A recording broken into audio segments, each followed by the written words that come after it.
number one! What kind of stupid wiener name is that? Hello, my name is number one! And so... Hello, motherfucker.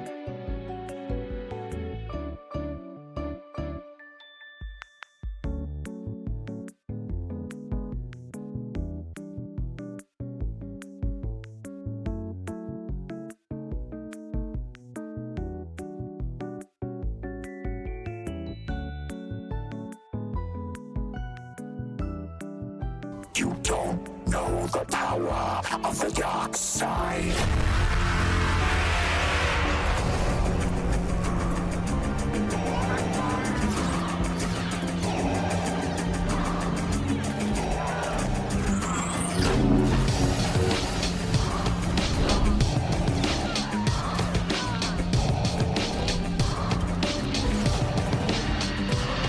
You don't know the power of the dark side. You don't Attention, the beautiful and amazing Mama Quill has arrived.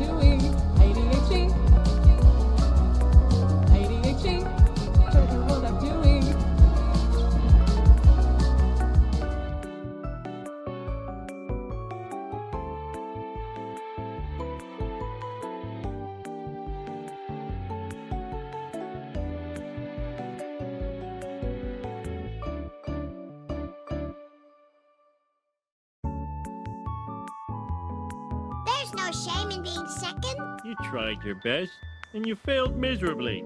The lesson is, never try.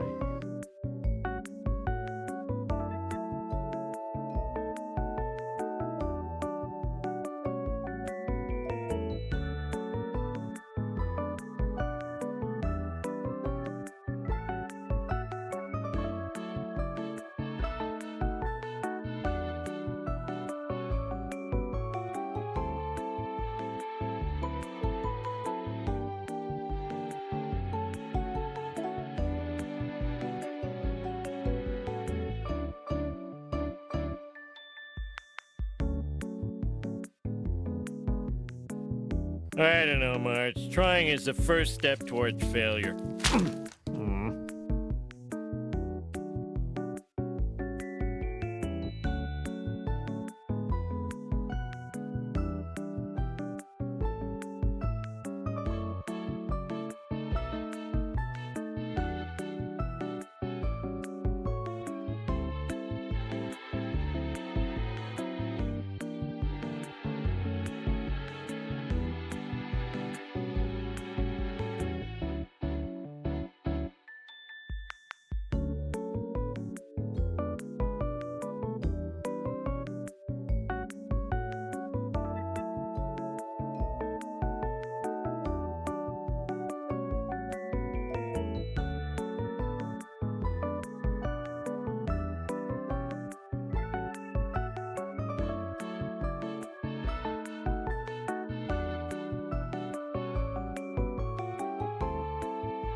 Hamster.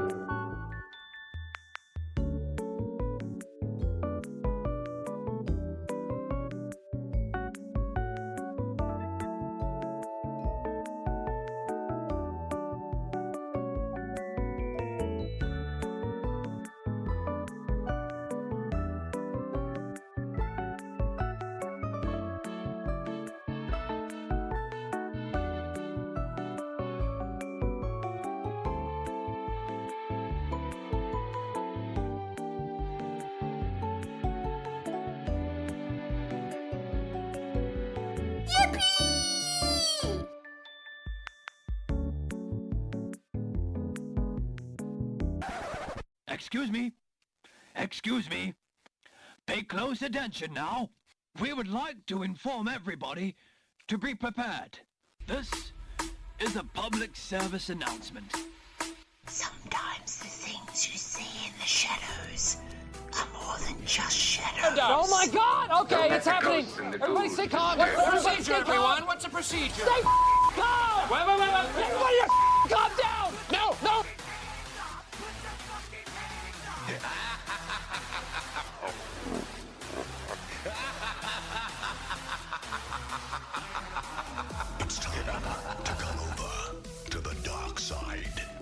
When you came in, you said something about a ghost. I don't believe in ghosts. The apocalypse.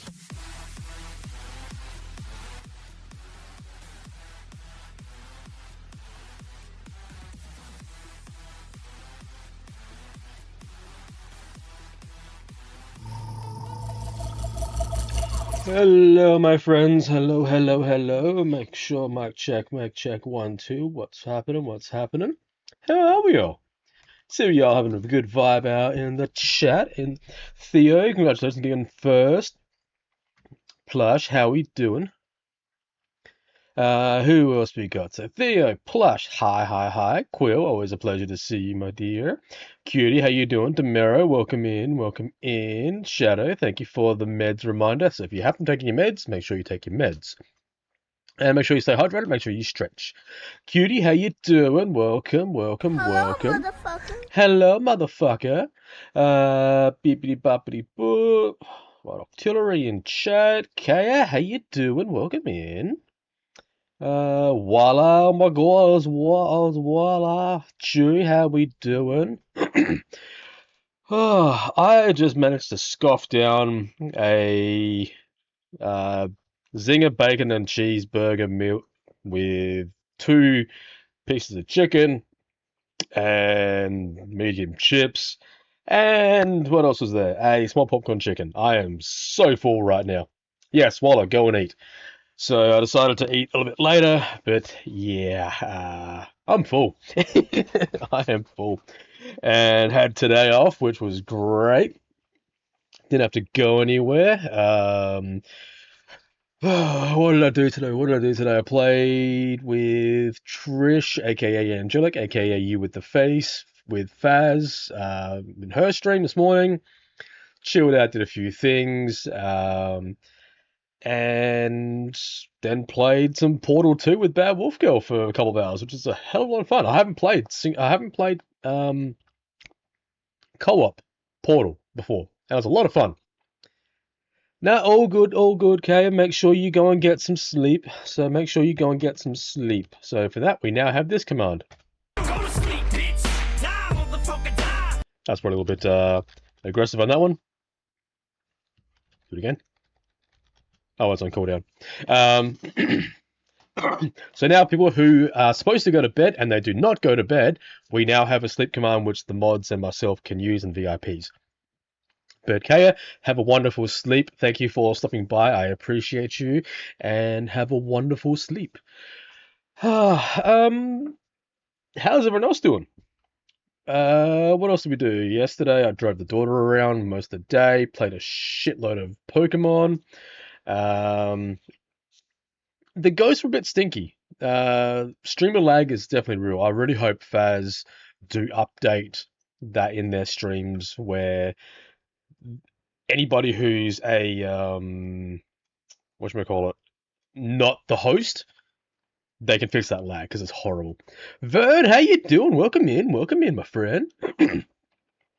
You like so much sleep instead of 7. Oh, see, I would love to be able to do that. If I didn't have to work, my sleep schedule would definitely be between 2 a.m. and 10 a.m. That's perfect where I'd be. I'd love to have that. But no, it's normally like 11:30, 12 o'clock, whatever else, and then getting up at 7-ish.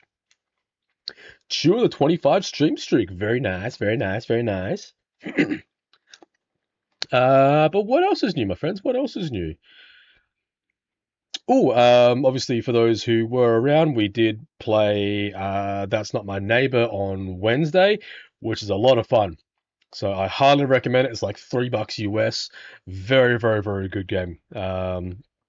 So I did actually update that on my YouTube, so the video is up on there as well. So I am uploading my YouTube's now, my VODs to YouTube now, which is good. And yeah, I would probably will do some other things, so other TikTok stuff at some stage, but who knows if it's gonna be around in 6 months' time anyway. So, but yeah, so other than that, we are playing today. Do Not Take This Cat Home. So this is on itch.io. It's a free game. So it looks pretty damn creepy. It looks cute as hell, but it looks very, very creepy. So it did actually have. Let me open it up. So it looks cute and sweet and innocent, which, hey, like me. But it is what interesting and nasty, like me. No, just kidding. So this is a listing of the trigger warnings and content warnings that come with this game. One does not simply play this game without the warning. Hence why I'm doing the Sean Bean thing. So the listing is abuse, abusive relationships, agoraphobia, amnesia, amputation, dismemberment, animal abuse, animal death, animals, monsters eating humans, anxiety, social anxiety, blood and gore, body injury, body horror, cannibalism, child abuse, cosmic horror, dead bodies and body parts, death, dying, decapitation, depression, dissociation, doll animation, and emotional abuse, entrapment, epilepsy warning, glitches, hallucinations, heart attacks, intrusive thoughts, isolation, kidnapping and abduction, loss of vision, loud and repeating noises, manipulation, gaslighting, mental illness, mind control, murder, paranoia, poison, venom, psychological horror, scary, disturbing images and messages, scopophobia, which I think, scopophobia, which I think is the fear of open water, seizures, self-harm, stalking, suicide, suicidal ideation, tense situations in gameplay, thalassophobia. Oh no, sorry, that's the open water one. Timed gameplay, violence, and vomiting. So yeah, so there is a very, very lot of trigger warnings. Now, I don't know how much is related to that or how serious it's going to be, but just in case there is anything for that, as we all know with everybody else, make sure we look after each other, make sure you all are taking care of yourselves. Right, bitch. Theo's here. Theo! Now Theo talks. Yeah, that's a lot of trigger warnings. But I do like, of all of that, the scariest thing to me is the timed gameplay. Like, that's actually a trigger warning. So if all you speedrunners out there, oh, you're in for it. So yeah, basically every trigger warning under the sun. But again, we don't know how much it goes into it. I haven't played any of this. I haven't seen any gameplay of it. I've seen a lot of feedback about it, and it's been very, very good. So yeah. Stitch, welcome in, my friend. But yeah, other than that, we will jump on into the game.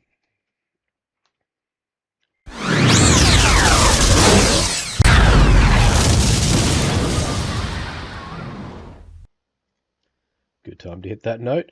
Alright, let's unmute this. But look how cute it is! Look how cute. Now, how is audio? This is going to be the next main thing as well, because I'm in the red at the moment, so my voice coming through okay? Not too loud? Game audio I have turned down to 55% at the moment, but I can turn it up if need be. Just won't be too crazy for you. He should be good. That's the other half you got to worry about. Shadow, no worries. Thank you for the lurk. I suppose we have someone to come and turn the fork. Nice. Anonymous Light. How you doing, Broken? Broken. Guys, you're not following Broken. Go and give her a follow. We love Broken. I think none of those fit you, so I'm good. Nice. But again, other than that, yeah. So let's start by look at the cute kitty. Let's start. You're not having a great day as usual. Okay. Yep. Yeah, that's fine. Shh. I was asleep. Good girl. Good, Broken. Pat. So, Broken, you need to do this. Go to sleep. Yes. Good night, Broken. Okay. Yep.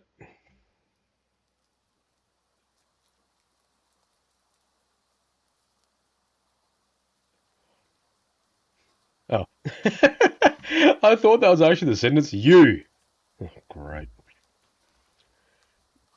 It's the first time in a while that you've actually felt like going out. But in the middle of your walk, it starts to rain. Typical. But maybe this is a sign you should have stayed home today. Introvert's gut. Always stay home. Yeah, you can always try again tomorrow. Right? You turn to head home when... Huh? What was that? There are only a few people around in the streets. Makes sense due to the increase of missing persons around the area recently. Well, that and the weather. Look at my my radio voice on. But none of them react to the sound at all. Curiosity guiding your steps, you follow the sounds to the entrance of a dark, dingy alleyway. You timidly enter the alley and walk forward. The ground dampened by the rain makes your steps sound louder and more confident than you actually feel. Fuck. Meow meow! Finally, the sound source has come into view in the cold, dim light of the alley. At the end of the alley, in a big cardboard box, is a cat. Huh. Guess that should have been obvious. It's an interesting looking cat. Its pretty yellow eyes shine like gold among the dark sea of black fur.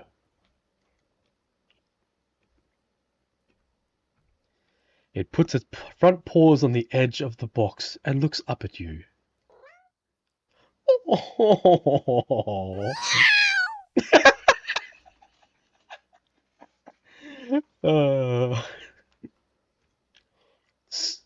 So cute! And it definitely knows it. You never had much of an option. You never had much of an opinion one way or another about cats before. But if they're all like this one, it's a shock they haven't already found a way to rule the world. Yeah, they've already done that. Yeah, I've turned Narwhals off. Narwhals is a bit too intrusive and too long, and it's very, very intrusive. That's why I've turned Narwhals off. You don't think you'd mind bowing down to a feline overlord. You look around the alley with a small frown. Who leaves cats in cardboard boxes these days anyway? Wouldn't they just jump out and leave the box eventually? So, mine's the opposite. Mine is I put a cardboard box down and the cats jump in it. The cat doesn't answer you. Obviously. It also doesn't do as you suggest and leave the box. It's just looking at you, as if waiting for you to make the next move. What do we do, chat? 1s for do not take the cat home. 2 for take the cat home. What are we thinking? Should we just, finish the game now? Attention, 1 minute of 2. chaos begins. Now, spam those emotes. Leave it. Ooh. But why? Why would you do that? Why would you do any of that? Why would you do that shit? Why'd you do that? Can we fucking play the game? Let's do a poll. Let's get fucking crazy!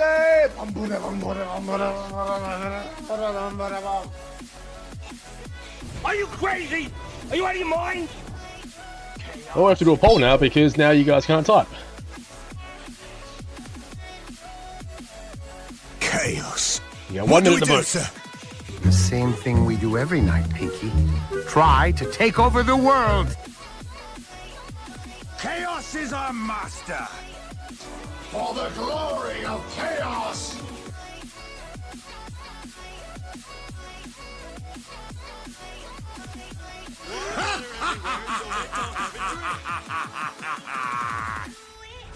We will be back.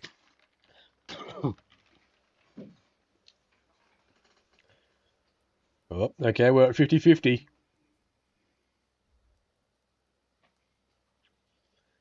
Can someone break the tiebreaker?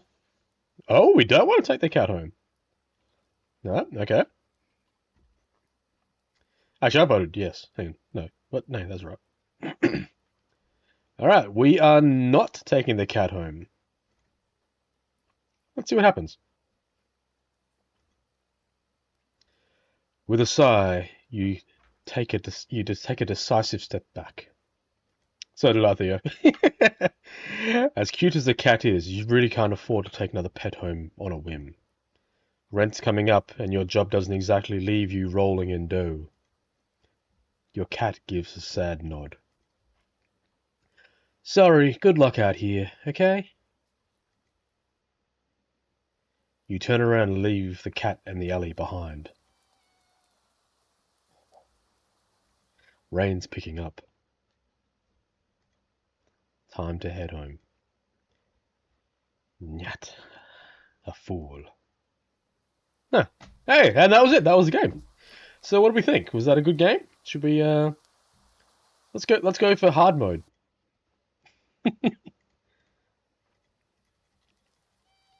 Yeah, so let's skip all that. Let's take the kitty home. You know what? You reach into the box and pick the cat up, holding it out in front of you. Why not? You're all alone and well, I'm kind of in the same boat myself, so you bring the cat close. You didn't realize it was shivering until just, but slowly it breathes easier as it presses into your chest. Why not stick together, right? At least for a little while.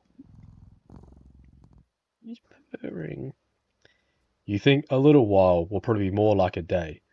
You'll be responsible and take it to the shelter tomorrow. But for now, let's get you out of the rain, okay? You stop by a small local pet store for some cat food and then head back home. You live in a modest apartment. 1 bedroom, 1 bathroom. You live alone in it. So it feels weird having another living being inside it after so long. Even if it is just a cat. After locking the front door and placing the cat on the floor, you watch for a moment as it curiously explores the new environment. Leaving the feline to its own devices, you set about making you both some dinner. You take out the can of cat food and open it with a tab on it. You put some cat food on a saucer and click your tongue to call the cat over to you. Well, that's wrong. It should be psst, psst, psst. It perks up as you're beckoning and rushes over. It looks at the plate of food and completely ignores it. Yeah, that's a cat. Not hungry, I guess. You try not to let it annoy you. The cat doesn't understand the concept of money to appreciate that you spent your hard-earned cash on it. It's just a cat after all. I'll just leave it here, and if you get hungry later, okay? The cat rubs its body against your legs with a purr. You smile. That's enough of a thanks for you. It follows you into the kitchen as you start your own dinner. You decide to try and have enough ingredients for a sandwich. Bread, toasted, mayo and mustard spread, turkey and cheese and lettuce, perfectly placed. Ow! You wince as you cut your finger on the knife while slicing a tomato. Stupid. You feel a little embarrassed for such a blunder and sigh, tossing the knife onto the cutting board. You're about to head to the bathroom for a bandage when the cat hops up from the counter. It sniffs at the knife and meows almost pointedly at you. Heh, don't worry, I'm alright. It's just, You watch as the cat starts to lick lightly but enthusiastically at the blood on the knife. At your blood. You're so shocked by the time you come to your senses, the knife is completely licked clean. The cat sits back, staring at you. You feel a little uneasy. Sure, cats are meat-eating predators, but that's a little weird. Right? Sure, you're no cat expert, but that was definitely not something an ordinary cat would do. Right? Well, regardless, you're not about to abandon a cat that is in need and while it's still raining outside. Not after all your efforts. You're going to take it to the shelter tomorrow anyway. What's one night of awkwardness? Weird or not? It's just a... The rest of the evening, unfortunately, goes downhill from there. Even after covering up your fingers cut with a bandage, the cat keeps trying to lick at the wound. While you're eating your sandwich. While you're cleaning up the kitchen. While trying to watch TV. You gently push it away every time, but you're startled. So you're starting to get worried about the strange behaviour. I should turn that down a little bit. That's very intrusive. What if it got a taste for blood and thinks it's your food and thinks you're the food now? You're not sure what you would do, but if it does start to get more aggressive, you keep thinking about the cat food just sitting in the corner, untouched. Meow! Meow! Meow! Oh, come on, enough already. You shove it away a little more forcefully, this time out of annoyance. You feel bad immediately, but before you can do anything, the cat meows sharply at you and dashes off around the corner and into the hole. You sigh deeply. At this point, you're just worried that it's going to take a bite out of you when you're asleep. Maybe a vet will have an idea on how to calm it down. You can only hope. You don't have too many options other than left over than tossing the cat out in the rain and find the number of a local vet. You pick up the landlord and... Okay. The lights just went out. Great, just great. Rain must have knocked out the power. You check your cell phone only to find that it's out of batteries. You must have forgotten to charge it before leaving early tonight. The outing had been so spur of the moment that it had no doubt messed with your usual routine. You grab a flashlight and turn it on.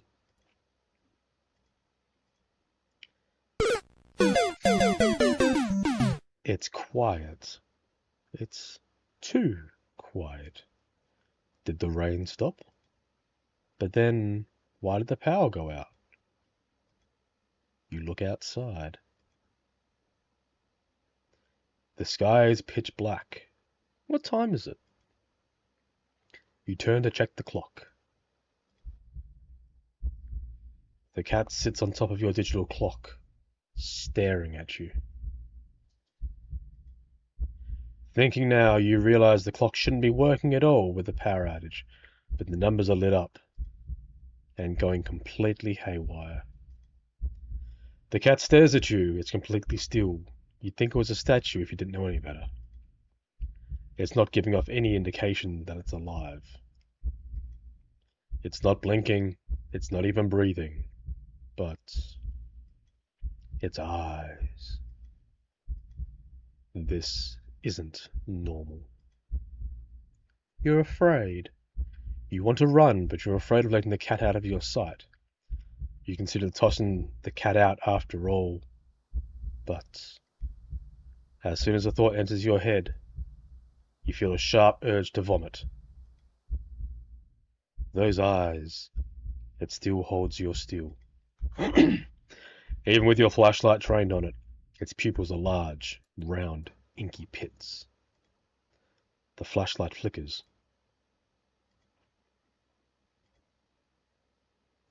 And the cat is gone.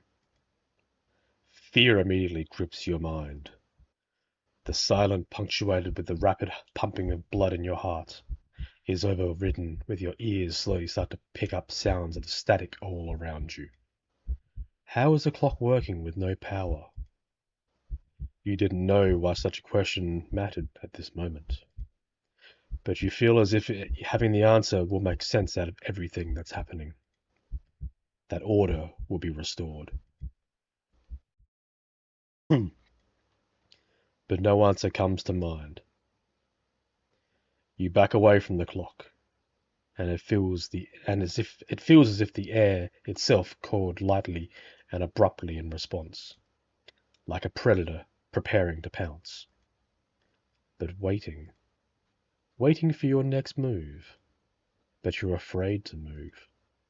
You're afraid to even take a breath. But you can't stay still forever, right? Whatever is watching you, it always feels it. You can always feel its impatience. It's too eager. You don't know how you know this, but you can sense it clearly, as if it had whispered. Let's play. Right into your ear. Right into your soul. It won't let you wait out. Not that you could, even if you did. You can't stay here. You have to run. With this thought, a sudden primal instinct awakens within you, making you tear yourself into a hasty burst of movement, of action. But you're still weak from the fear's grip on your mind. Your legs tangled together under you in a haste, and you fall to the ground. A sharp pain explodes in the center of your foot. At first you think you've broken your ankle, but something warm and wet trickles down the length of your foot, pooling underneath it. You hear the sound of metal scraping on tiles after skidding across the floor, as if it had been kicked. Winded from your fall, you look up in a daze and see the object glinting in a strange light coming from outside. The light pouring in from your now open front door. Thoughts of how, when, who, what, in regards to your inexplicably open door, screech to a halt, as your brain finally identifies the metal object that has been staring at.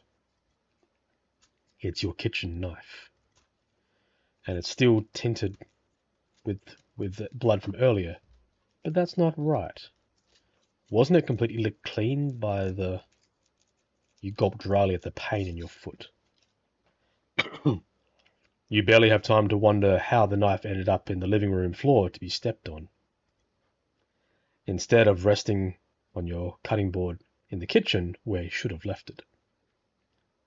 When you spy something in the darkness just beyond the knife, it spies right back at you. Yes, Gaga, there is cake. But you have to get the cat first. What's a hi, Gaga? A pair of glowing golden eyes comes forward as the cat emerges from the shadows into the light of your doorway. It pads lightly over the knife, as if skipping in delight, and bends down to your lap at the blood dripping from the blade. Ah! Your senses slowly begin to overwhelm you. The chill of the air as it starts to suffocate you under its weight. The sound of your shaking breath discorded against the static now piercing your skull. The dryness on your tongue spreading to your throat. The incomprehensible sight of the stray you'd taken in, licking at your kitchen knife, once again completely clean. The scent of blood from the fresh wound on your foot. Blood? Golden eyes slide up to you as if in response to your sudden realization. Blood? You're hurt. Your foot is bleeding. You're bleeding. You're bleeding. The cat barely moves, shoulders twitching as it disconsidered the act of pouncing forward.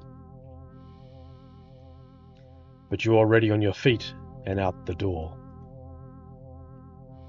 You run, or rather limp, down the empty street. The sky is black and bleeding red. But there's a strange light emitting from nowhere that casts everything else is white. The house, the trees, the road, even you. Everything. Except your blood. You can barely glimpse the bloody imprints of your injured foot leaves in the wake with every impact it makes with the ground. It hurts. It hurts. But you can't stop. You don't stop. Not when the shadows grow around you.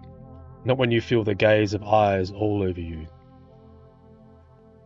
Not when the road ahead of you is darkened by a long shadow of something behind you. Even then, you don't stop running because if that's the cat right behind there, if that's the cat right there ahead of you, then what in the world is behind you? Ooh. What do we do, chat? Ones or twos? Do we look behind us for one, or do we keep running for two? This game is spooky as shit. I like it.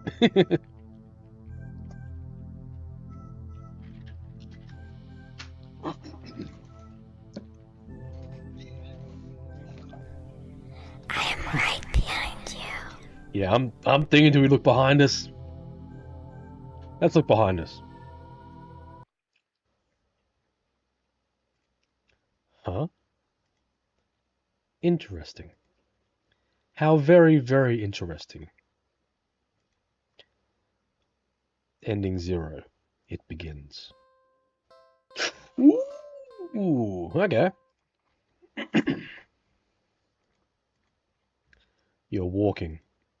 Right, of course. It's the first time in a while that you felt like going out.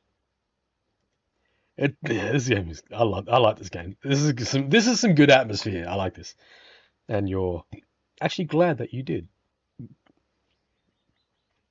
The weather is absolutely perfect today. That's a good sign, right? Maybe your luck is finally starting to turn around.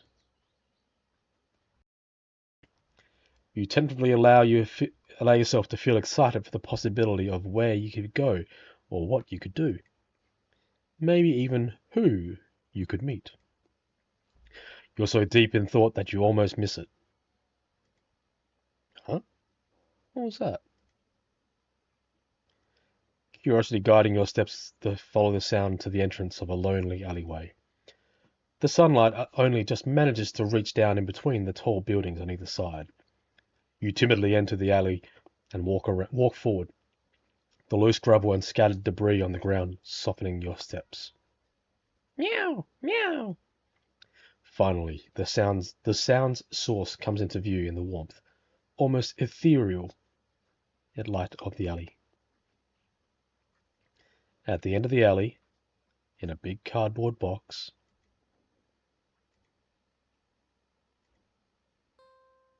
is a cat. Huh? Guess it should have been obvious. It's an interesting looking cat. Its pretty yellow eyes shine like gold among the dark sea of its black fur. It puts its front paws on the edge of the box, looking up at you. Meow. So, you look so familiar, right? Then again, it is a cat. Not many different ways from a standard black cat to look at, after all. This one sure is a cutie, though. Just look. It's not glaring at you or hissing at you for getting this close like other stray cats have been in the past. It's just sitting there patiently, waiting for you to do something.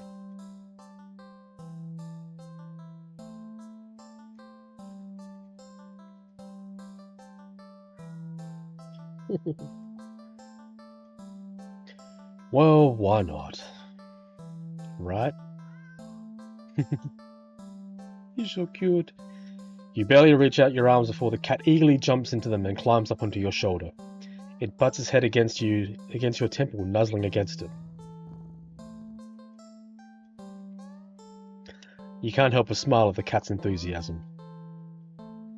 Let's get you out of here, yeah? On the way home, you briefly consider getting a cat food. But that would be a waste of time. Huh? You shrug at the odd feeling and move on. You live in a modest apartment. 1 bedroom, 1 bathroom. You One you live alone in it. So it feels weird having another living being inside it after so long, even if it is just a cat. After locking the front door and placing the cat on the floor, you wait for it to walk around and explore the new environments. But it simply sits and looks up at you expectantly. Should we do something alone, one, or should we do something with the cat?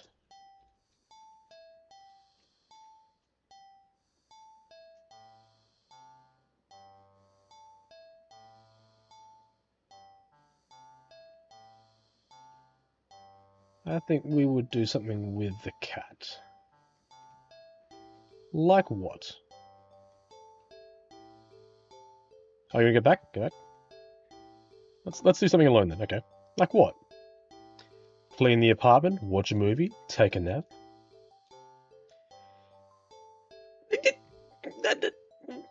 No, we don't kill the cat, Waller. We can pet the cat. Okay, we can pet the cat. It's not every day you have access to a cute, fluffy animal.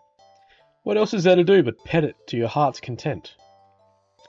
You sit on the floor in your living room and click your tongue to call the cat over.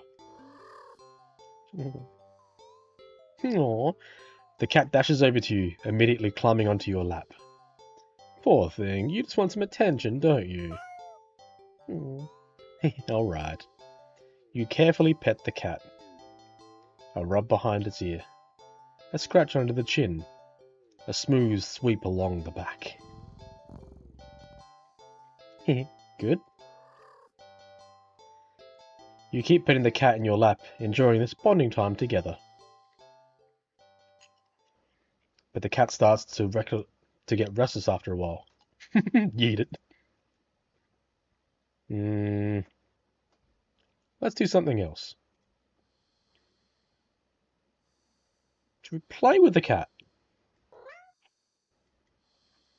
Poor thing was probably bored stiff sitting in an old box all day, just watching crowds of people walking by them, ignoring them. You can't just leave them alone as soon as you're home. A little interspecies socializing won't kill you, right? Aww, you just want some attention, don't you? You want to play? Huh? Okay then. What to play though? Hide and seek. What about hide and seek? You're not quite sure how this is going to work. Can a cat even understand the concept of a game? Let alone the rules like hide and seek? Here, just... You pick up the cat and turn it away before hiding behind the armchair. You're almost certain the cat must have turned and looked while you were hiding. Out of confusion at least, if nothing else. Regardless, a few moments later the cat cautiously peeks around the armchair at you, eyes curious.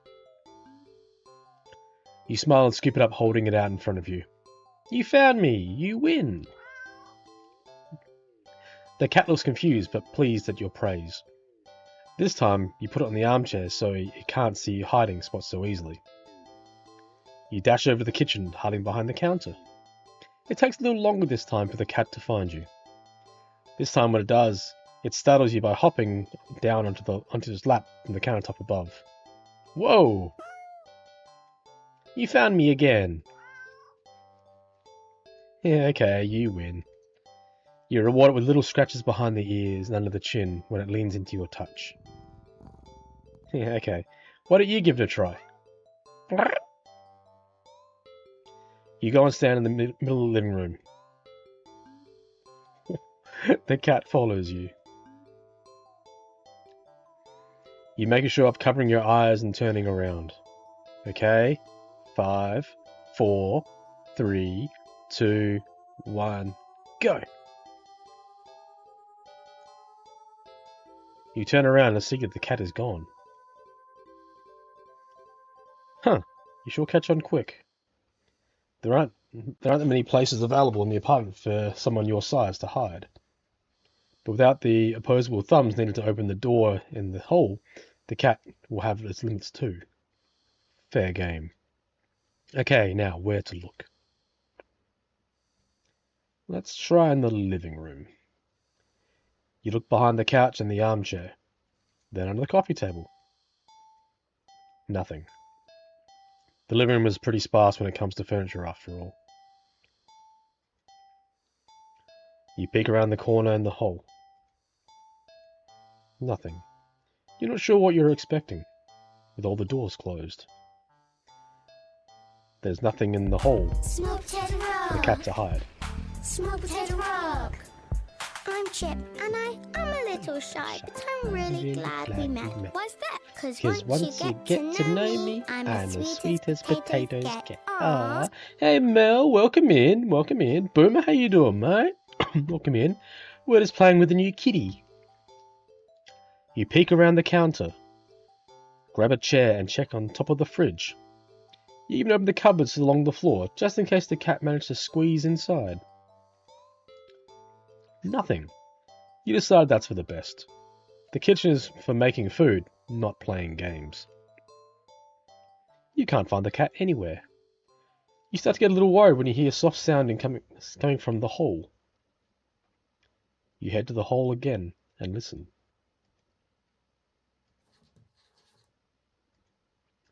That sounds like it's coming from your bedroom. But you walk down the hall to your room and gingerly open the door. The cat trots out and runs around your leg, meowing insensibly. It looks disappointed somehow. Perhaps in your apparent subpar seeking skills. But you lift the cat into your arms and look at your bedroom door. How did you get in my room?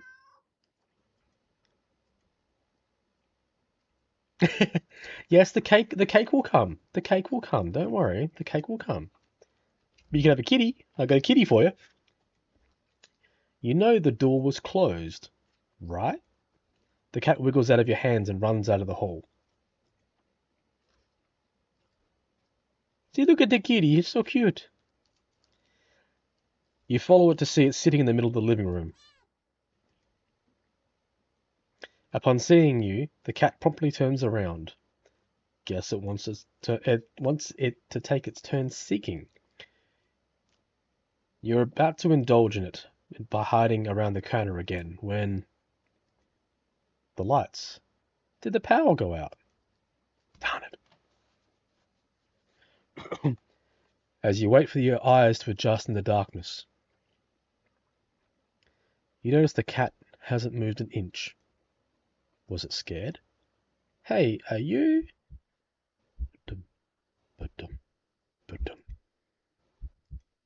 What? For some reason, your heart starts beating faster. You consider going over to the cat, but when you do,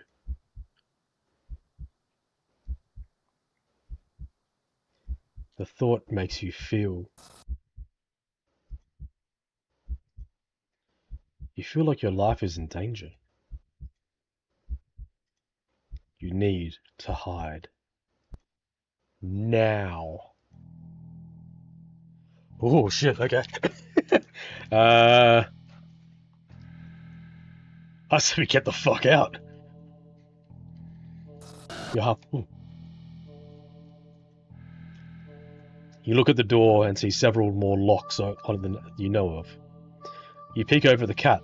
It's not looking at you, but you feel a wave of disappointment practically pouring into you from it. It almost feels like a warning. You back away from the door and feel slowly subsides, letting you breathe again. There is no getting out then. You need to hide. Hallway cupboard. You quietly slip into the hallway closet. The door won't close because the heavy box is now locked it after you squeeze inside. If you try moving it further, the cat might hear you. That is, if it hasn't already heard you. This won't work. You need to hide somewhere else. Hurry! Hide behind the armchair. No, that's too close. I'd find you immediately. Hide in your bedroom. You quietly rush into the bedroom, carefully closing the door behind you. The only place to hide in your bedroom is the closet. You lock the door in quietly as you can before lunging into the closet and sliding the door shut.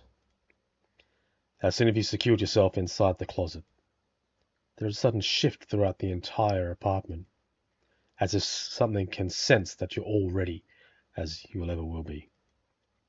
As if it can sense that you're ready to be hunted. A horrible chill runs down your spine as you realize that's the game has begun. Well, that's what the game has become. It's that this isn't a simple game of hide and seek anymore. This is being hunted by a predator as prey. It never really mattered where you choose to hide, did it? As if in answer to your question, you hear a loud slam on the bedroom door. You just manage to hold back from making a startling noise at the sound. Your heart rate kicks up again, making you feel harder to breathe quietly. Hard to breathe in general. Tears fill your eyes as you cover your panting mouth with your shaking hands. It knows. It knows. Crying with your hands over your mouth, trying to smother the choking sound leaking out of you. You slide down the wall at the back of your closet into a heap on the floor.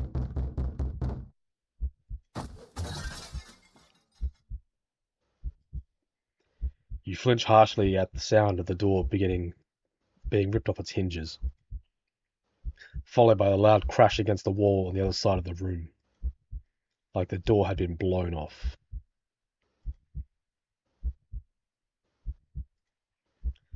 The silence that follows is almost too much to bear. You can't.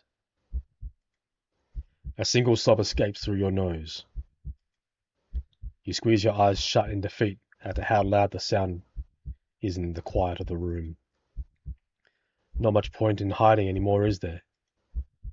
You instinctively put whatever energy you have left into listening for footsteps, even as you emotionally shut down. But you hear nothing. Nothing. Nothing. Then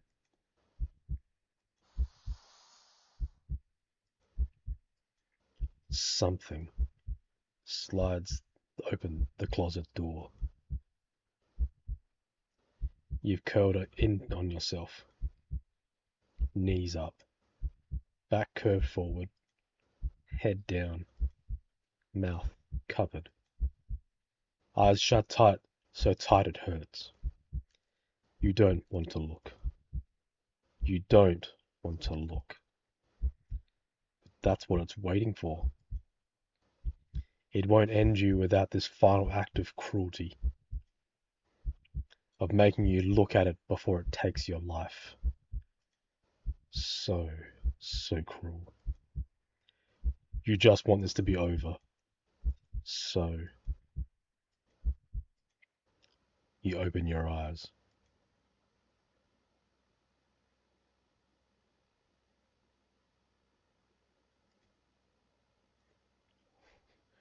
You see something glaring in at you from the darkness beyond the closet door. It looks disappointed. In the moment before you draw your last breath, you almost consider apologizing for being such unworthy prey. Guess your hiding skills were just as subpar as your seeking skills.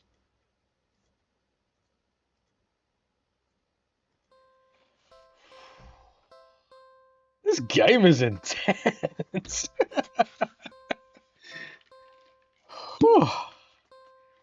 Cat said get good. I need a break after that. Jeez, that's...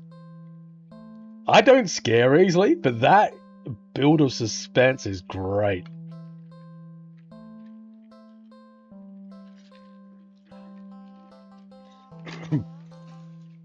And hopefully you're enjoying my storytelling skills too.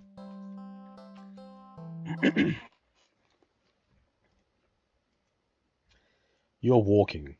Right. Of course. It's the first time you've walked in a while that you felt like going out. And you're actually glad you did. I don't know, and that's the good thing about it. Absolutely perfect. Yep. Yep. 100. I have no idea. Alright, cool. Curiosity gains. Yep. Blah, blah, blah. Done that, done that, done that. Yep. Little kitty cat. Let's not take the cat home this time. You'd never take this thing home with you.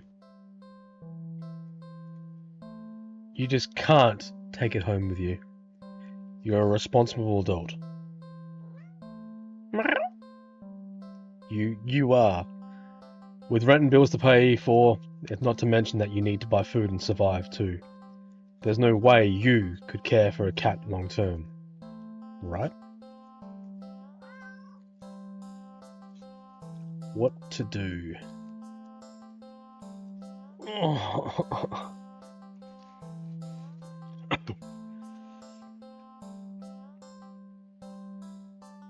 Let's just leave the cat. Let's just walk away. You don't think it's a good idea to get the cat's hopes up of having someone look after it if you're not willing to commit. What if it gets attached and somehow tracks you down back to your home? I need to change that because it is auto skipping. After choices. You stand up, the cat is watching your every move. You make it halfway out of the alley where the cat's meow starts almost pitiful at you. Oh. Nah. No. You need to nip this in the bud and get on with your day. It's what's best for you both. You leave the alley and continue on your way. Wait, what was I doing? In all the excitement of dealing with your furry dilemma, you'd forgotten that you still hadn't decided on what you were going to do for the rest of your day off. So you're at the dog park. You decide to take a stroll in the park or something. The only one within walking distance is a nearby dog park. You think it'll make you feel better. First you need to see a cute cat today, now you'll get to see a cute dog. Now you find a dog in the box. What's in the box? Several of them, in fact. The park is bustling with owners and their canine companions. No, Shadow, you can't do that. Playing frisbee, fetch, running, jumping, even napping. Such cuties. Whatever. Like you want anything to do with those mangy mutts. What's wrong? You didn't think of that. You decide to move on. The dogs are also adorable. You want to pet them, every single one that come across. But you know not all owners are cool with strangers just walking up and manhandling their pets. Not all dogs appreciate it either. So you stroll around the path trying to exude a welcoming aura that will beckon one of these cute doggies to you. You don't have to wait very long. You stop at the smallest, cutest puppy you've ever seen scampering up to you, blocking your path. Whoa! Whoa! What are these options? I'm picking up the puppy.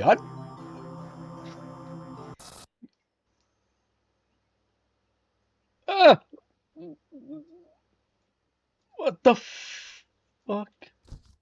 Terrified, you drop the puppy on the ground. Oh, practically throwing it away from you.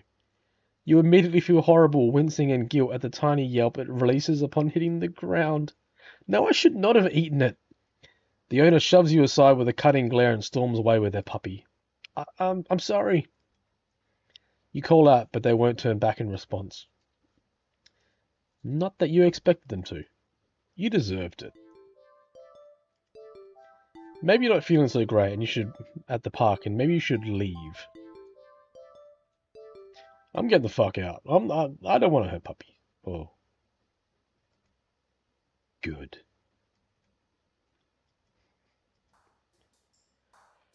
I think I'll go watch a movie.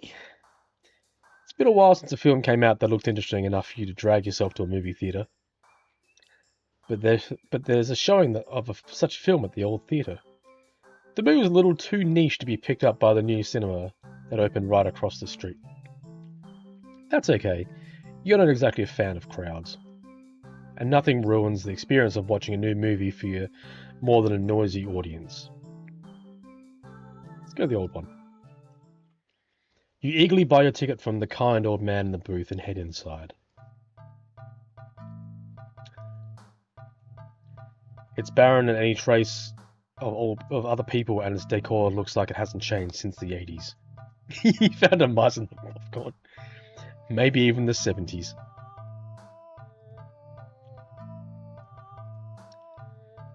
But it's what you were counting on. You consider buying popcorn, but can't help but be concerned that everything at the concession stand might be expired. You move on and walk through the halls, finally locating the theatre designated on your ticket stub. As expected, the theatre you movie will be playing and it's completely empty. Perfect. You pick a spot right in the middle, even counting the seats and taking into consideration the gap of the staircase.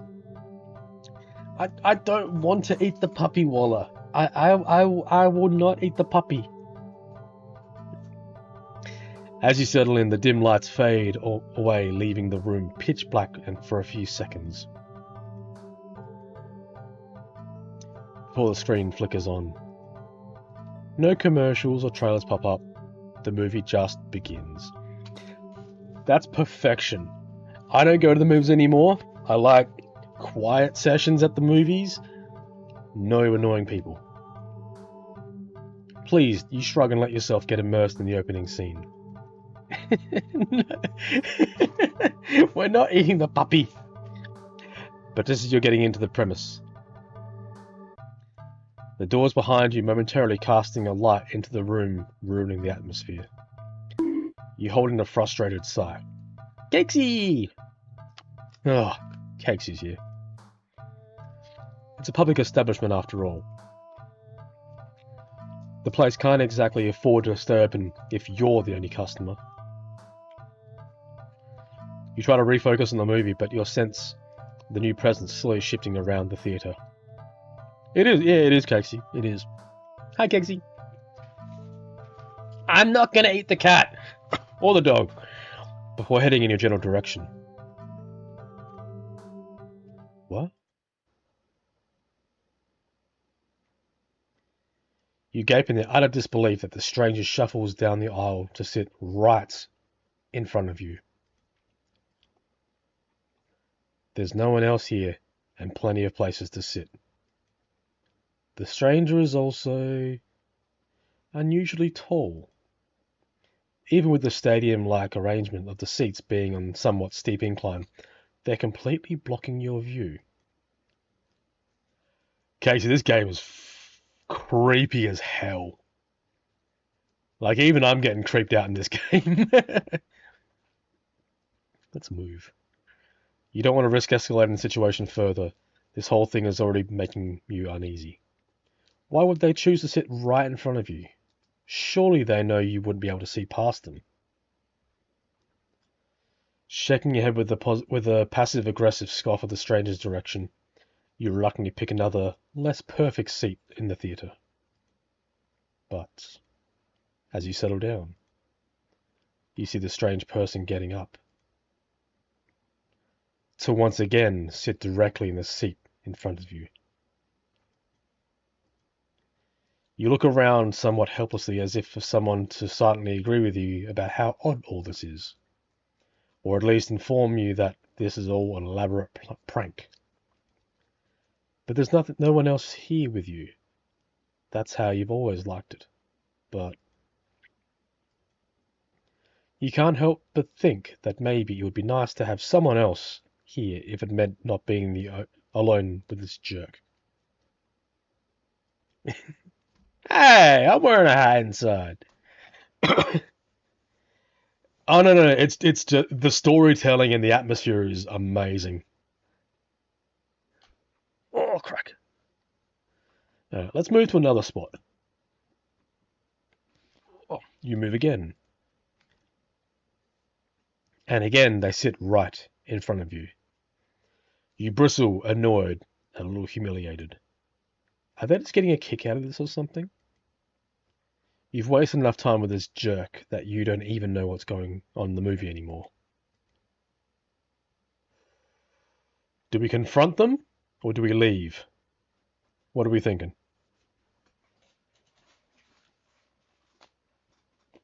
Hey, there's an auto mode. That's cool. Personal flavor of creepy. Yeah, I'm the same. Confront? Yeah, I pay for this ticket. This is my ticket. Yo, jerkface, move. You hate confrontation. You can already feel your palms starting to sweat at the idea of it. Your throat's closing up, and your body starts to shake.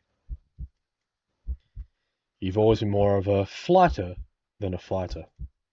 And you paid for this ticket. But you paid for this ticket. You wanted to watch this movie for ages.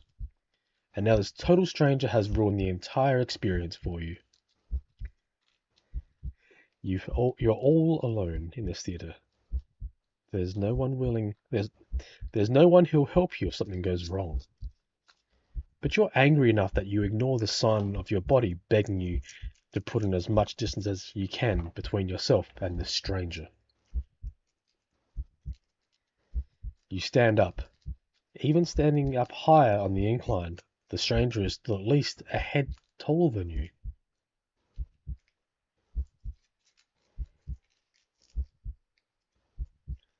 The movie continues to play in the background, but you feel as if a hush immediately falls heavily over the theater at your movement.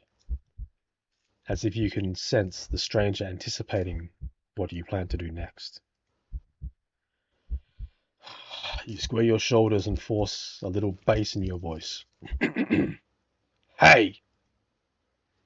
The effort made your words come out more harshly than you intended, like a sudden and vicious bark. But you figure they deserve it anyway. You're being a real jerk, you know that? Just what are you playing at? Are you trying to piss me off?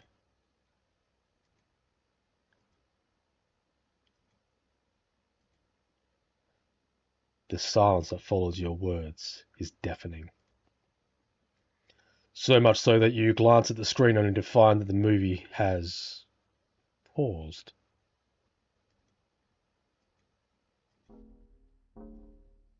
Your attention is ripped back to the stranger in front of you as they shift slightly. Like a small animal trying desperately to anticipate the move of its predator. Like a small animal trying desperately to anticipate the predator. You don't move an inch. You don't look away. You don't dare to blink. Instead, your eyes widen as a person's head turns. Then turns some more. Then turns more beyond what you can see is possible, neck bones cracking, to face your direction. If not, I need to crack my neck.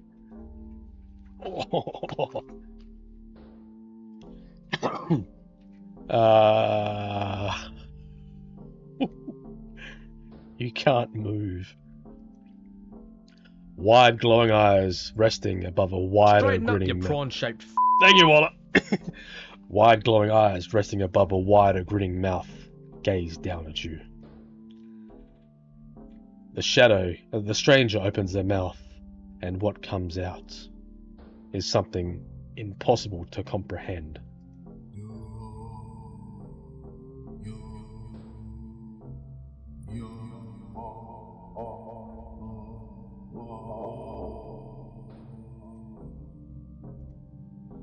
The voice is endlessly deep, creaks like a waiting door, foreboding and oddly melodic. Alluring. But it also snaps you out of your terrified trance, and just before you know it, you're already out the door. You run through the halls of the empty theatre, heading for the exit. You feel something watching you from behind, but you're too afraid to look. The exit is now in sight. You sprint forward and burst through the doors. You look around frantically and spot crowded cinemas on the streets. People! That's what you need. Safety numbers, and that's... Without thinking, you rush into the street without a sinking sensation crawls down your spine, compelling you to look behind you.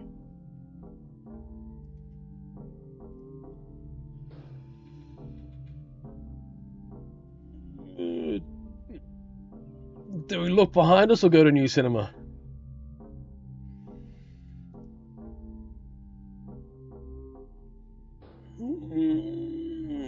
Look behind you.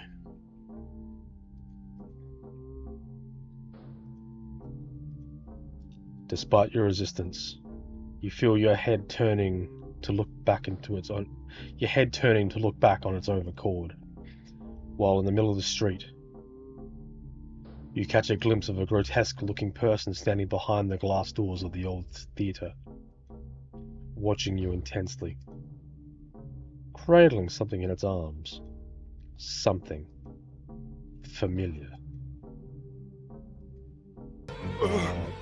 He's just standing there, menacingly!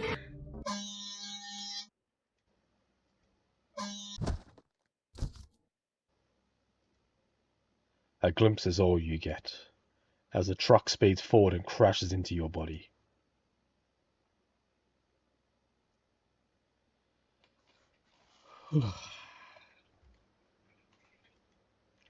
You're killed on impact, your body splattered across the road and crushed further under the heavy tires. Woo! Damn. This game is fucking intense. Yep.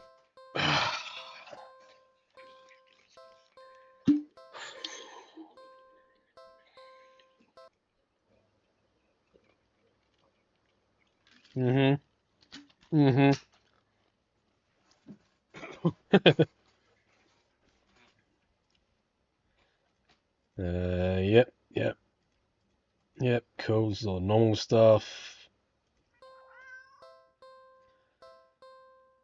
Stop it. Get some help. Okay, so let's not take the cat home. Let's feed the cat. The cat must be hungry, right? You can't imagine that it's had much eat if it's attached to that box. Though it doesn't exactly seem malnourished either. Surely it must have left the box in search of food for then.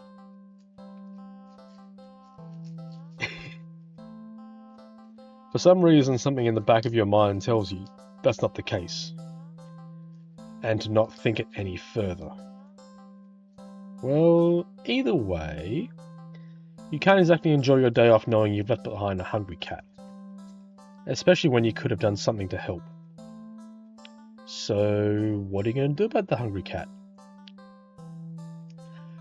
So far we've taken the cat home, and we were making a sandwich, and we cut our finger, and the cat licked the knife. Then there was a blackout. And somehow the knife got thrown across the room and slit our foot open, and the cat licked the blade clean again. Second time was just before we decided to play hide and seek with it, and it stalked us like prey and killed us.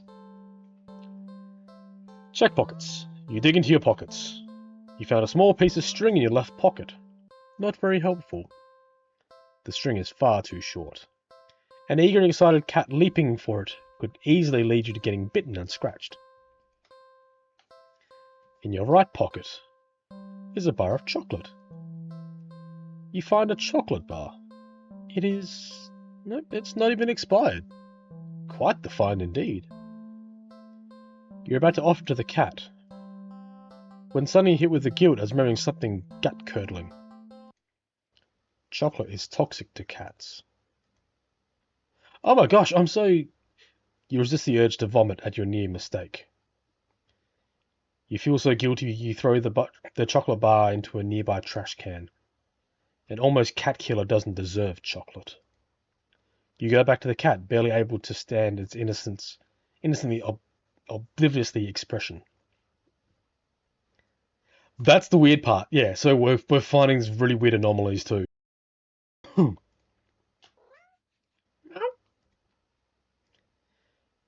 It doesn't even know that you almost... I'm sorry, I don't even know what to say. Meow. You're a horrible person. You know what? Stay there. I'll be right back. Well? You leave the alley and return with a whole fish you brought at the nearby grocery store. It was a bit pricey, but it was the least you could do. Oh, kitty. The cat eagerly accepts your offering, munching happily at the fish after you placed it in the box. You want to smile at the sight, but you feel so... awful. Sorry again. The cat seemingly pays you no mind as you slip back out of the alley. Not feeling like you deserve a peaceful day out, you decide to just head back home.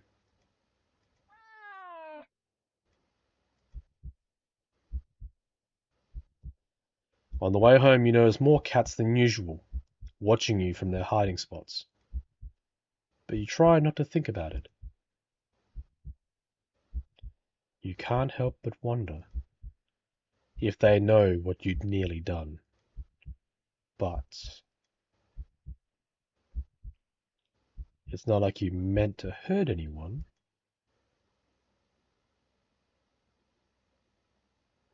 Right?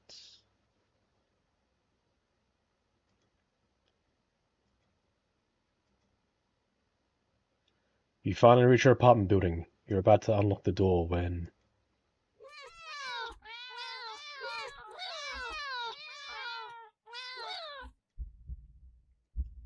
You look behind you, only to see dozens of cats standing there, looking at you.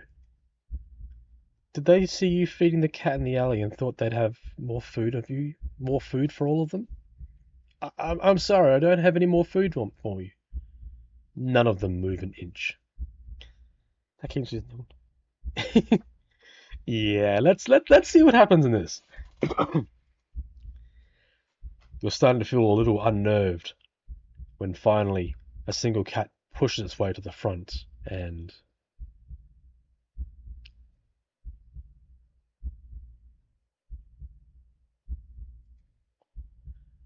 it's...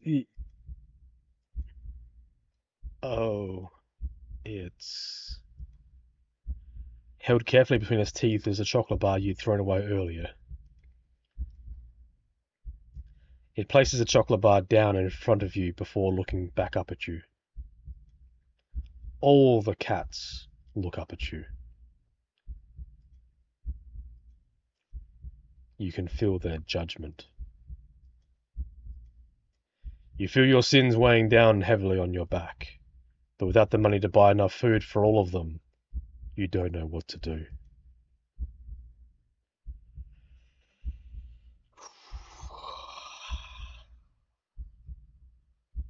I'm sorry, kitties. You collapse to your knees and bow down as though starting to earnestly beg for their forgiveness. I'm sorry, I swear.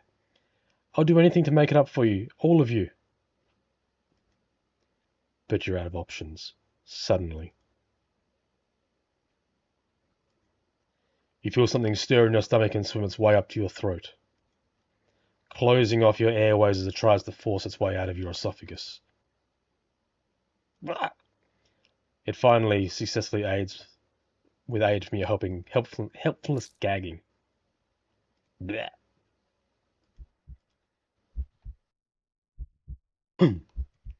What the? Lying on the ground in front of you is a flopping fish.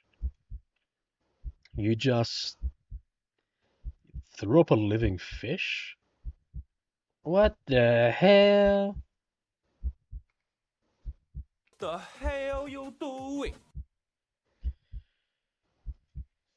You get nothing. You Lose. Good day, sir. The cats come rushing forward and tearing hungrily at the fish. You're happy to finally be of help, truly. But how? Blech. You throw up another fish. Give the man a fish, you feed him for a day. Curse the man to vomit fish, you feed cats. Yep. And we've got an advert coming in 6 seconds, apparently. And another. Blech. And another.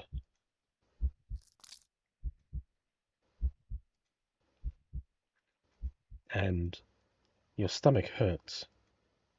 You're getting dizzy. You fall to your knees. Oh, ad break. Everyone stretch while we're doing the ad break. Oh.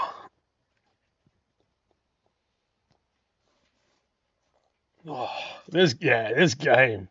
This is good. I knew it'd be dark, but damn. Alright, Chinos, thank you for the look. Yeah, the cats are gonna eat me. Water everywhere, so let's all have a drink. Thank you, Shadow. Good minds think alike. Alright, welcome back from the ad break. Tears and snot are streaming down your face by the time you cough up a final, tiny, bloody fish and collapse forward. Your throat and stomach both burn in a way that feels dangerous. You start to fade out. Shadow, no worries. Thank you for the look.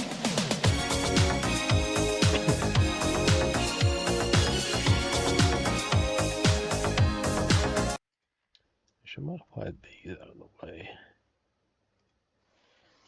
way. Despite the pain, you strangely feel a more overwhelming sense of hopeless pride. That you've made up for your disgusting actions. That you've been forgiven.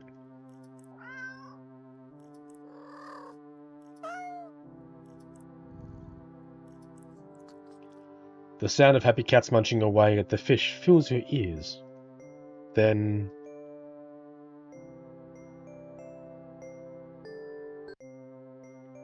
you feel something being nudged into your hand.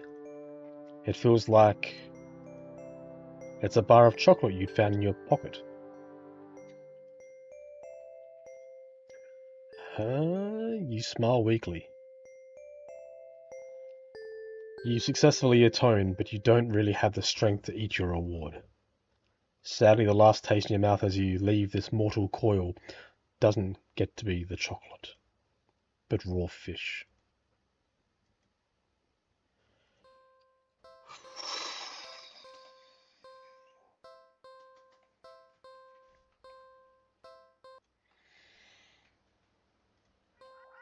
Alright. Now let's try play with the cat.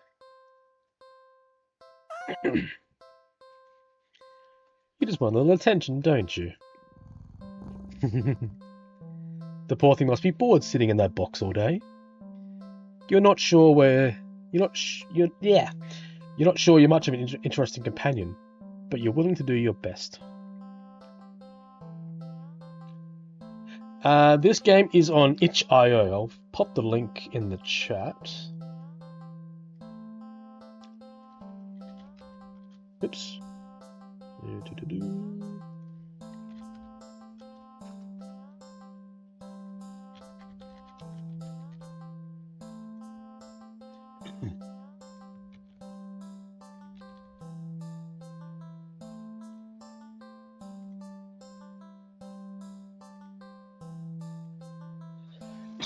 Yeah, this one was free. Yeah, so this one was free. I played That's Not My Neighbor on Wednesday, and that was like $3 American. So it's cheap, yeah. And this game was on there, so this was free as well. The fallen angel has arrived. Trish! Good morning, good morning, good morning, good morning. Guys, not following the lovely Trish, go and give her a follow. She is my bestie. And she has already seen some of this gameplay, but Trish, this game is awesome. It is scary as hell. And it's not scary, but it's creepy as hell. There's going to be something you can entertain the little critter with. But what? Yeah, this game is good. But what? Let's check my pockets. You find a small piece of string in your left pocket. Not very helpful. Here we're doing we're doing I don't know, maybe like German bedtime stories with Matt, because it's kind of terrifying. The string is far too short. An eagerly excited cat leaping for it could easily lead to getting bitten or scratched. In your right pocket is a bar of chocolate. I'm sorry.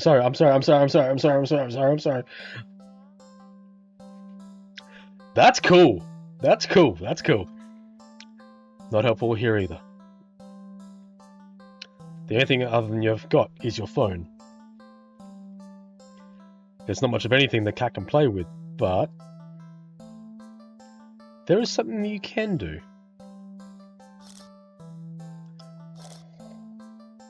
Kitty!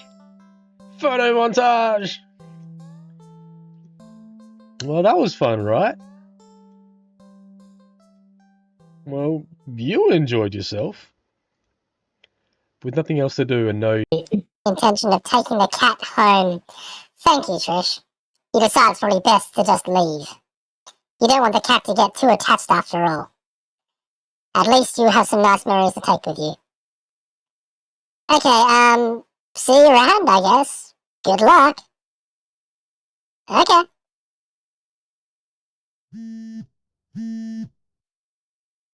Huh? Your phone just got a message. You open it up and... What? Aren't I cute? It's a picture of a familiar looking cat. Huh? The cat does look cute. And happier in the picture. But it's not a picture you recognize. What the heck? Did I? You didn't take the picture. You peek over your shoulder at the cat. But the cat is simply looking at you. Hey, Gary.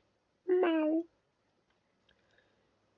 It mews sadly, as if it pleads for you to come back.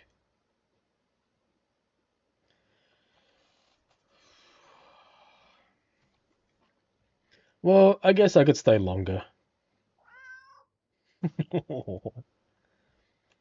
But now what to do?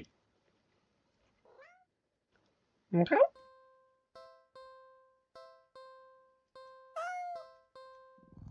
Alright, so this is all the same as before.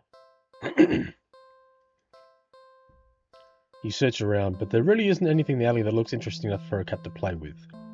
So maybe... How about a game? Do you need sleep, Cakesy? Go to sleep, bitch. Die, motherfucker, die. You decide on a game you've known since childhood. Yeah, I'm gonna do something quickly.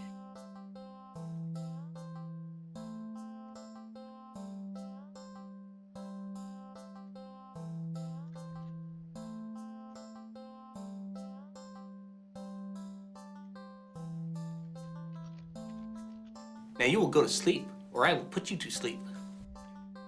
That's my new command. That's what I was working on today.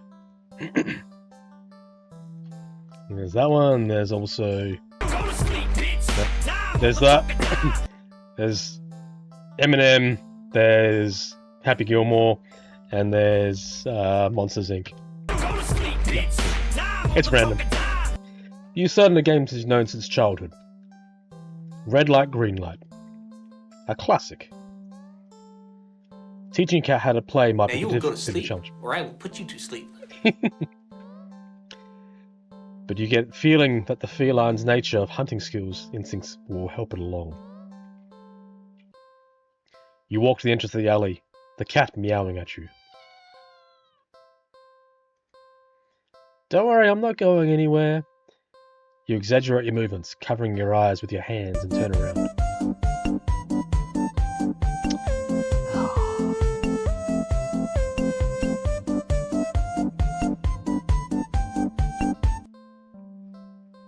Here's a boozy. Here's a Bootsy Boots. She was sleeping.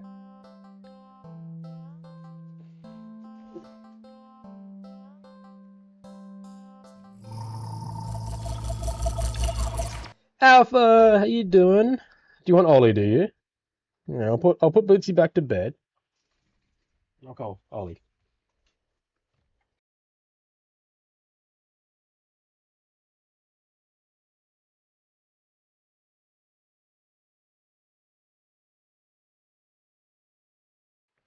I like how you're making me get a cat after I'm playing this damn game as well. Thank you for the shouty for Alpha. Ollie. Ollie, come on. He just woke up. Yeah, big stretch. Come on, buddy.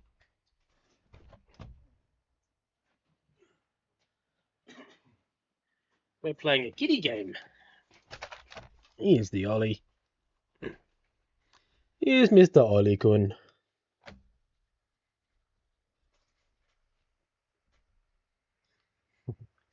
Everyone loves the Ollie. He was sleeping out in the lounge room. Dirty bastard, aren't you? He's a happy boy. Hmm? Are you gonna sit like that, eh? Okay. No, you can sit like that. Yeah? Okay.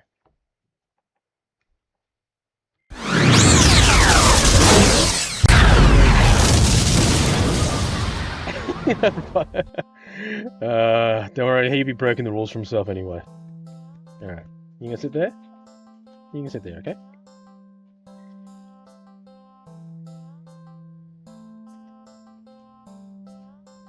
One, 2, 3.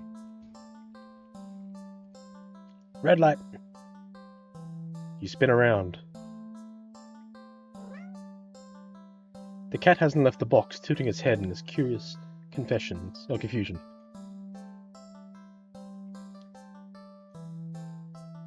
You try again. This time you go a bit slower.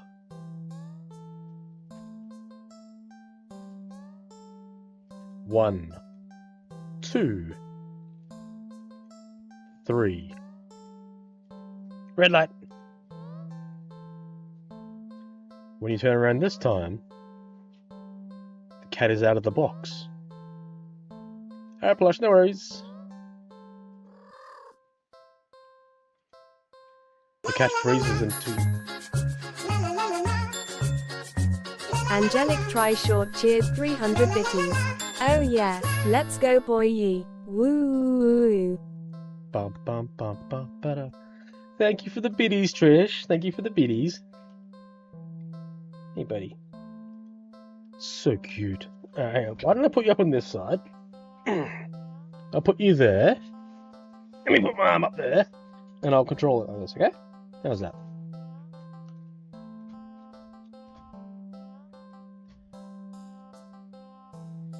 Satisfied the cat is getting the hang of the game, you turn around, speeding back up. 1, 2, 3. Red light! You turn around. Oh, there you go up this side. You turn around. The cat is a few steps away from the box, now peeking out from behind a dumpster. Nope, okay, you're off.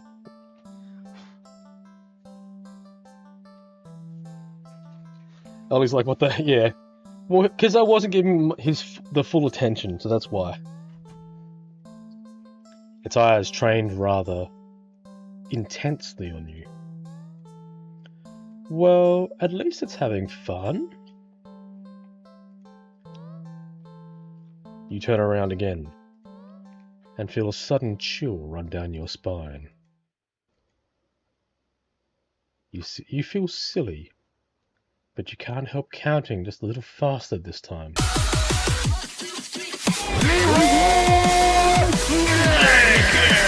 Shit! How you doing, my friend? Whoa. Shep, welcome in. How you doing, my friend? How you doing? Guys, if you're not following Shep, go and give him a follow. Good friend of the community, plays lots of cool, spooky, crazy games as well. But yeah, how you doing, man? How you doing? Welcome in. We're doing good. We are currently playing Do Not Take This Cat Home, and it is creepy as hell. It is very intenseful. So we just had a bit of a kitty break as well. But yeah, no, thank you for the raid. What were you up to, man? What were you up to? You were doing... Oh, you don't follow. Nice. Yeah, it's not following Shep. Go and give him a follow. Play a lot of games. A lot of different games, from DBD to... I saw you playing Buckshot Roulette. Lots of games. So yeah, this game is really good. Oh, thank you, my friend. If you need a raid and run, please feel free to, but if not, hang out. We've been going for an hour and a half. We've still got a lot more endings, I think, to get in this game, but this game is also free on itch.io, and I am very itchy now as well after picking up Ollie, but no, thank you for the raid, my friend. Thank you. I appreciate you. Oh, pardon me. Alright, so what we're doing now is we're playing with the kitty in the alleyway, and we're playing a bit of red light, green light, and we're starting to get a little bit of an odd feeling. So sit back in and listen to Matsui's story time. You gotta get some sleep because you got a hair appointment in 5 hours? Nice. Alright, well, no worries. If you do need to raid and run, please feel free to, but your community is safe here with us. But maybe let my voice relax you as you go off to sleep. 1, 2, 3, red light! Whirling around after saying red light, you look at the cat. It's halfway down the alley, closer to you now, but... Thanks, Shep! Not safe with the damn cat, yeah, exactly. It's as if the perspective of what you are seeing is off somehow. Morning, Wolf! We're doing bedtime stories, yet people are waking up or raiding in. Alright, I'm gonna quickly go and wash my hands because I'm starting to itch. Back in a second.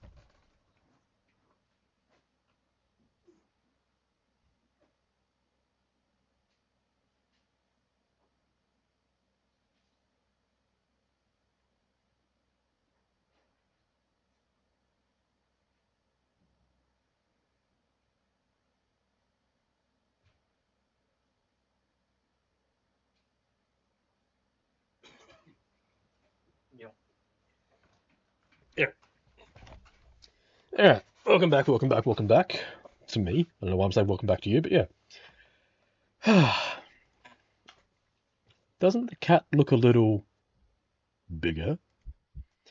Its pupils are thin slits now. Something's not right.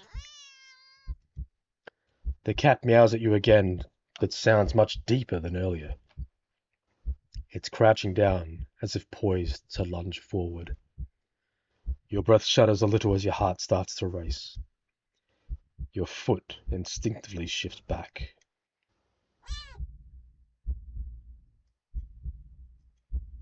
You freeze immediately. The cat looks impatient. It wants to keep playing, but You gulp and turn around, swiftly counting and turning again as you gasp out. 1, 2, 3, red light.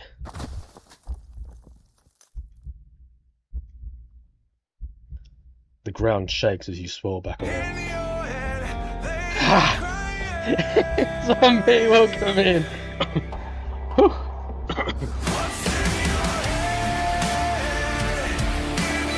Welcome in, zombie.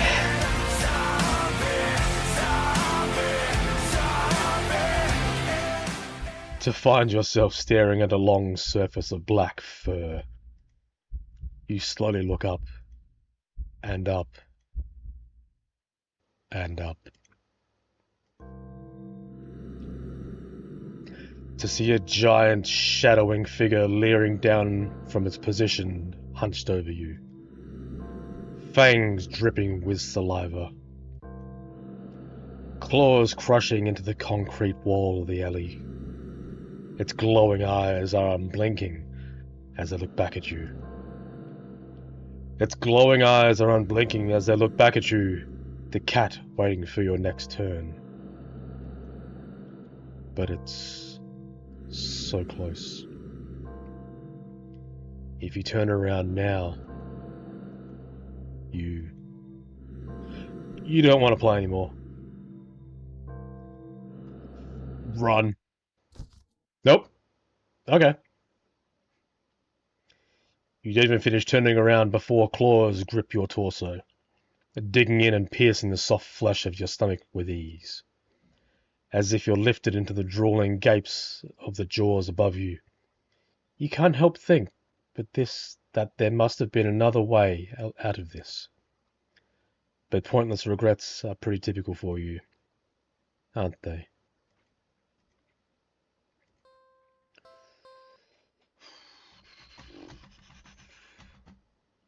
Oop, don't. Alright, let's skip all that. Don't take the cat home. Alright, so we've... Well, okay, let's play with the cat again. Look at that. Keep playing. Right, let's back up. Keeping your eyes trained on the giant looming over you. You take a step back. No, that's cheating. Run. Run, restore backup EXE. Okay, dead. Okay, so that's that one.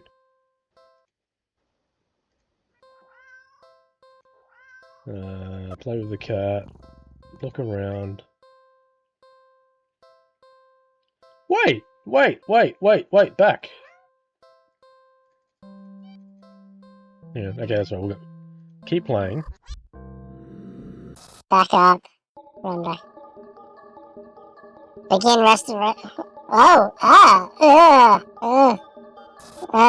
nope. See,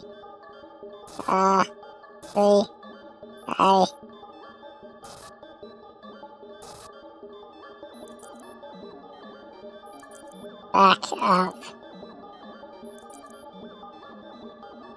What are you doing? Stop! You'll break everything! The cat stares as it keeps contact with you and back up. You step back and back. And as you take one more step back out of the alley,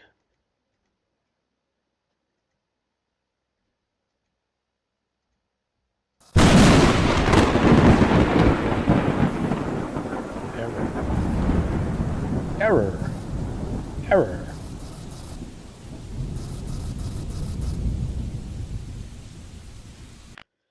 The world outside the alley seems to be broken. What exactly did you do? Alright, cool. So that's cool. So that's that one. I just showed the kitties!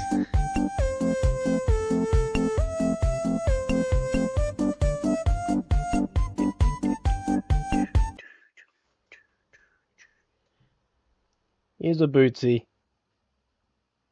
She's not happy. She scares me. She's been a real brat lately as well.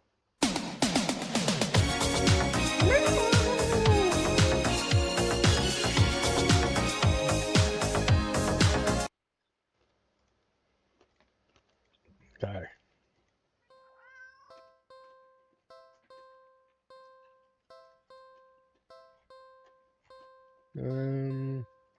Yeah. Right, so let's try a different one. So we're gonna choose some bad ones.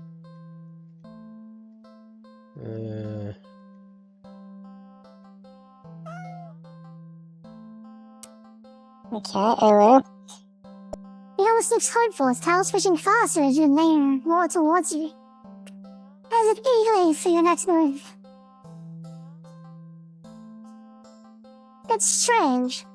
The more you hesitate to leave the alley, the more you find yourself wondering. What's the point? You go where? Do what? What's the point when you always doing all of it completely alone? Even going home to your apartment wouldn't help, would it? One bedroom, one bathroom, and one you living alone in it. It's been like that for so long. So long.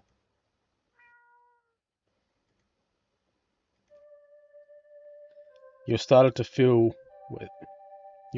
when you feel an impossibly soft paw pressing against your wet cheek. You didn't realize you'd been crying, or that your little breakdown had literally brought you to your knees, right in front of the cat's box. You feel slightly embarrassed, but the cat responds to you as if it could sense your self-deprecating feelings creeping in. It presses its paw on your cheek 3 times in quick succession, as if trying to slap you out of your melancholic state. But they're so light, the slaps feel more like getting gentle, eagerly petted. You can't help but laugh a little. Can't believe I'm having a meltdown in a dirty old alley with a stray cat comforting me.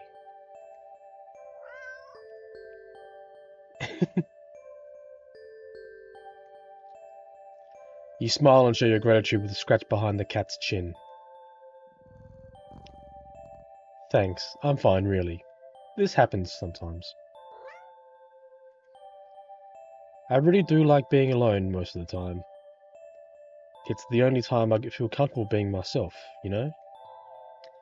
Even if I get lonely every now and again. It's easy to ignore when I'm keeping myself busy. That when I push myself out today, I think. Or maybe I was hoping to make a friend or something. Though I guess that wouldn't be a good idea. I doubt someone like me would make a very good friend to anyone. Okay. Maybe I won't go as far as to say that.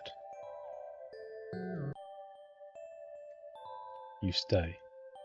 And just talk to the cat. And anything that comes to mind.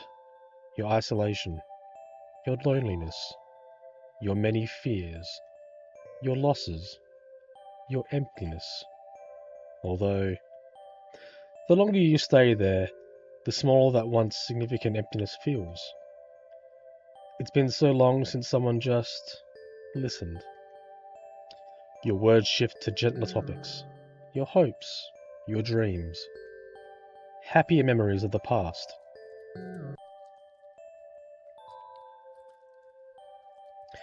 As you talk, you don't even notice that the once cold concrete walls of the alleyway becoming flesh-like. Warm and pink. Its softness slowly engulfs the both of you. The sound of your own voice feels hypnotic as it reaches your ears, encouraging you to speak more of the depths of your heart into the open. You give in easily. When you do run out of words, you're not sure how long you've been sitting there, but not knowing doesn't seem to bother you. Still, a strange question enters your mind.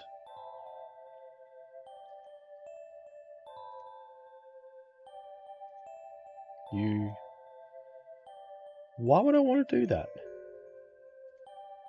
You're too tired to move. Pouring out your heart and soul has taken a surprising toll on you, but you have no regrets. You're so happy. You don't think you've ever felt so heard, so seen. You lean forwards to rest your head on the box. You don't feel the rough cardboard you were expecting. Instead, you find yourself resting on a mass of something. Something soft and slightly damp and warm. So warm. But you can't find it in you to care on what it could be. You're so tired. You close your eyes. And you get that feeling that you're probably never going to open them again.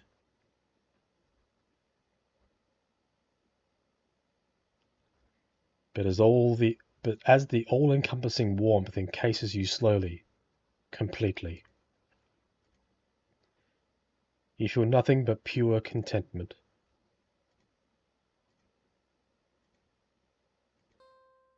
Oh, that was a nice one. I think he still died, but that was a nice ending, right? Yeah, let's skip all that. Don't take the cat home.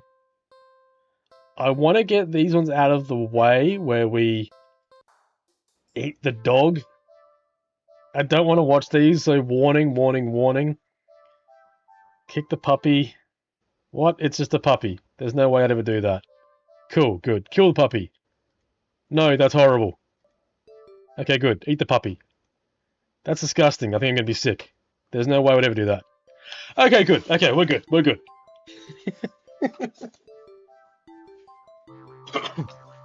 They're the ones that I was worried about.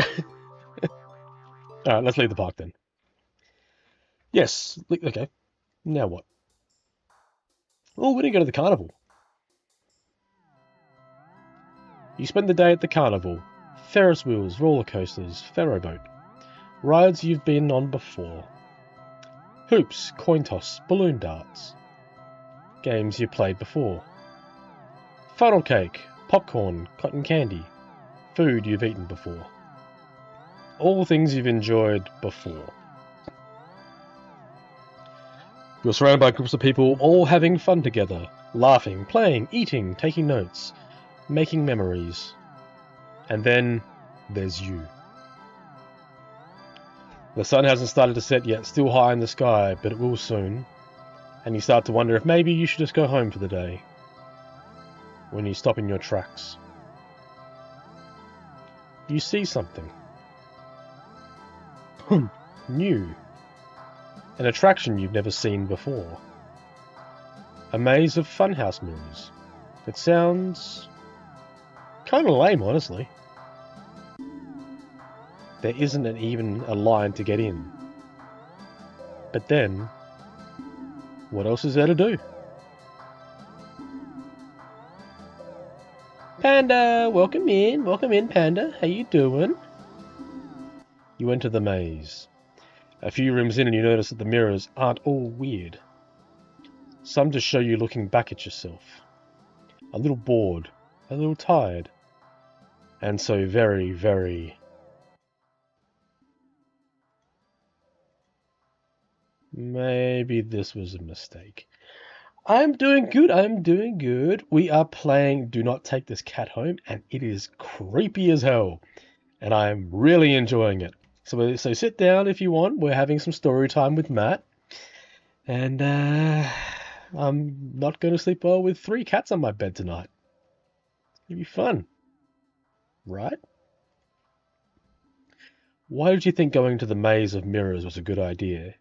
Even if it was something new to experience.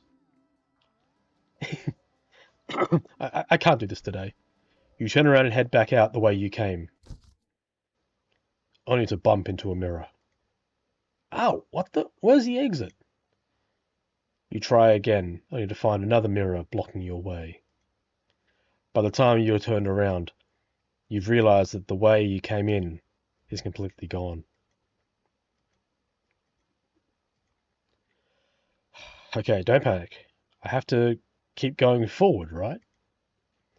You step through the only opening you can find and nearly trip over something on the ground.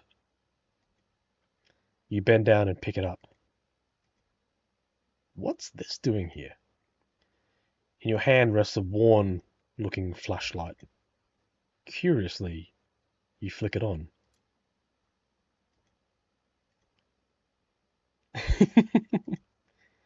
The light doesn't work very well. Crap, the lights. Did the power go out in here, or did the attraction operator forget that we were in here? How long have you been here, actually? You pull out your phone to check the time, or maybe call the police. Your phone is dead. You grip the flashlight in your hand. The light emitting earlier was dim enough for you to know there's probably not much juice left. Best to reserve it for a worst case scenario and feel your way out. Yeah. Yeah, you can do this. You take a calming breath. Well, forward we go. Hello, daring adventurer. Who said that? Welcome to the Maze of Mirrors. Mirror Maze. Would you like to know how to navigate the maze? Yes, I need help. Once again, welcome to the Mirror Maze. You're in a bit of a jam, but don't you worry. You're in good hands.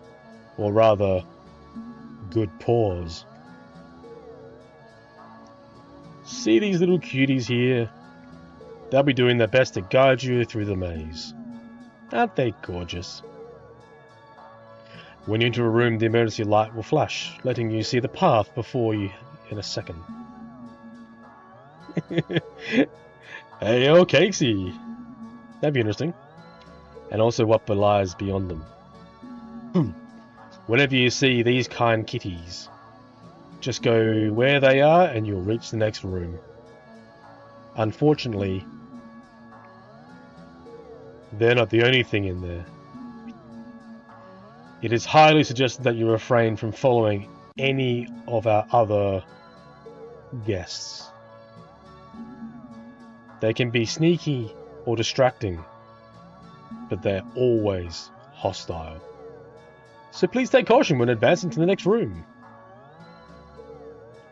Of course, this wouldn't be much of a mirror maze without mirrors. Can they hurt you? No, they're just mirrors, silly. They don't do anything at all. And you can't do anything to them either. They're just an obstacle you can't pass through. Go left, go center, or go right. The choice is yours. Though, if you find a room with no helpful kitties in sight, and all the path leads to a mirror or something else, it is recommended that you stay put, and just maybe it will work itself out. Now, for your navigation tools. The flashlight you found doesn't have much juice left. It'll only let a quick extra peek at your surroundings about 5 times. So try not to use it all up at once.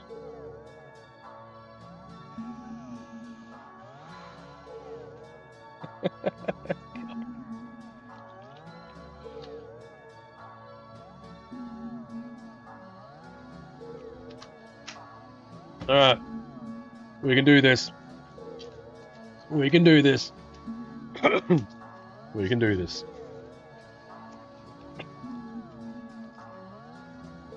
Okay.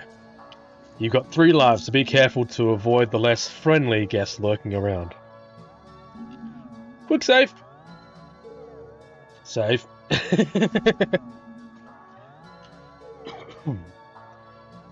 Why only 3 lives, you ask? Because you're soft and squishy. It wouldn't take much to damage you beyond repair. And besides, you're human. And humans usually only have 1 life. Yes. And yet you get 3. Don't you think You ought to show a little more gratitude. Ooh. And that's the end of your tutorial. Hopefully it was helpful. Are you ready to play?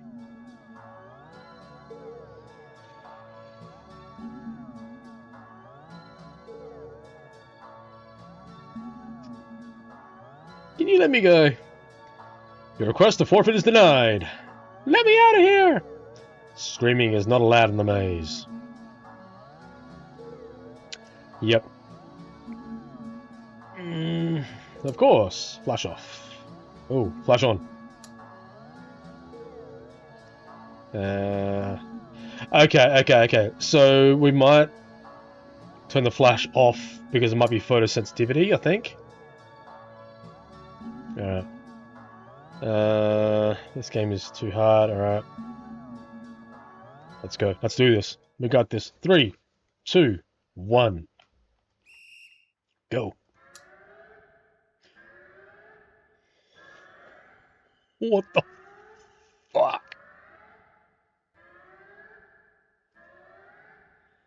I'm pretty sure this room has an exit. Oh my god, I did not see it. Right? I think right, yeah. Okay, next room.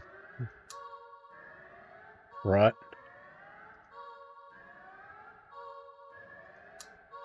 Left. So it flashes up, and there might be some other weird creatures. You gotta follow the nice kitty. Stay. This room feels off. Just wait. What's your name? What? What is your name? Mad Cat. Fuck you. Mad Cat. What's your name? Matt Chewy. Hey, you know what I did last night? I said you were awesome and Mad Cat smell. Mad Cat. Welcome in, buddy. Welcome in. Welcome in. Maybe this game is about Mad Cat. I think it is. I think something just changed. Ooh. Left. Okay, next room. Left. Next room. Stay.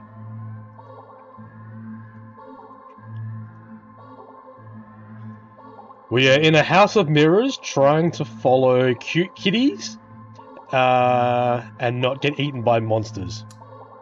Straight. Next room. Right.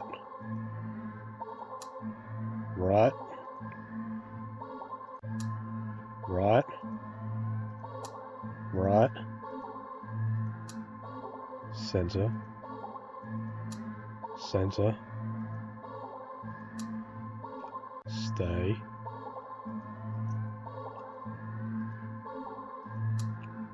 Left. Center. Right. Center.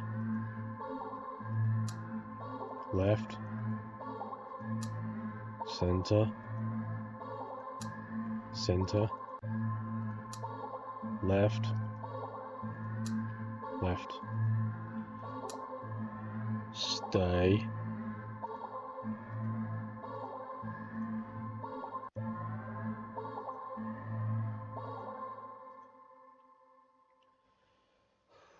You see it, the exit. You run forward, but as you do, the scenery shifts. Just slightly at first. But you're running too fast to stop yourself from colliding into the glass. Except, you don't quite go into the glass. You don't exactly collide with it either. You simply pass through it. And on the other side you see an endless white void and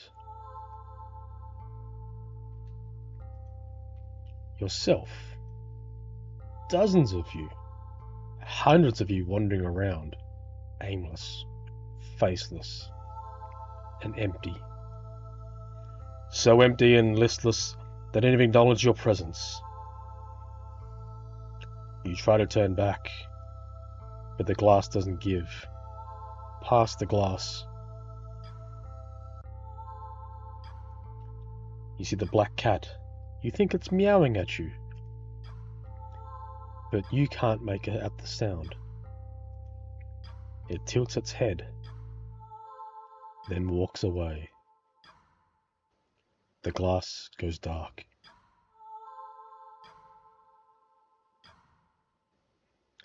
Then you watch helplessly as it disappears completely.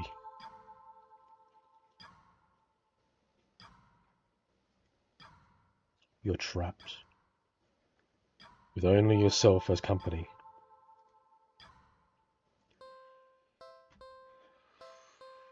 Alright. We got a bit distracted in that one, but we're good. Alright, let's take the cat home. Let's bring the kitty home. Alright. Let's do something alone. Let's clean the apartment. You decide even if it's your day off, that doesn't mean you shouldn't be completely unproductive. You know you have guests and all. A guest and all, but you really shouldn't put off your chores. Best to get them done, and while you're in the mood to do so. So for now, you get dressed, roll up your sleeves, and get to work on cleaning the apartment. At least, you try to. You sweep the floor. You wipe the kitchen counter. Okay, you don't make your bed, but who actually does that anyway? I do. Still, you notice that no matter how much you clean up, you keep finding more messes than when you started. You peek over at the cat. You suspect that it might be the culprit behind this mystery. But every time you rush to check if on it or catch it in the act,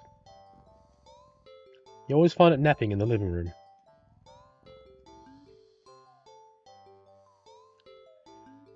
No, making your bed is not pointless because I have cats on my bed. Oh god, it's bright. You keep cleaning, but the cat or something keeps leaving more and more mess in its wake.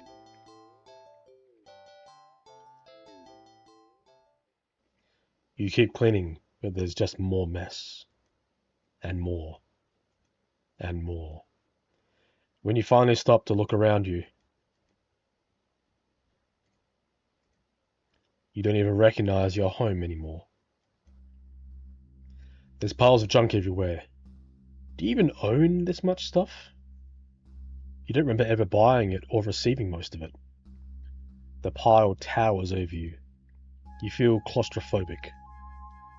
The stench of garbage is overwhelming, despite your hands feeling raw from all the cleaner fluid you've been using. Your eyes still burn from the bleach. You need some air. You need to get out. You hear a crack and see a teacup you're certain you don't smash on the floor. You look up and you see the cat perched on a teetering pile of china and kitchen appliances. He carefully nudges another teacup from the pile, sending it careening to the ground. But you don't even flinch as it shatters. Instead, you start to chuckle. Suddenly, you're laughing. It's so hilarious that tears start running down your face. I knew it was you! You did this, didn't you? You pick up the largest piece of ceramic from the broken teacups. Didn't you? And throw it at the cat. The cat dodges by leaping off the pile. The pile sways.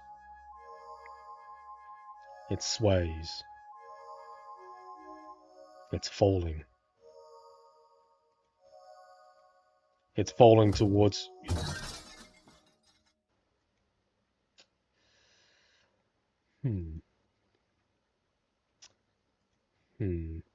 You can't move. You're buried. The pile fell on top of you. Broken shards of fine china and sharp utensils are piercing your skin, your organs. Your bones feel loose and limp, crushed under the heavy appliances. Warm liquid pools under you. With the last of your strength, you listen as the cat pads over to you before laying down and purring sleepily. Yeah. A nap sounds pretty good.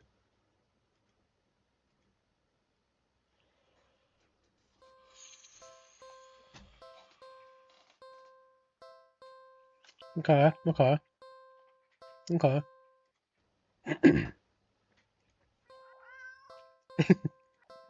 Send the cat home, do something alone. Let's watch a movie. Oh, there you go. You're not tired enough for a nap, but you're too lazy to get started on any of your chores. So you decide to watch a movie. You get dressed in your favourite pyjamas, make some popcorn with an obscene amount of butter, and head over to your armchair. Only to discover that the cat is already napping in it. You frown a little in thought. Your couch isn't the best angle for optimal TV viewing pleasure, and you don't feel like pushing it around and having to put it back later. The only option is you have left to sit on the floor, or move the cat and reclaim your throne. Let's sit on the floor first.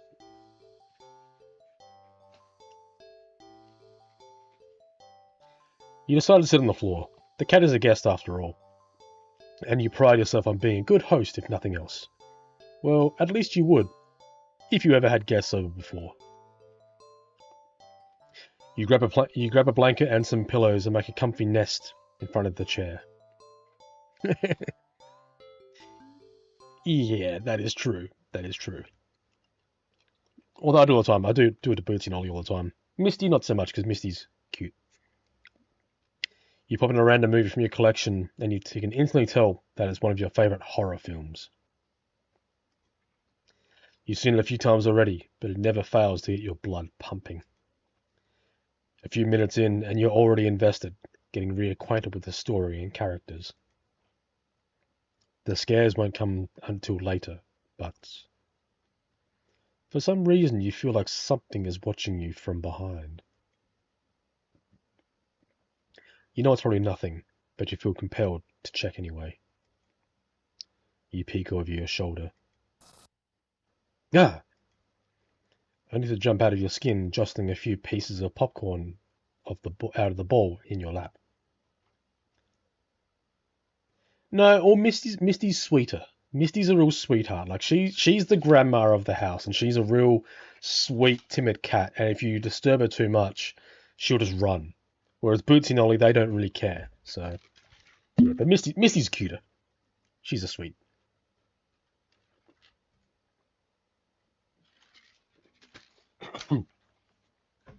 The cat is awake and looking right at you. Side note. So, not last night, the night before, Bootsy was cold. So she came up to me and started like jabbing at the blanket for me to let her in. And she literally just goes and just stares at me and then runs off. Like, well, fuck you then, little bitch. Boots is a shithead.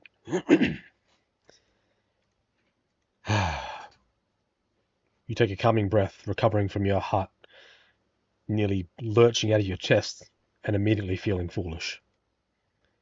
It was just the cat, of course. It was so quiet you'd forgotten it was right behind you. Even though it's the whole reason you're sitting on the floor in the first place. You shakily pick up the remote, intended to rewind some of the parts you've missed. However, as soon as you press the rewind button, the TV shuts off. You blink, confused. Nothing else turned on. The kitchen's dimly dimmed light was still on. The digital clock was still glowing, and the movie player was still rewinding. The power clearly didn't go off, so why? You feel a chill run down your spine as you catch the cat's reflection in the dark TV screen. It's still looking at you. Cats stare, silly. It's kind of their thing, right? And you're a new addition in your life. Of course it's going to study you closely to see if you're trustworthy. As you mentally reassure yourself, you turn the TV back on. What? The TV's on, but the movie isn't what's playing on screen. It's you. You watch yourself frown on screen as you feel your brow furrowing in tandem. It's like footage of you in real time, like you're being recorded. You feel the familiar sensation on your mind focusing on small details to avoid the bigger picture of your current situation. Avoiding the questions of how this is happening, of who or what is doing this, and why. Suddenly your mirrored self smiles and waves at you, all on its own. You don't wave back, too stunned to move. The you on the TV screen doesn't seem to mind, though. Then it stands up and walks out of frame. And... ah! A terrified yell rips out of your mouth before you can think to stifle it. On screen, in the chair, is the cat. But it's wrong. It becomes a large, swollen mass of black fur. Its twitching pulse arrhythmically with its slow, almost methodical breaths. Its mouth is in a yawning entrance to a black abyss, framed by a set of teeth that look very, very sharp. Glowing eyes bulge from all over its body. It's still looking at you. It doesn't even acknowledge your on-screen persona as they walk back into the frame and pet it almost lovingly. Then, the you inside the TV touches one of the cat's fangs. You flinch at the sudden sharp pain in your palm. You look down and sure enough, your hand is bleeding. You're not particularly afraid of blood, but for some reason the sight of leaking out of you sends another chill down your back. A thought, a clear and terrible flash across your mind. It's not just the mutant cat in the TV that's watching you, is it? Don't look behind you, don't look behind you, don't look behind you, don't look behind you, don't look behind you. You watch helplessly on the screen, self smiles and nods at you, almost encouragingly. They stand in front of the cat's gaping jaws. They look into the dark depths. And as you're torn between the horrifying realization of what's about to happen and the gripping wonder of what they look like back at them from the deep, deep darkness, they jump in. Darkness is a sudden presence all around you, pressing in, holding you down. And yet you somehow feel weightless. You can't tell if you're falling, but it doesn't feel like you're laying down or standing either. You feel warm. You feel cold. You feel everything. You feel nothing. You feel nothing.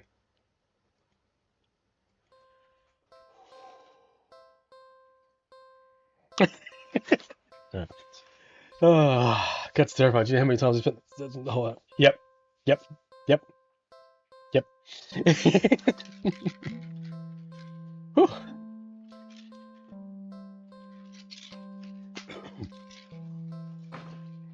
This game is great.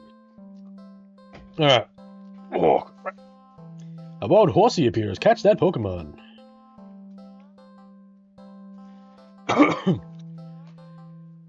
Alright. I didn't think it was going to be this much of a decision choice. Alright, so we've done that. We'll do something alone. Let's take a nap. You're a little tired from the events of the day. Making life-changing choices like committing to the responsibility of caring for another living creature really wear you out. You could definitely use a nap. You head to your room and get dressed in your pajamas before you decide to grab a glass of water from the kitchen. You head back to your bedroom ready for a much-needed nap. Kitty! Only for the cat to race past you through the open door and jump into the middle of the bed. It takes its time kneading at the sheets before settling down and closing its eyes. Well, that was fast. You frowned thoughtfully. Now that your mind's on it, you really need to find Now that your mind's on it, you find yourself really craving a nap in your own bed. There's no way you're settling down for sleeping on the couch. Certainly not the armchair. Which means you should... Fuck it, move, cat. You tentatively nudge the cat in an attempt to make it move on its own. It doesn't budge in the slightest. Keep trying, this is your bed. You push him a little more firmly this time. The cat sounds annoyed with you. Again, you will sleep in your own bed. The cat opens one yellow eye and slides it up to look at you.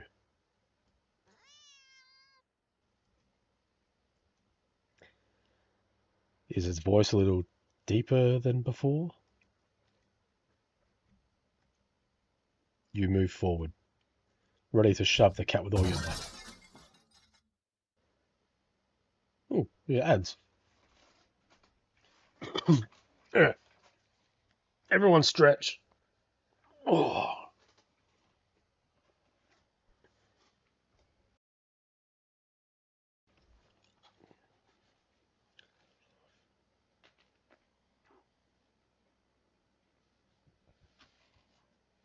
Alright.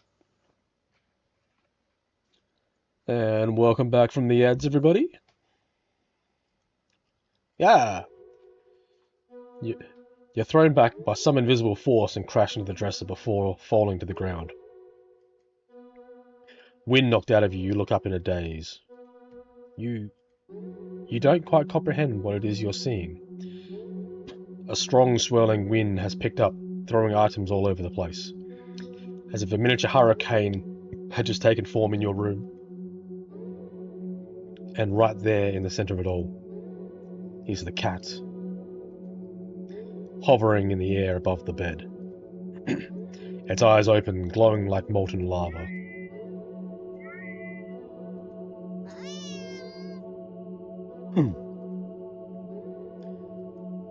You watch as the vortex rips open in the center of your bed, and panic as the swirl turns into a vacuum, dragging you towards the bed.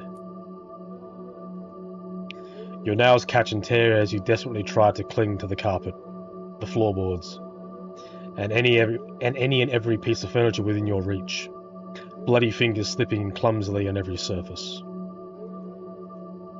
But there's nothing you can do. As you touch the vortex, your body starts to disintegrate. Tiny particles of your body separating and floating into nothing.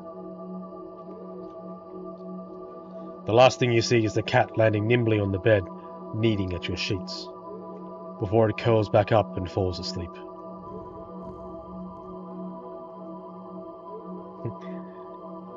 Do not disturb. Okay. You got spaghettified. Alright, now let's go back to the movie one, and let's reclaim my throne. Because I forgot to do that. You square your shoulders. Sorry, kitty, but that's my spot. You pick up the cat and place it on the floor. It's clearly upset with you when you try to pet it as an apology. It dodges your hand and scampers away. You shrug and put on a random movie before nestling into your chair. It's some horror movie you love. It's some horror film that you love to heckle from beginning to end. Nothing but an endless string of pointless jump scares. Did the writer not think the meaning of the word subtle? What the heck was that? Was that in the bathroom? The cat must have gotten to the medicine cabinet and knocked something over. Calming your thundering heart with a deep breath, you pause the movie and get up. The cat dashes between your legs from the hall. Fleeing the scene only makes you look guilty, you know. You're even more reluctant to see the damage now. You just wait to relax and watch your bad horror movie. Thank you, Dirk. You go into the bathroom and turn on the lights, and all you can smell is Dope Biden. Smells like the rotting toilet that is his smell and stench. Just as you thought all the stuff in your medicine cabinet had been scattered on the floors. You sigh, at least none of it looked broken or damaged. You crouch down and pick everything up. Click. Fuck you doing? Those are just clothes? Did you bubble when you crashed down? Or... Well, at least the cat can't come in and make more of a mess this way. What? Didn't you replace the bulb? They weren't faulty, were they? You don't remember to hold on to your receipts in situations like these. You know you'll be able to get your money back. You said... You shake out the pain of your knees from crouching and open the medicine cabinet. Carefully you place everything back where they belong, making sure nothing is missing. You close the cabinet door. You jump back, slamming against the wall, covering your mouth. You look back at the mirror on the medicine cabinet door to see nothing. Nothing? What the hell? Something was... You know you just saw something just now. You know you did. Right? Ah. You rush out of the bathroom and slam the door behind you without looking. You enter the hall and... No.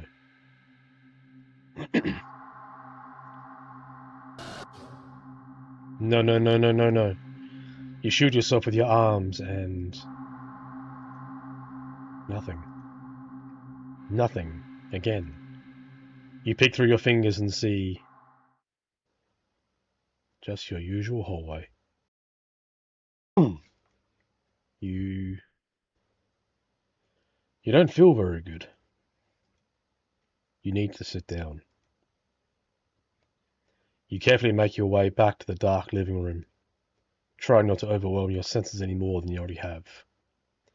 Maybe you should watch something a little more light-hearted, or just lie down instead. You don't know. It's a little hard to think. You just need to sit down. Stumbling forward, you reach your chair, but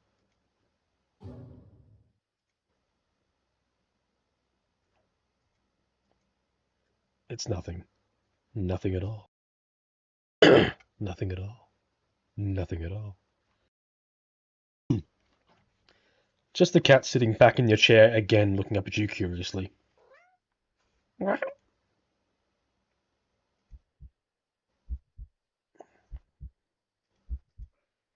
it's enough. Your heart lodges so harshly out of a mixture of fear and anticipation that it completely gives out. Your eyes roll up into your skull. You feel yourself falling back. You're dead before you even hit the ground. Ooh. Alright. Okay. Whoa. What?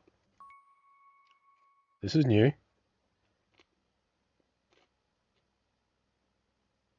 I'm sorry.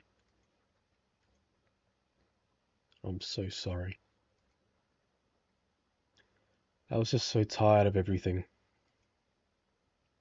Not you. Never you. But I couldn't be the person you deserve. Couldn't ever hope to be. You were so amazing, smart and talented and independent. You shined. But in comparison, possible trigger warning.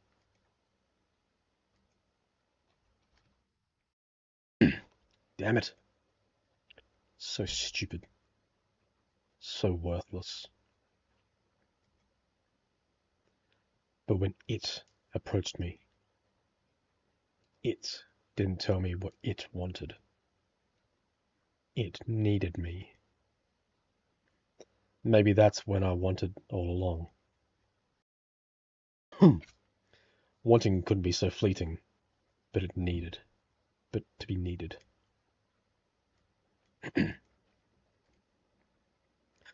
There was nothing I wouldn't give to have someone just tell me that I mattered to them, that they needed me.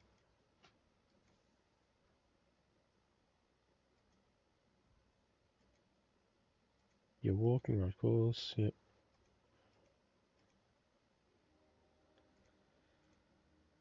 Oh, I can't skip, okay. Maybe like it's fun, starting to turn around. Eternally go outside, that's all the same. Yep.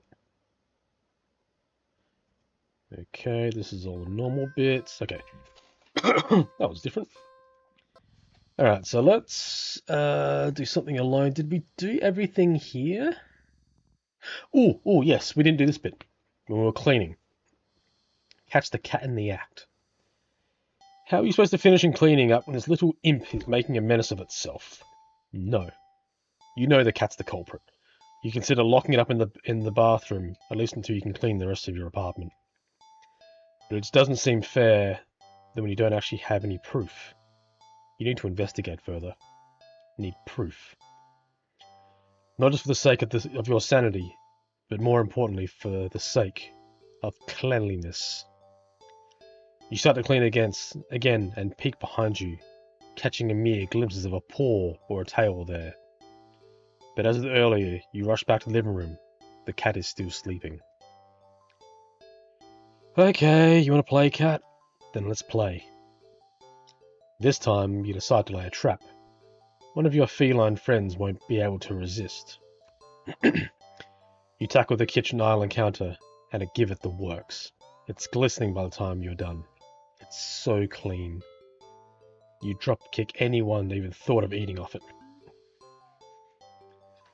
The perfect trap for your little confusing saboteur. You whistle innocently as you exit the room and hide around the corner of the entryway to the hall. From the angle you're at, you have a perfect view of the cat and the island counter. There's no way you won't catch the culprit in the act now. If it really isn't the cat, maybe you'll give it a treat and apology for your suspicions. But as you deliberate, it should stop by the grocery store to get some fish.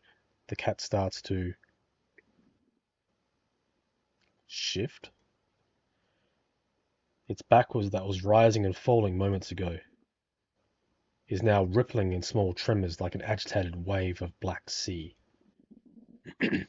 It's shuddering. It's bubbling. It's bulging. Pop!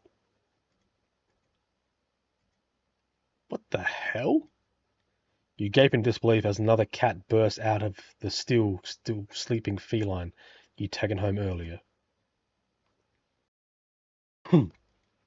You're fairly certain that's not how cats give birth.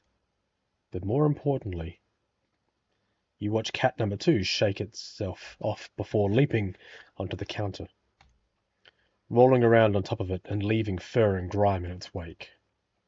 Probably should have given it a bath earlier. You feel like your mind is lagging behind the reality of discovering what you just made. But you don't seem capable of thinking beyond smaller observations. For example,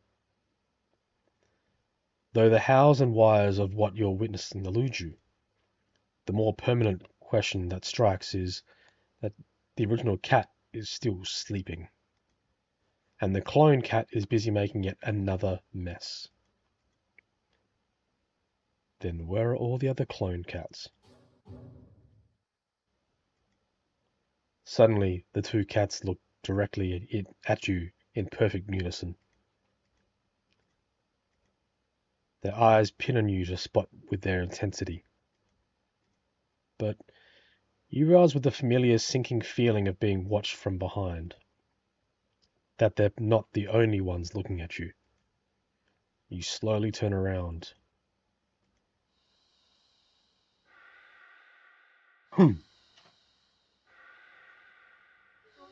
Packed in the hallway behind you, from the floor to the ceiling, is a living, breathing, writhing wall of cats, of clones, all piled to the top of each other.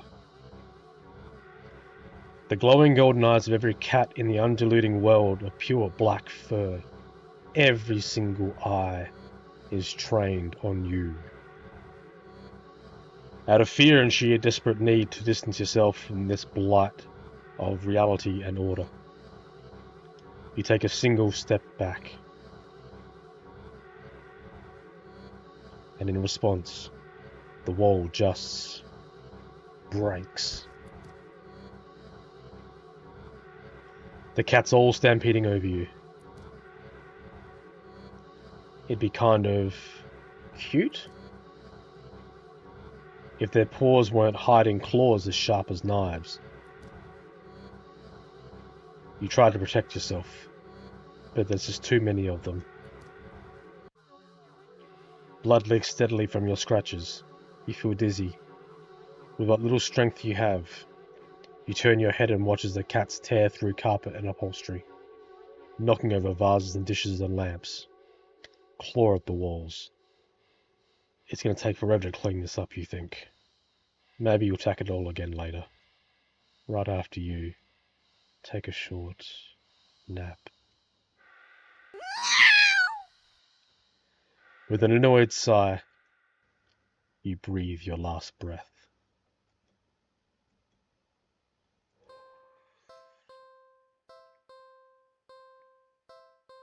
Water, water everywhere, so let's Thank all you. have a drink.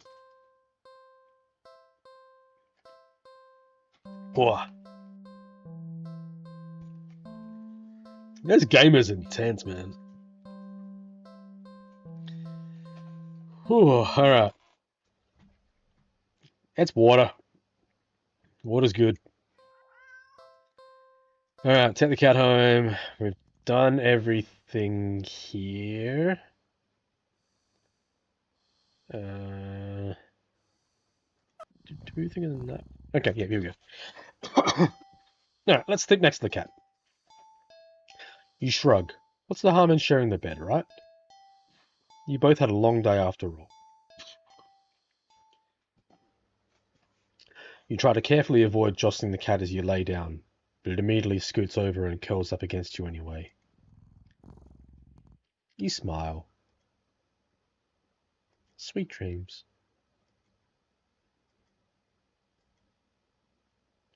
You feel like you've slept for a long time. You feel a warm weight on your back. You don't see the... mystery solved. You feel comfortable. You consider getting up. But as soon as the thought enters your head, your mind fills with static and a deep sense of disapproval. Not yet then, okay? The cat, jostled by your attempts at movement, kneads painfully at your back before settling down again and falling back asleep. You fall back into slumber too.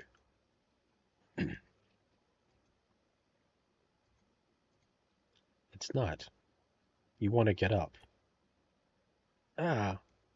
Claws dig into your back like a warning. Tomorrow night then, right?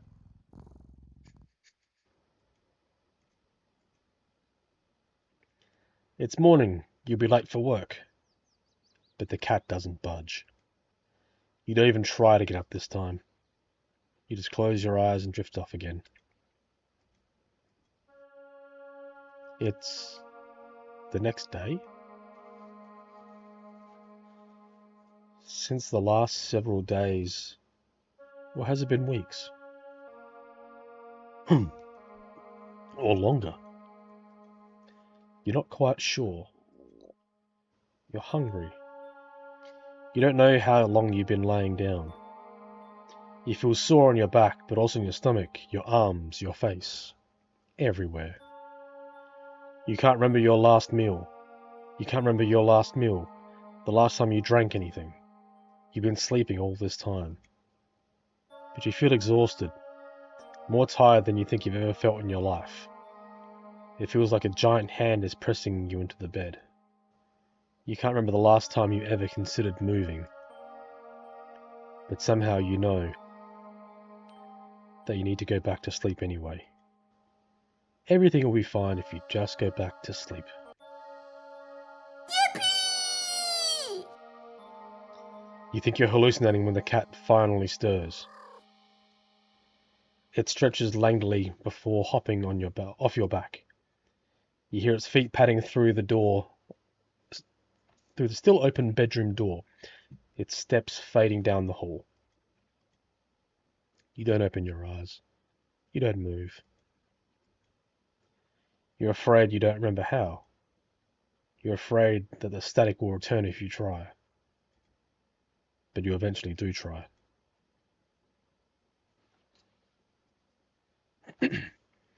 You try to pop yourself up in your arms. It's thinner than you've ever seen. Thinner than it should be possible. Crack. The arm snaps under the weight of your body and crumbles into dust on the bed sheets. It doesn't hurt in the slightest. As if every nerve has dried up and become as useless as you feel in general. How long have I been laying in bed? You don't have much time to think about it. Your failed attempts at sitting up send you tumbling over the side of your bed like a rag doll. But you think you've probably come closer to a ceramic doll, as your body shatters instantly upon impact on the floor. Your head rolls towards the door, letting you watch as the rest of your strewn body parts crack and crumble, and turn into broken ruins as your consciousness begins to fade. The cat strolls into view then, poking and prodding at the remains of your brittle limbs. Bad kitty, you try to say, but you think your jaws might have snapped off earlier. Almost as if sensing your attention, the cat walks over to you. Well, your head at least. And you watch with your final conscious seconds as it lays down, curling its body around you.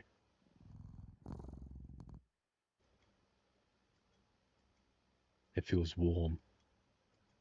Well, maybe another nap couldn't hurt.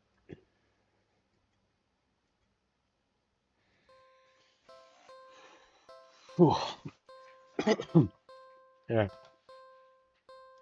Next. Skip. Alright, so we've done that. Done those. We've pet the cat. We've kicked heading. Okay. You're not quite ready to stop. I'm gonna sleep at 3 cats tonight.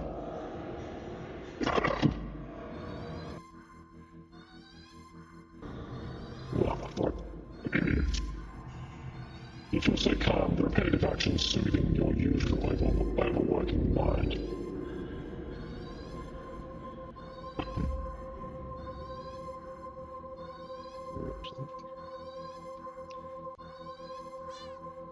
The cat leans away from your next head pat.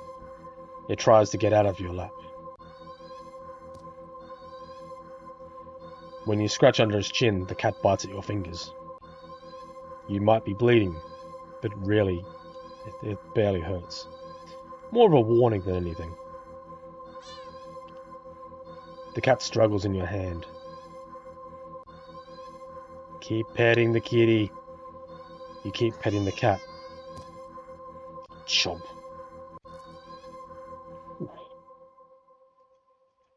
The cat bites off your finger. It hurts. You're definitely bleeding now, but for some reason, you just can't stop.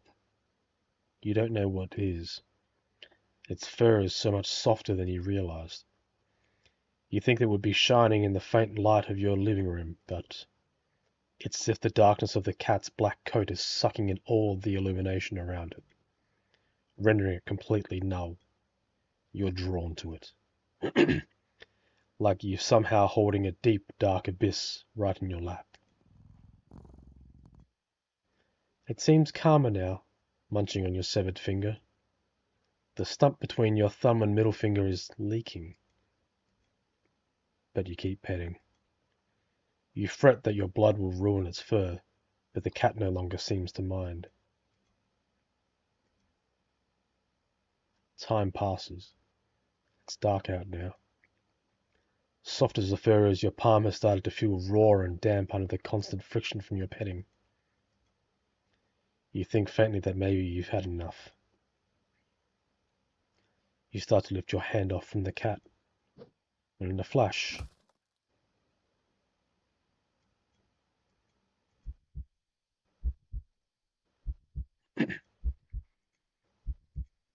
your entire hand is separated from your wrist. It flops on your lap beside the cat. The cat's claws on his front right paw glisten with crimson liquid. You don't feel it for a moment, but your body tenses, anticipating the pain as you blankly watch the cat lick at your bloody palm on your severed hand. It hurts. It really, really hurts. Then the cat looks up at you and feels compelled to keep petting. You're reluctant, but you're also afraid of what will happen if you don't heed the call. What will you lose next if you try to resist again? You were hurt from your insisting petting earlier. Yet now you've been hurt for trying to stop. It defies all logic, but that's what scares you. That's the reason such fickle whims. You feebly try to raise your uninjured hand to pet the cat, but it stiffens, golden eyes glinting dangerously. Well, all right then. You raise your bleeding stump and resume petting to the best of your ability. You pet, and you bleed. You pet, and you bleed. You pet, and you bleed. You pet, and you...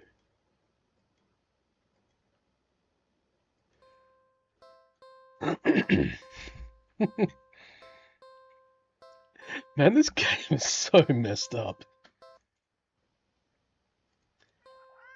Alright, take the cat home. Do something alone. We did that.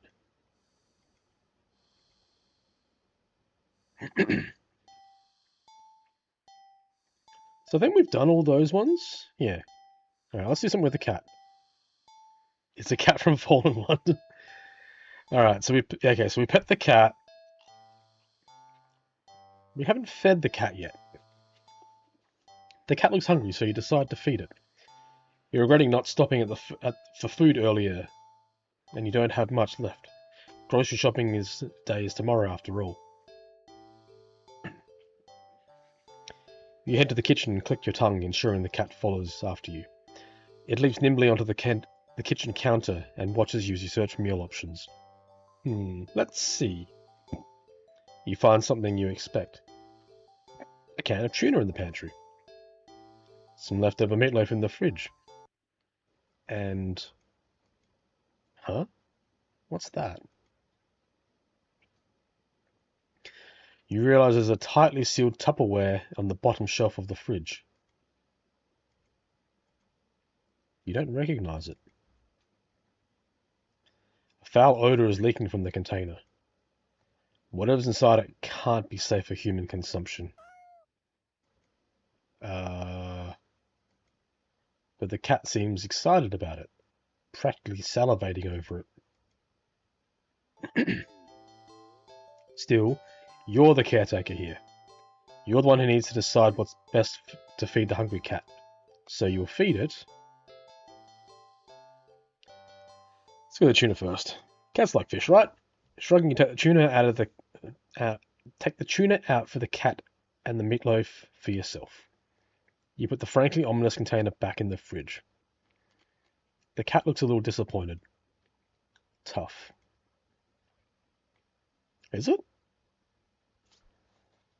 You need to dispose of that weird whatever it is later. You open the tuna and spoon it onto a small saucer. You put the saucer on the kitchen counter next to the cat. You don't think you should be encouraging to eat it up there. But you figure it'll make it for electing to not feed it the toxic goop it wanted.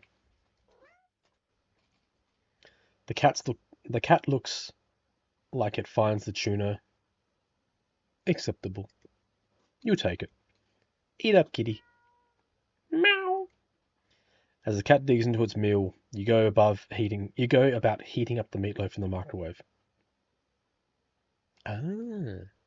While settling down, while setting the time, you hear.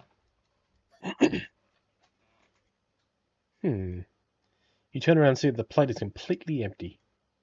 Whoa, that was quick. You need to pace yourself.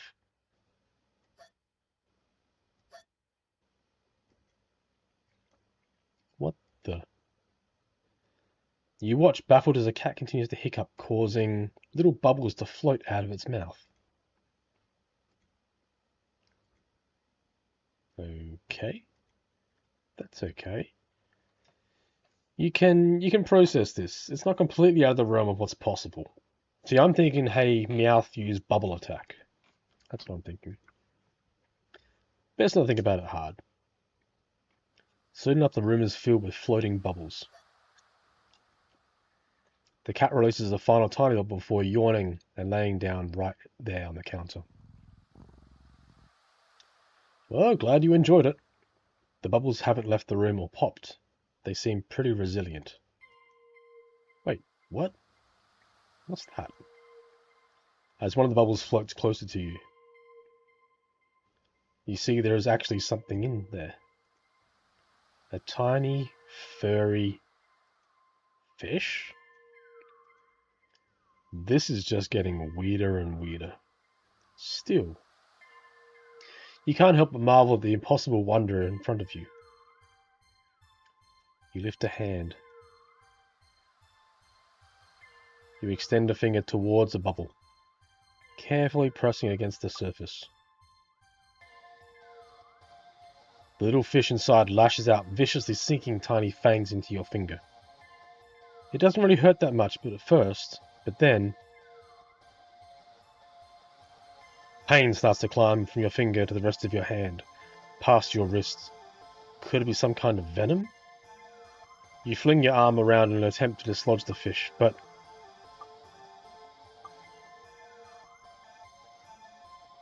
you accidentally knock your arm into several of the bubbles floating around. More tiny ravenous fish latch onto your flesh. You stumble back out of pain and sudden bout of dizziness, only to bump into more bubbles. More fish digging their teeth into your back. It hurts. You get dizzy. You've got to get out. You deliriously try to stumble out of the kitchen, but the entire room is filled with deadly bubbles. By the time you collapse to the ground, you're absolutely covered in tiny, angry, biting fish. Your legs, your torso, your arms, your face. The pain is unbearable. You can feel it in your skin and your teeth, as your eyes and your hair, and it's so consuming you can't even feel yourself convulsing or crying. You don't black out. Your eyes are still rolling within your skull when you gasp out your last breath.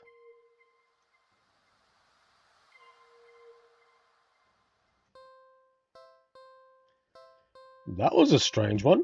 Okay. Summon's Better Ocean. Ah, okay, didn't know that.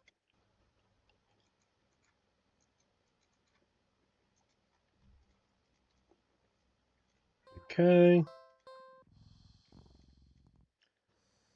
Alright, so let's give it the meatloaf now. You get the feeling the cat won't be too impressed with anything that comes out of a can. And you're not about to feed it whatever the heck that toxic-looking sludge is. So it's settled.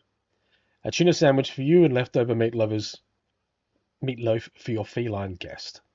You ignore the cat's disappointing meows as you put the weird container back in the fridge to dispose of later. You warm up the meatloaf in the microwave.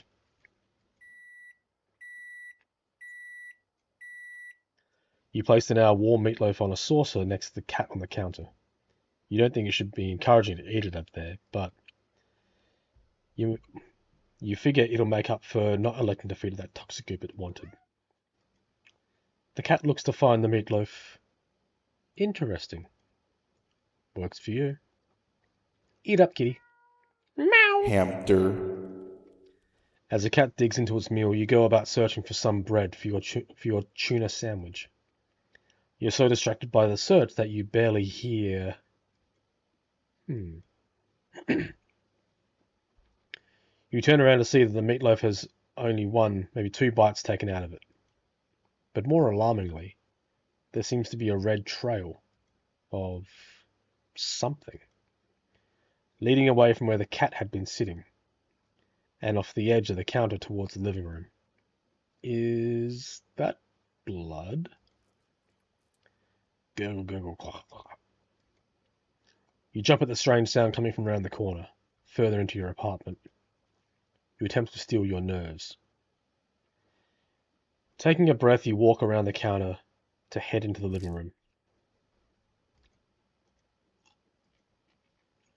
You stepped in something warm and wet and red. You resist the urge to vomit and step away from the trail of... You follow the trail into the living room and see that leads into the hall. It's getting louder. It's definitely in the hall.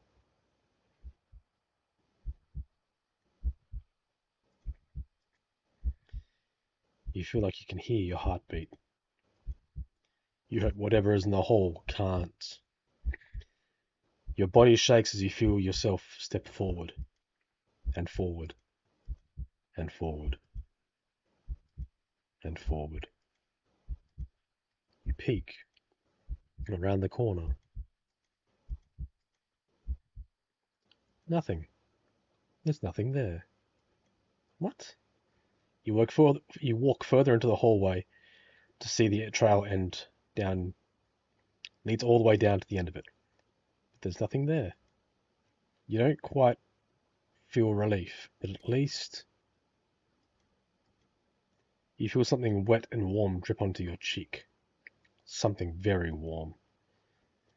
You wipe your shaking hand across and pull it back. You see your fingers covered in something.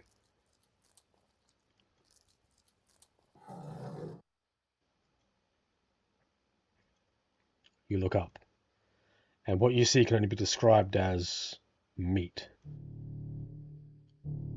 The entire ceiling of the hallway is covered in a thick, undulated, writhing layer of pulsating meat. At the center is a single glowing eyeball frantically rolling around in every direction, until it lands squarely on you. You try to step back, desperate to escape the hallway, escape this thing. But before you can scream, meat tendrils shoot out and grab you. Let me go! They pull you up and up into pairs of slowly opening jaws. And then chomp. Okay, that was okay.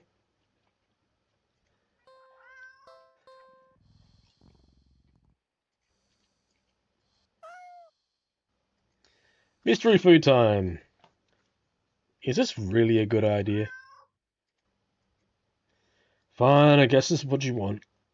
You open the container and... Ugh! You barely manage to keep up from throwing up, but just barely. The stench is overwhelming. Hey, Kai, welcome in.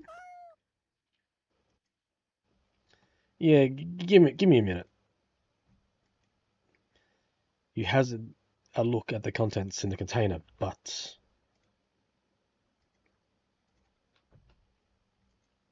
You honestly can't remember what you were supposed to be looking at. Everything is just mashed together. But what exactly everything consists of is a mystery you're more than happy to keep unsolved. Different shapes, different sizes, different textures. Not the color, though. All of it is the same color. The most unfortunate looking shade of grey you've ever seen. Tinted with a nauseating wet green film over the top. Am I supposed to warm it up? You don't really know how to serve it.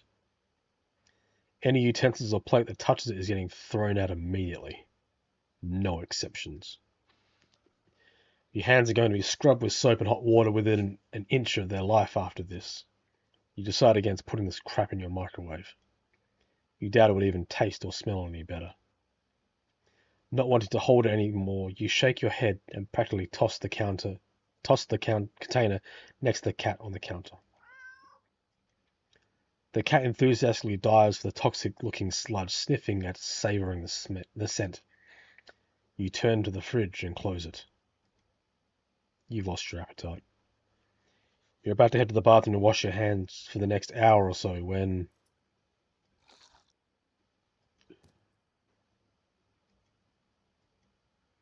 a sharp pain in your foot causes you to stumble. You catch yourself in the kitchen sink and look down to see the tip of your sock is red. And the red is slowly spreading the rest of your sock. Are you bleeding?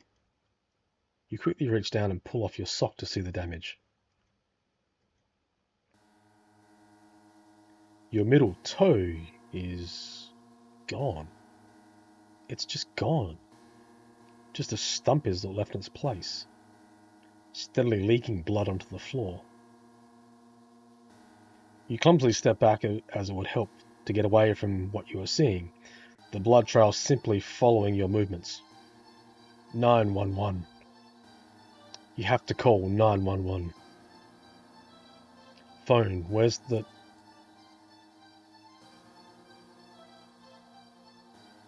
What? Your tongue is... What? What's happening to me? Munch, munch, munch. You simply look over to find the cat still eating, completely unbothered by your suffering. Not bothered to try and stop the blood from dribbling out of your mouth, you keep watching in a daze as the cat happily chews at a gross piece of... Wait. That's... You look closely at the mystery food in the cat's jaws. It looks vaguely familiar. It looks like a tongue? Ah. Before you can even think to do anything to stop it, the cat dives in the container again and bites into a piece that looks like a... You collapse to the floor, clutching at your torso. You writhe around in the blood-streaked tiles, crying. Something inside you has just... Blood pours out from deep within you. Whatever that was, felt important. And now it's probably gone too. It hurts. It hurts so much. Stop, please! You weakly try to reach up to the cat on the counter above you. Your vision blurs from the effort, from the pain, from your tears, from...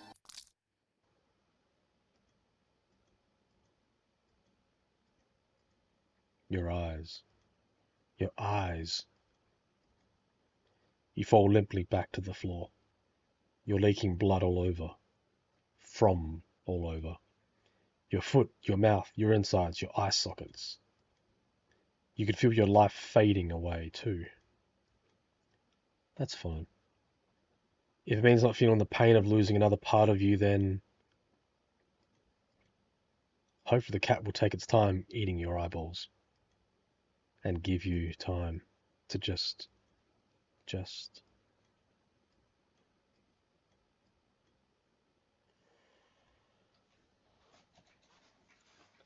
I was not expecting that.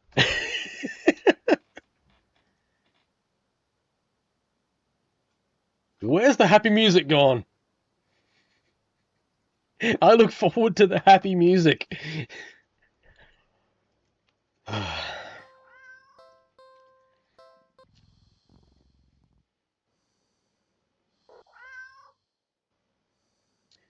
Alright, so we've done hide and seek. That was probably my favourite one, actually. That was really suspenseful. Let's look for the yarn.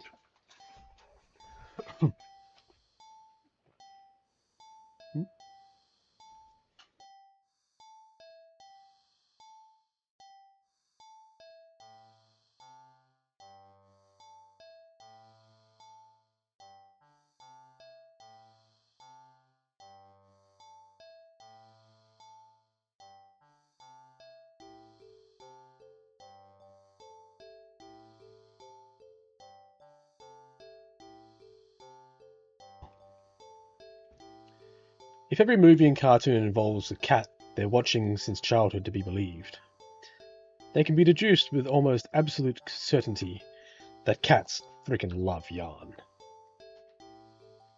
Probably.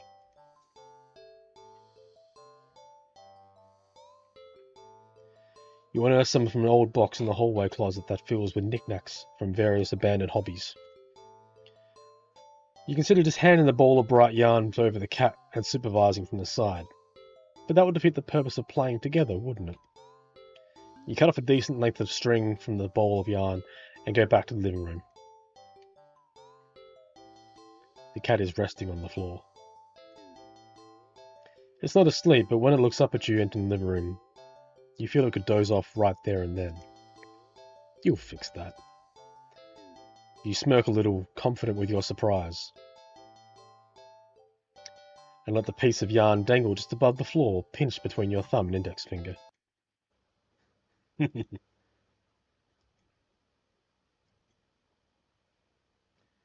sudden shift in the cat's demeanor makes your heart start to beat a little faster.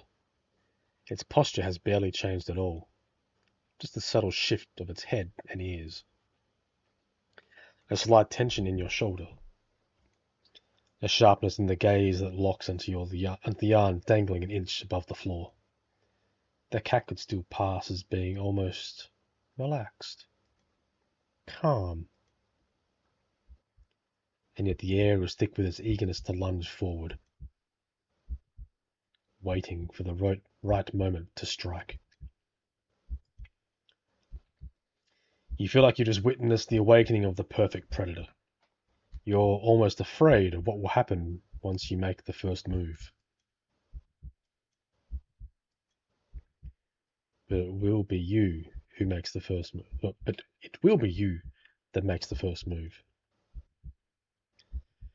You take a deep breath, relax your shoulders, and yoink! The cat had lunged the instant you wiggled the yarn, but you're faster. It completely misses as you flick your wrist, making the yarn recoil out of its reach like a terrified snake. Having overshot the landing of its eagerness, the cat stumbles and looks around as if shocked as its failed attack. You generously click your tongue to reorient it. The cat whips its head around at the sound. You're slightly taken back by the intensity of the stare of the yarn, but you persist. You wiggle the yarn again, encouragingly. And yes, maybe a little tauntingly. This time the cat anticipates the yarn's upward dodge and leaps up it to swipe at it. But you've already one step ahead, puppeting the yarn to dance gracefully out of reach once more. Come on, you can do it. It's a little condescending, but you can't seem to help it. For some reason it feels good, knocking the feline down a peg or two. At least it seems to be enjoying itself. You hope, anyway. You keep going.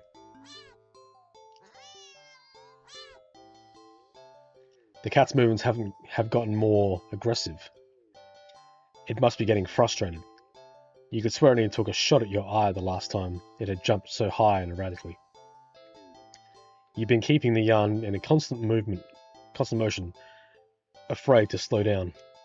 Your wrist is starting to get tired. The cat doesn't seem to be losing any energy though. It's like it's getting faster and faster. Flick.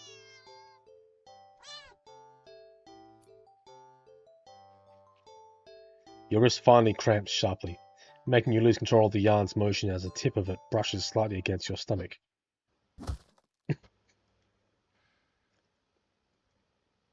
Pain rips low across your torso. into your torso. Blood pours out of your mouth. In a daze, you look down and see red blooming slowly along the bottom of your shirt, around the tears in the fabric.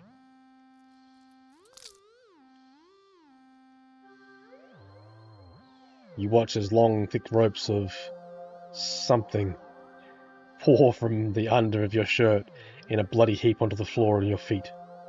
A single red streaked rope still hangs from you, connecting you to all that mess. All those... You crumble to the ground and topple over onto your side. Your vision has gone blurry, but you can just make out the shape of something small and a deep inky black as it walks over to inspect your... Oh God, they're your intestines. Before it starts to giddily roll around in the mass of your bloody insides next to you. Darkness falls over you. The cat sounds happy. Nonsensically, you wonder where the yarn has gone, but there's really no need to worry about it. The cat seems content with the next best thing.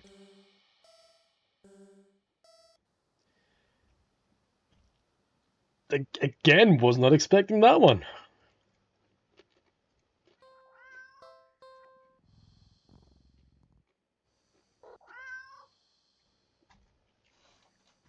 Laser pointer.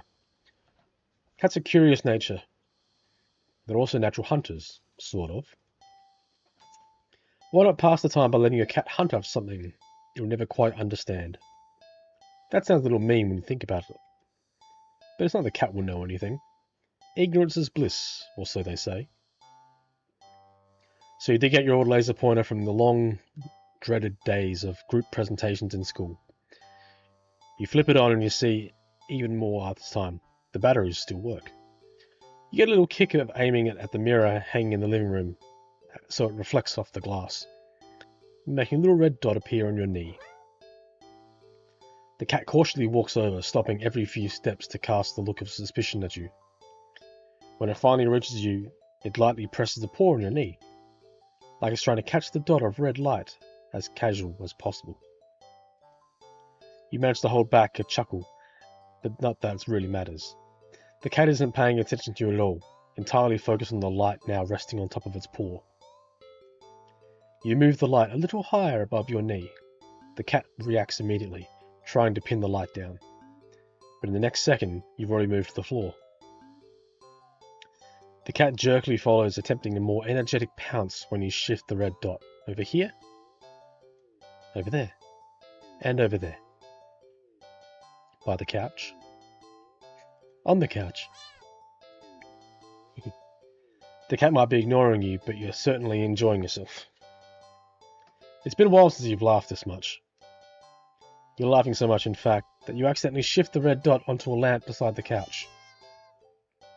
In its haste to get the light, the cat leaps onto the lamp, sending them both to the ground.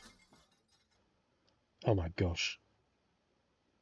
The cat is sitting in the middle of the former lamp broken shards. Back hunches, its head whipped around back and forth, as if in a panic. You quickly turn the laser pointer and rush over. I'm so sorry, are you okay? Are you hurt? You reach down to pick up the cat to check for any injuries when... Ow! Hey! The cat swipes at you, claws extended. It backs up a little and twitches away, making frantic half-turns in various directions, as if looking for something. Or waiting for something to appear. Oh, geez, that really hurt, you know. You hold the hand on the scratch closer to your chest. It's bleeding, but not too big. You're more annoyed than anything but. Immediately, your annoyance starts to bleed into concern. You watch in shock as the cat starts to run around tearing at the carpet, the sofa, your armchair. You want it to stop, but you're afraid of getting in the middle of the rampage. You consider calling a vet for advice on how to calm it down, but for some reason, you feel like that wouldn't be a good idea. Keith, how you doing, man? Welcome in, welcome in. An idea comes to you, or rather, a realization. You grasp the laser pointer, aiming it safely towards the floor in the middle of the living room. Doing good. We're doing story time at the moment. We're playing Do Not Take This Cat Home. It has some very unexpected twists, but it's a lot of fun. But how you going, my friend? Welcome in. Thinking, hoping. The cat would calm down if it found out what it was looking for. You turn the laser pointer on. The cat's reaction is immediate.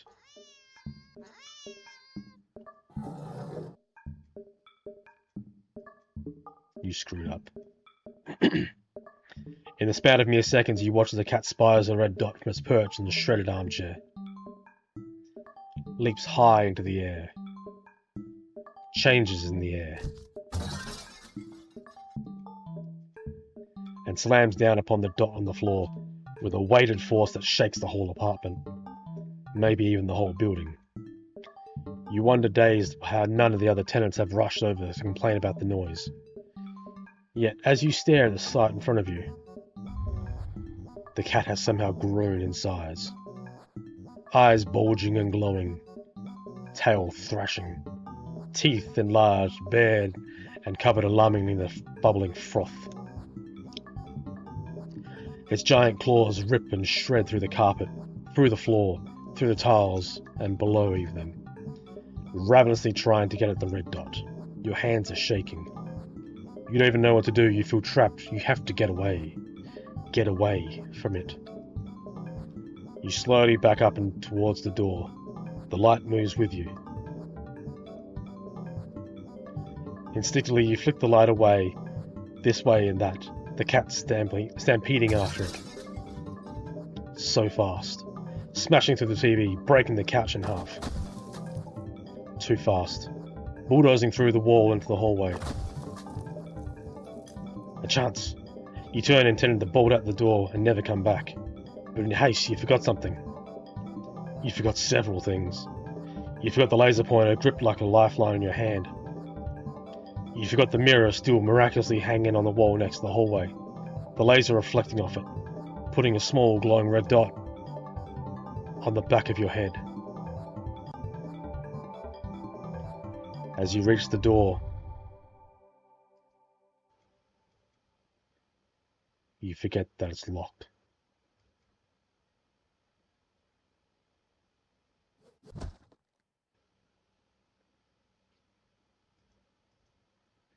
You don't even have a chance to turn around before the cat lunges all the way across the room at you.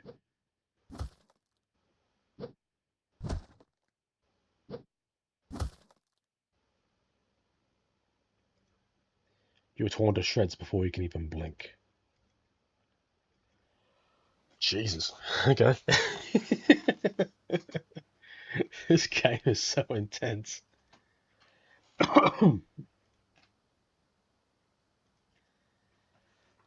Alright. What else have we got? What else have we got? What else have we got?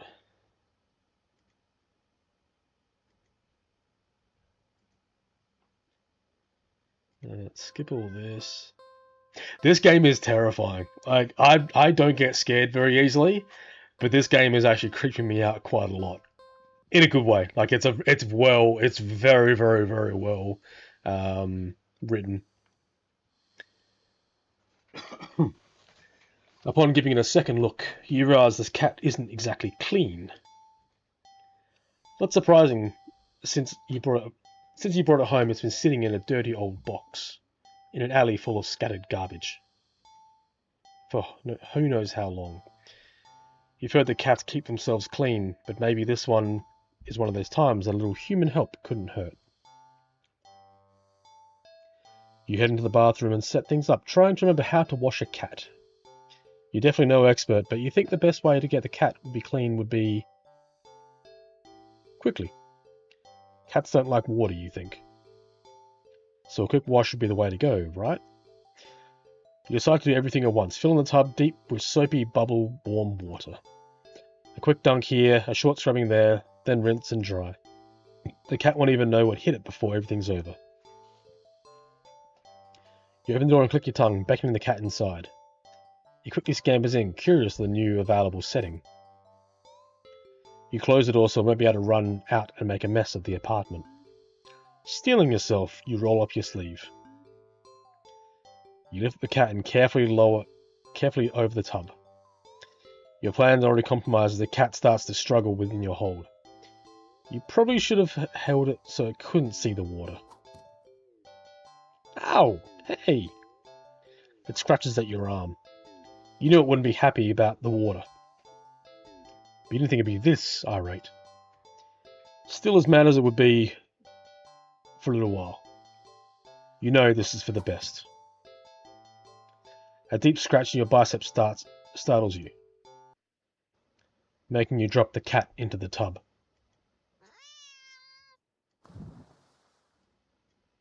Shoot! Kitty! The cat doesn't re-emerge, hissing and howling like yeah. The cat doesn't re-emerge, hissing and yowling like you thought it would. You rush over and dunk your arms beneath the soapy surface, searching for the cat. What if it bumped its head and blacked out? It would drown. But you don't find the cat. Instead. What the? You watch as the water starts to darken. At first you think it's just the dirt from the cat and you feel vindicated about your decision. But... Ooh. Ad break.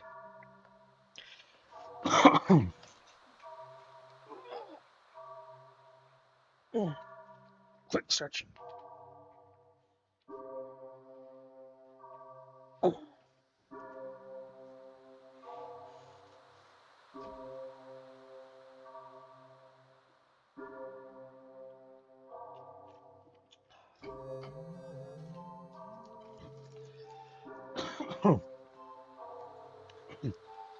Alright, welcome back. Alright. The water darkens further and further, until it looks like you filled the tub with black ink rather than water. Even the soap bubbles are translucent obsidian now. Something's not right. But as soon as you have this thought, whoa, you just felt something tugging at you from under the water. You try to pull away, but your arms won't budge. Whatever it is, it pulls you closer to the water. You try to use your free hand to release the drain plug. But when you dunk your other arm into the water without thinking, it's grabbed too. Both hands are straight, you can't get any leverage to force yourself free.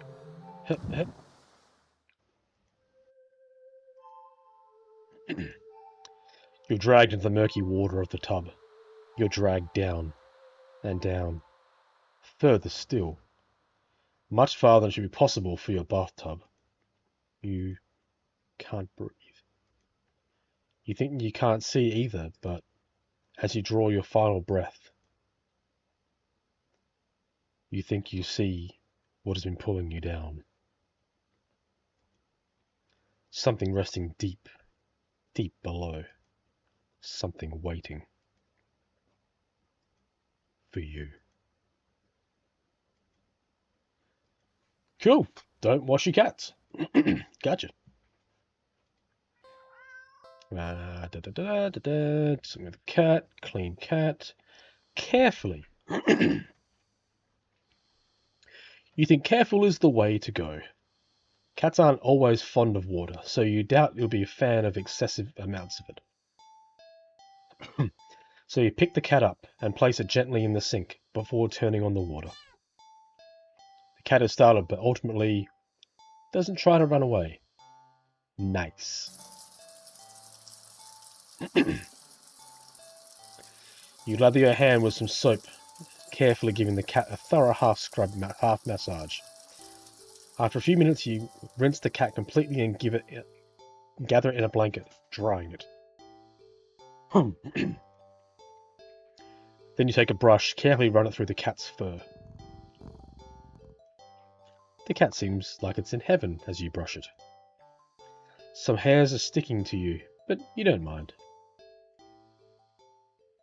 In fact, a lot of fur is sticking to you. You try to brush it away, but it won't come off. Guess you're up for a bath yourself. You try to gnaw the fur and finish the cat quickly, but more hair keeps sticking to you. Your hands, your arms, but you realize that they're covered in fur that won't go away. It's thick enough for you to try to yank it off, but...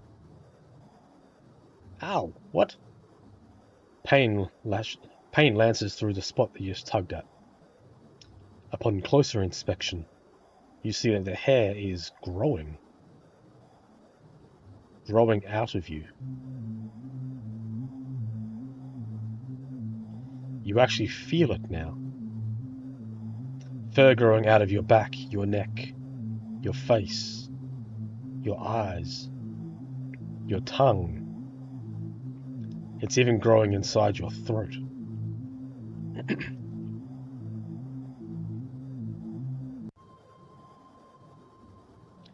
As you collapse and start to choke on the thickening fur in your esophagus, the cat leans up your lap and growing on your forehead, grooming your hair as thoroughly as you did it for it earlier. You think it'd be sweet, if you weren't currently losing air. Still, feels nice at least, to be looked after and cared for in some way, even if it's just a little while longer. The cat's careful grooming is the last thing you feel before you're no longer able to breathe.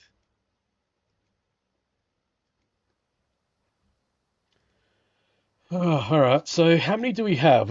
Let's look at all the endings so far. Found 22 or 40. God damn it.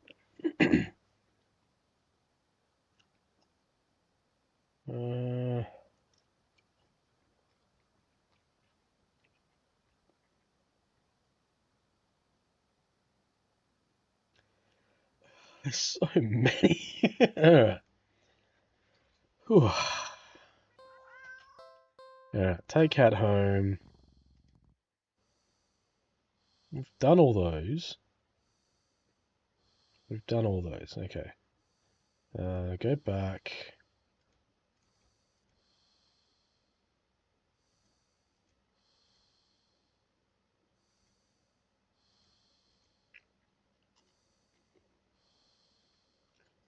Main menu.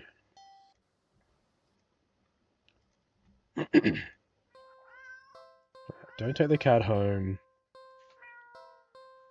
We've ignored it. Let's go to the movie. Oh, we haven't got the new cinema. Okay. Actually, let's go to the old cinema first.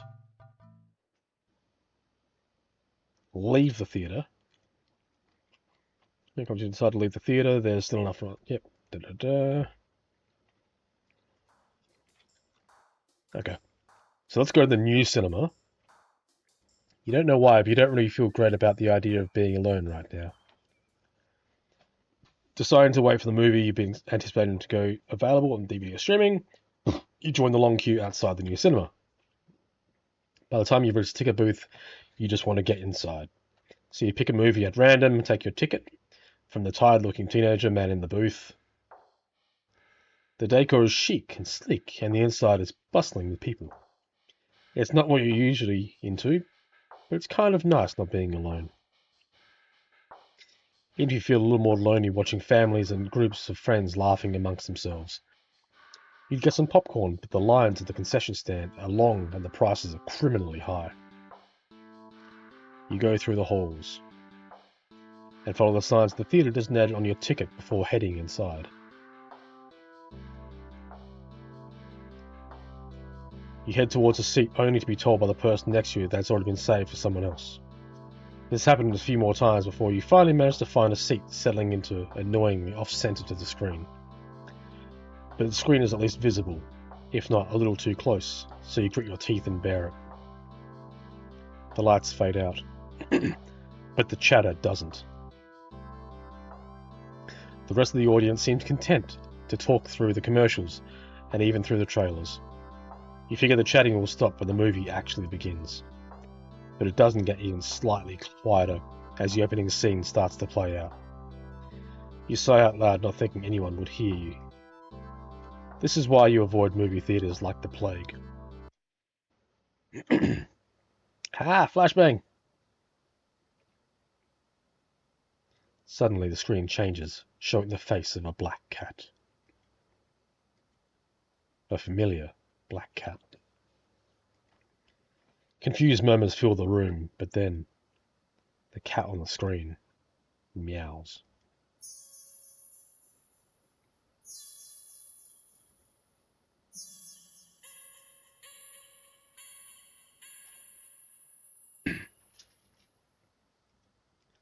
The sound is strange, and not at all like a cat should sound. Haunting, almost melodic, and layered as if the multiple voices of different creatures. It's the Nyan cat. Creatures that would probably never say,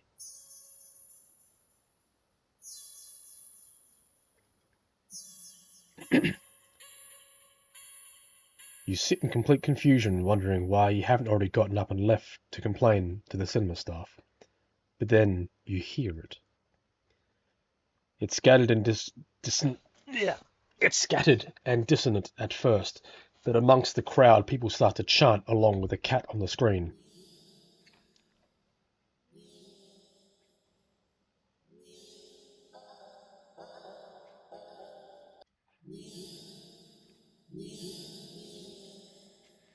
Soon the entire room is chanting in perfect unison, everyone staring intensely at the cat on the screen. You're feeling strangely drawn to the screen yourself, but the compulsion to stare blankly like the others isn't that strong. For now.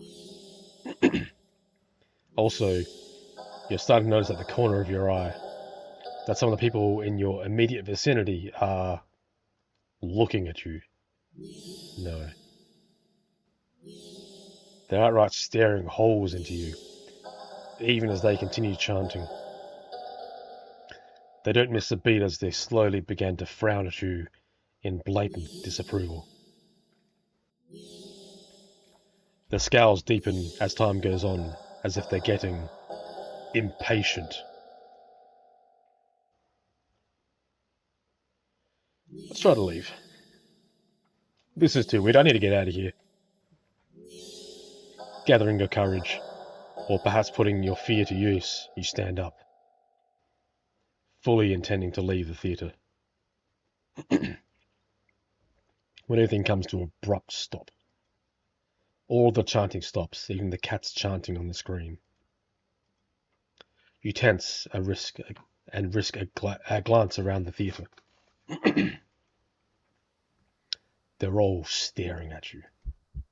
Every single one of them.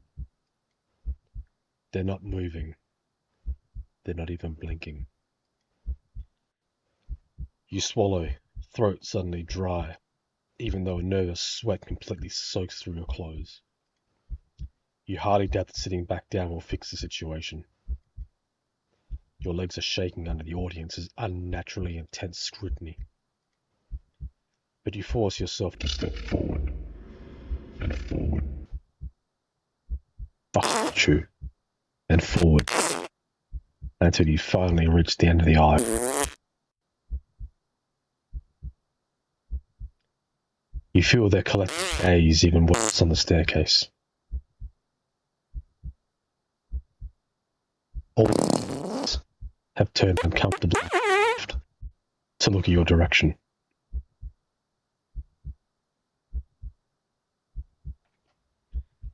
The screen illuminates their face, making clear their blank scowls.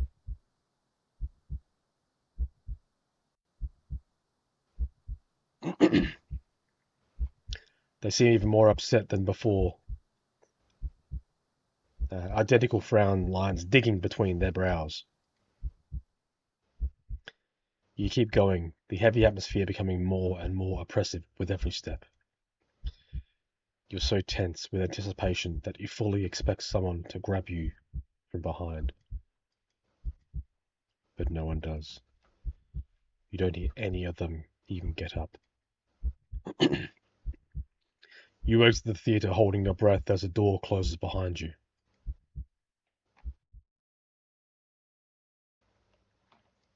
You briskly walk through the halls, putting as much distance between you and the theatre full of people.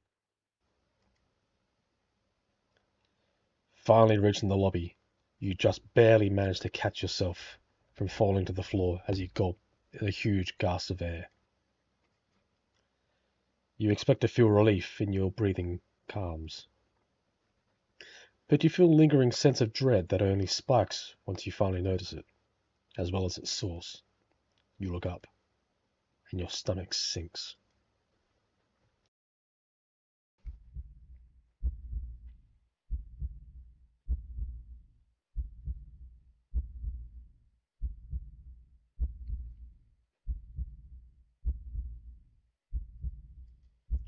All the people in the lobby of the movie theatre, everyone in line at the concession stand, all of them are staring at you. And they look even angrier than the people in the theatre. You don't hesitate this time. You duck your head, avoiding eye contact, and leave the cinema. You ignore the glares of everyone in the ticket booth and the lines leading to them. You make your way home. Whenever you dare to look up at someone on the way, you flinch at the blatant anger, fury, and disgust on their face. You think you start to hear the faint sounds of a cat meowing behind you, or maybe a kitten's. Doesn't matter. You just want to go home. You reach your front door and fumble with its keys, cowering from the look of pure hatred on your neighbour's faces as he stares at you from his door.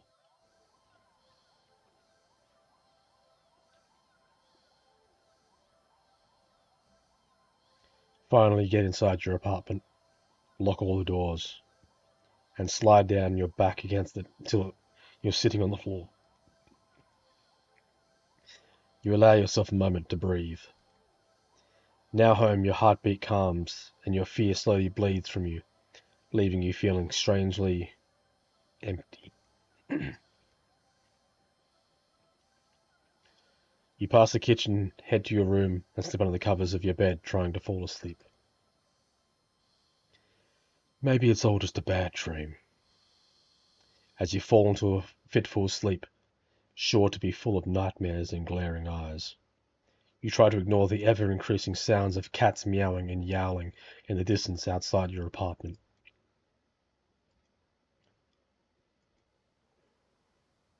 Well, that one I was not expecting.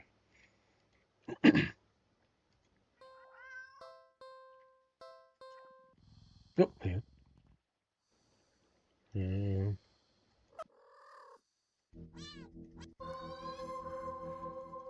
Yep. Oops.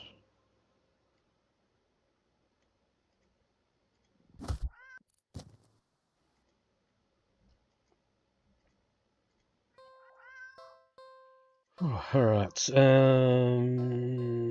Leave the cat. Ignore.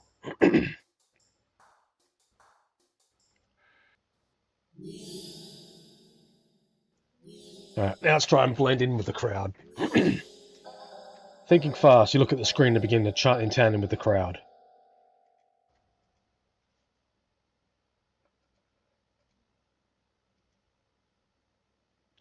You feel the harshness of their collective gaze starting to ebb away. The air in the theatre becomes lighter once again. You release air shakingly, just realizing that you've been holding your breath earlier. You feel stuck. Surely you can't just get up and leave now. Not after whatever all that was. The people all around you seem fine now, but there's no telling how aggressive they get at you for even moving too much. Never mind outright getting up and leaving. You decide to let this run its course. Hopefully someone will come to, right? Or at least turn the film off. You continue to chant along with everyone. You start to feel lightheaded. You feel as though you could fall asleep, but your eyes don't feel heavy in the slightest. You try to look around and gauge others' emotional states, but you can't seem to look away from the screen. You try again, but you're still locked into the eyes and contact with the cat on screen.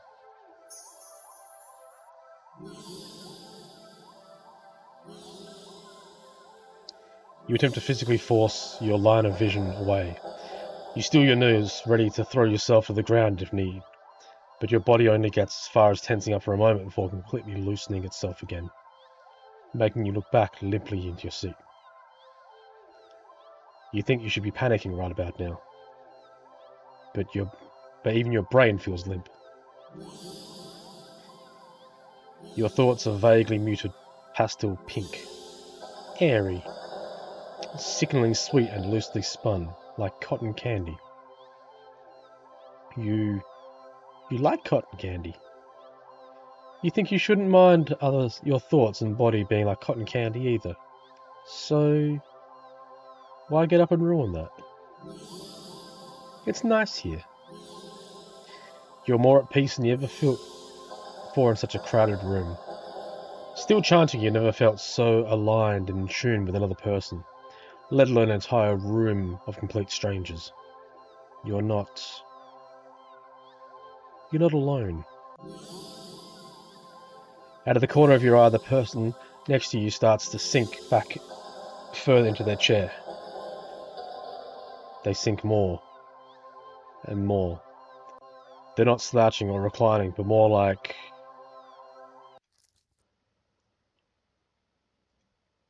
deflating. Their skin bunches up and wrinkles like fabric of their muscles. Their bones have started to disintegrate. Their eyes dim before sinking into their sockets.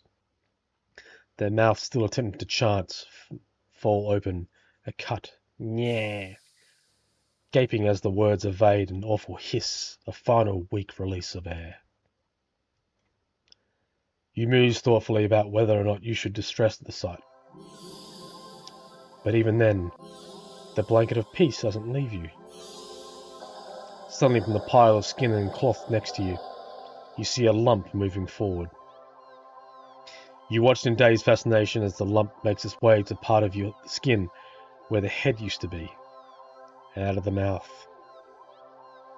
crawls a tiny black kitten.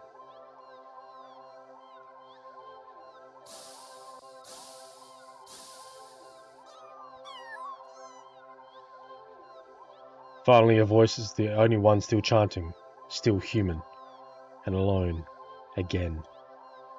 You don't want that. You can't go back to that. Not again. Not again. Please. Just then, you go completely limp. Your body feels light, but it might as well weigh several tons, because you realize quite suddenly that you can't move. Not an inch. You can't shift your eyes to look around. You can't even breathe. But somehow, the chant continues to creak weakly from your mouth. A few kittens come forward and perch themselves on the chairs around you, watching your sinking body, mewling as they wait for the youngest sibling to emerge. From you.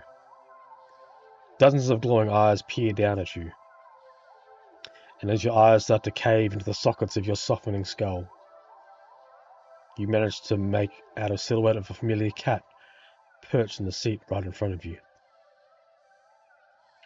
Your vision finally fades. And at that moment, a hiss of air expels itself from your mouth. The last thing you sense is something small and alive, shifting eagerly under your skin.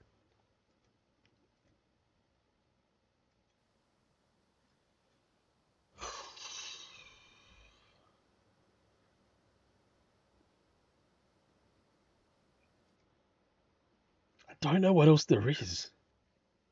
Oh no, not the eyes again.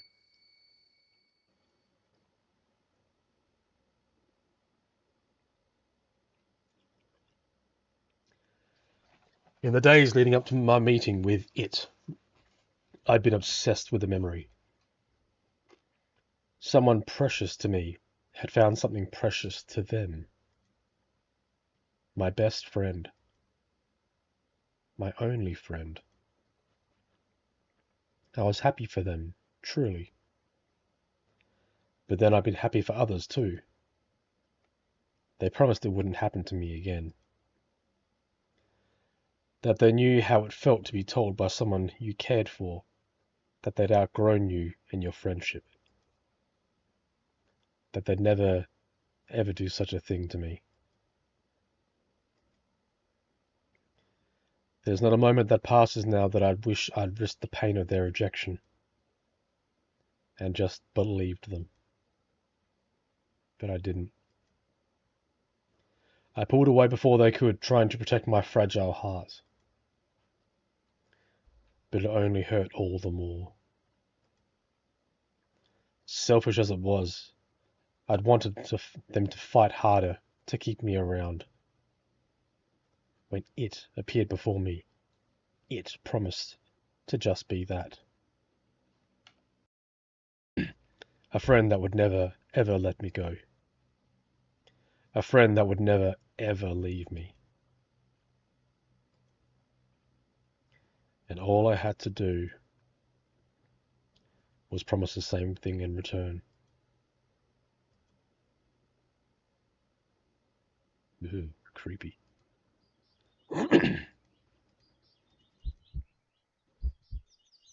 Lucky, ooh, we're changing. Lucky, lucky, lucky, lucky.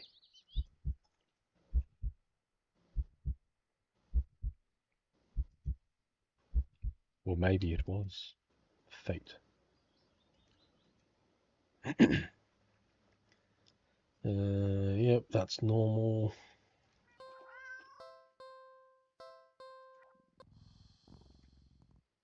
Right, so these are all the same ones.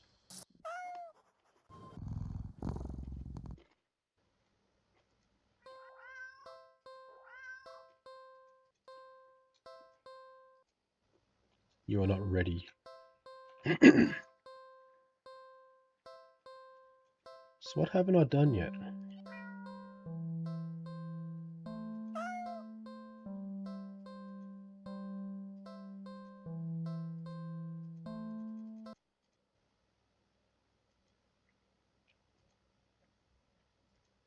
Okay, this is a new one.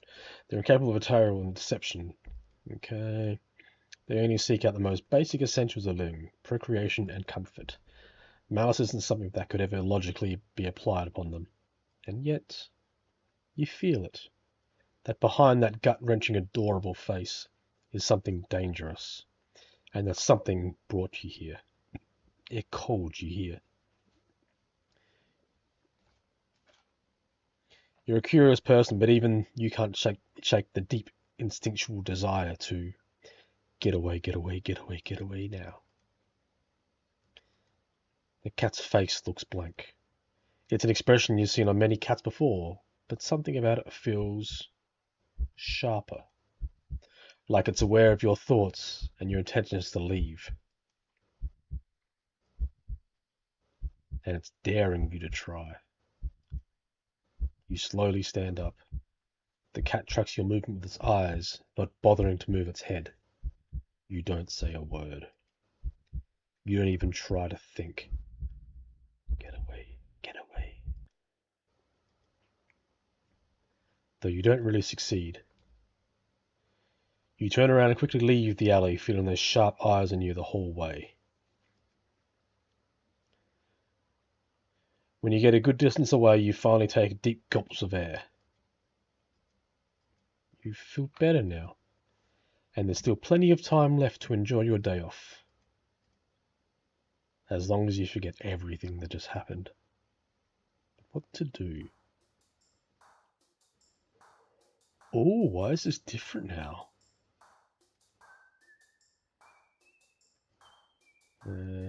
Yep, this is all normal stuff.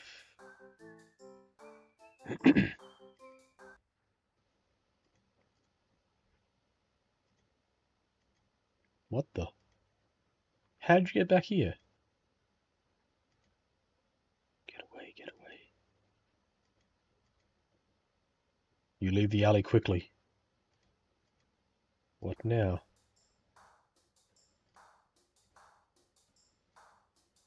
You don't know why. Yep.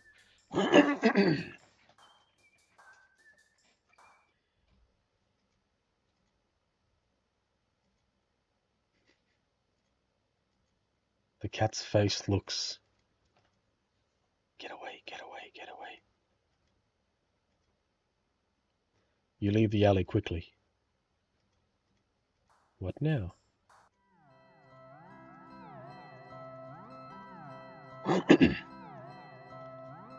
Usual stuff.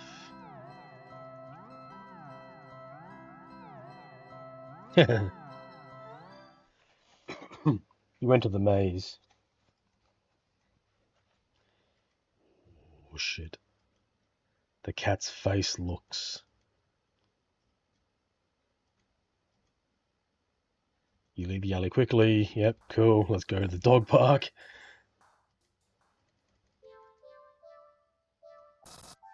They should... Oh, okay. You decide to move on. Yep, dogs are adorable. Okay. You stop at the smallest, cutest puppy. Yep, scampers up here. Puppy. You pick up the puppy and... Whoa. The cat's face looks... It's...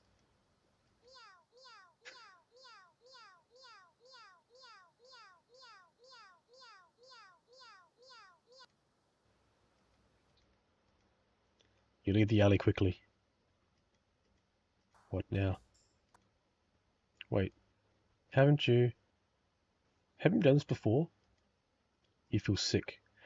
Looking around, you suddenly realize that unlike earlier, there isn't a single person in sight. You're alone.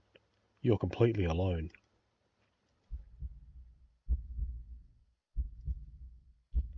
So why do you feel like you're being watched right now? You feel your heartbeat starting to race.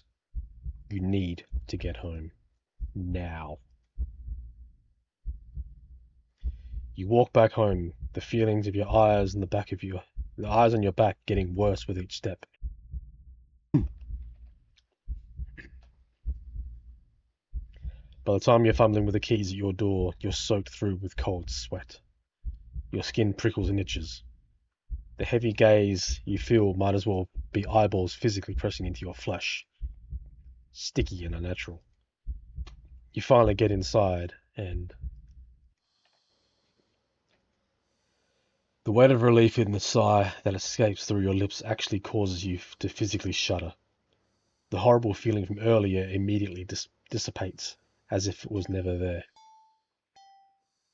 In the wake of its departure, you're left shaking in cold sweat clothes.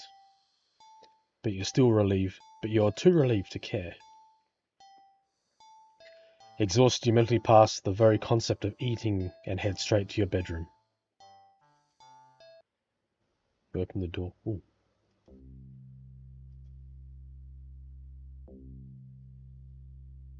A kitty? Not again. No. No. You back up in fear, eyes trained on the cat at its horrifying grin. You need to escape. You need to get out. But if even home isn't safe anymore, where will you go? You risk a glance around you, and you see that the walls around you become fleshy and lined with sharp teeth. The ground now a tongue writhing under your feet. In horror, you realize that the alley's entrance is getting smaller and smaller, closing like a mouth. You try to run for the exit. Nowhere to hide. But trying to run, the tongue slows your speed significantly as you stumble and trip. No. You watch helplessly as the last sliver of light from the entrance tightens beyond a size you could never hope to squeeze through. And darkness falls over you. You feel the damp humidity of the mouth all around you. The walls of teeth, fangs, take their time closing in, closer and closer, and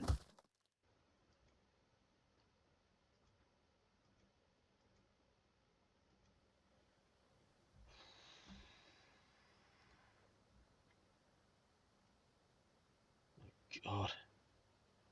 At least we're over halfway there. Alright. I don't know what else there is to go.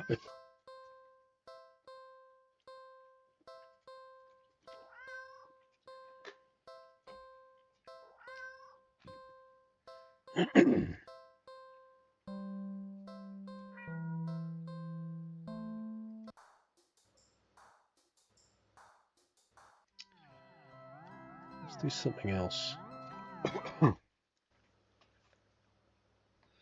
Now what? Okay, so we've done that. We might need to fail in the maze, I think.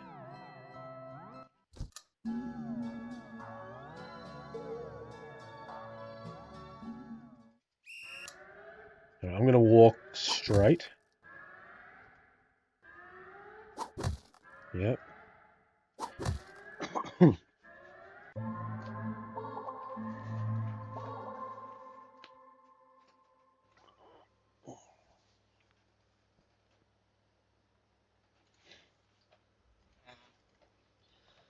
Suddenly, the lights turn on. Your eyes burn from the sudden brightness. As your vision adjusts, you can completely surrounded by mirrors. The reflections, all grotesque in unique ways, look nothing like you. But they do look hungry.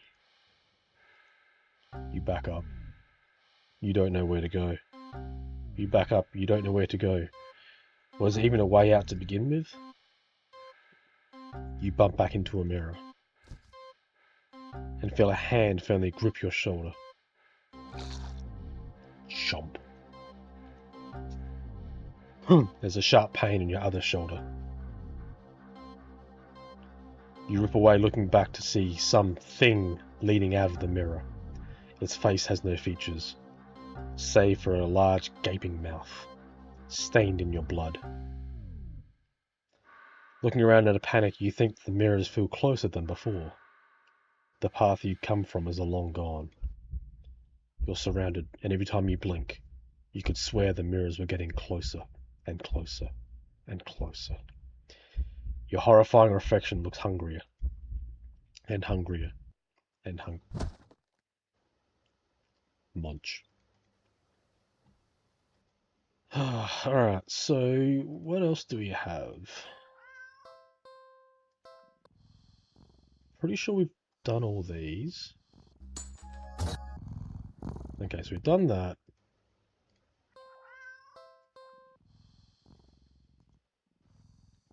Catch the Catnap, we've done that.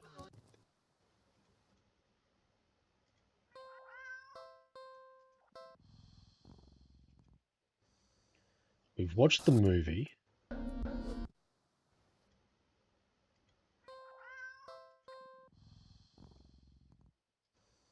Yeah, so we've done that.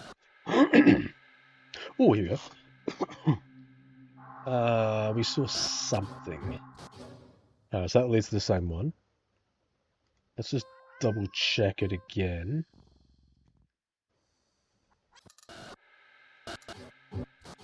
Right, same thing. Okay, sweet. Good, good, good.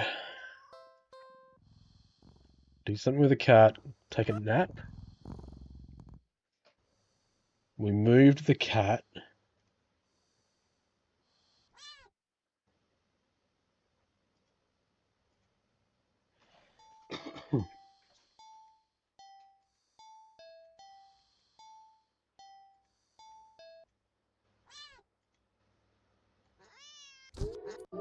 Yep, that was the portal.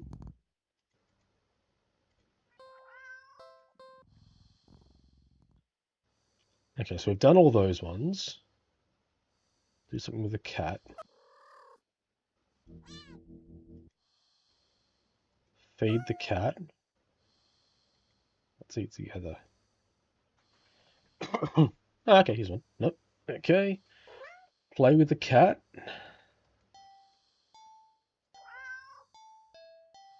We've done those.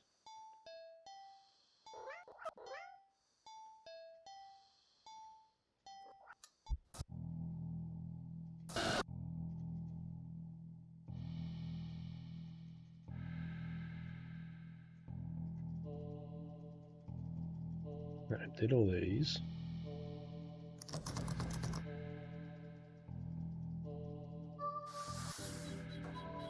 Yeah. Yep, so we did that one.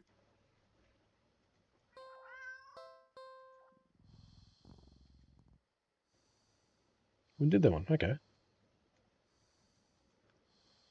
Alright, so we've done everything in that one, so that's all done.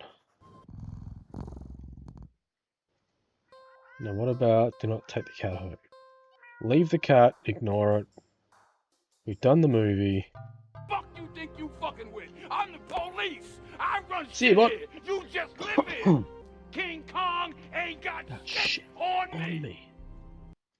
Confront the stranger. Go to new cinema. Yep.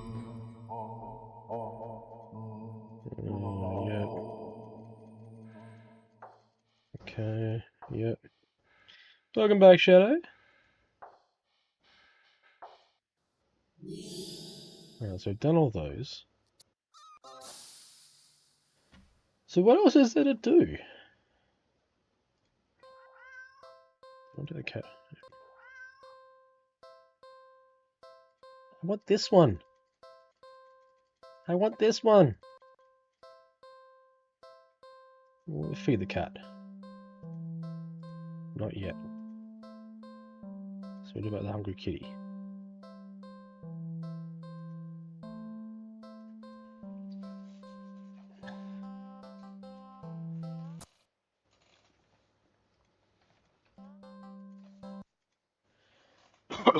Yeah, we did this one already. Go inside. Okay, here's what we've done. You start to cut your losses and head inside. Your sins weigh you down, yep. And your cat's outside, you start to get a bath, yep.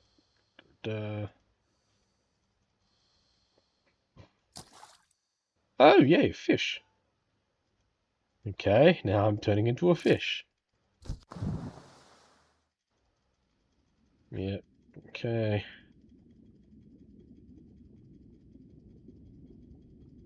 Sweet, now I've turned into a fish, and I get eaten by cats. Cool. Alright, that's an ending we didn't do.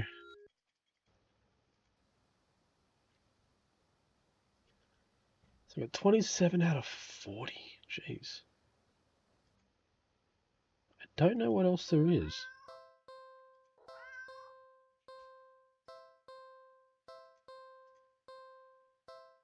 Back.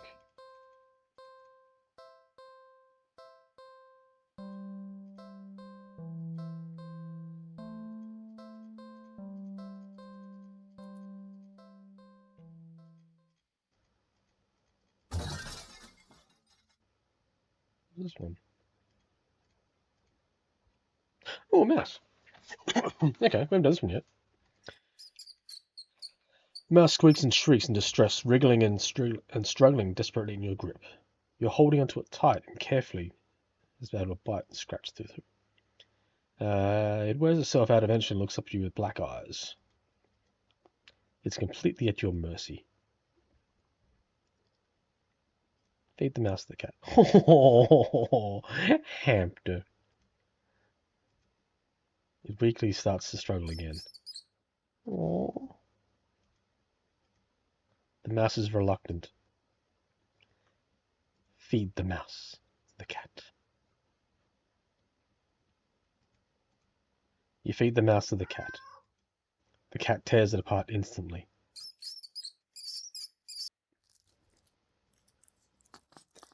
The mouse's pain squeaks and squeals pierce through until you're abruptly cut off.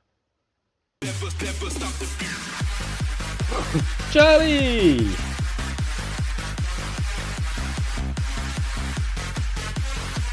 How are you, my friend? Welcome in, buddy. Welcome in. How you doing? Excuse me.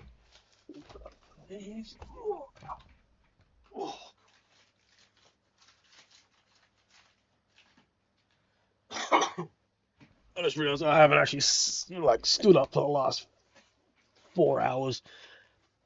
I'm doing good, man. I'm doing good. We are continuing playing. Also, we've been playing Do Not Take This Cat Home, and narration is very tiring. I'll give it that much. Ow, my spine. Water everywhere, so let's all have a drink. Thank you, Shadow.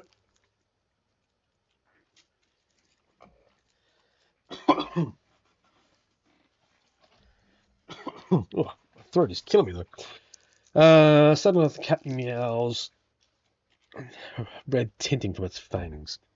Yeah, so we're trying to do a spoken load to read it all out, but God, this is taking a lot. There's like 40 endings. The cat curls up for now as blood-stained boxes and goes to sleep.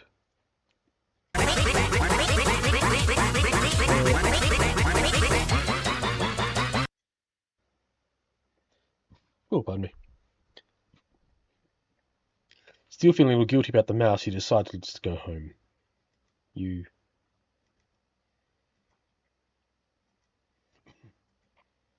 This game is so messed up, though.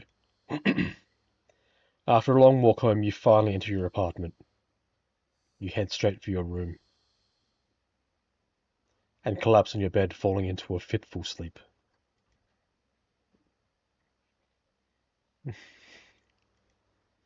Later, you wake up.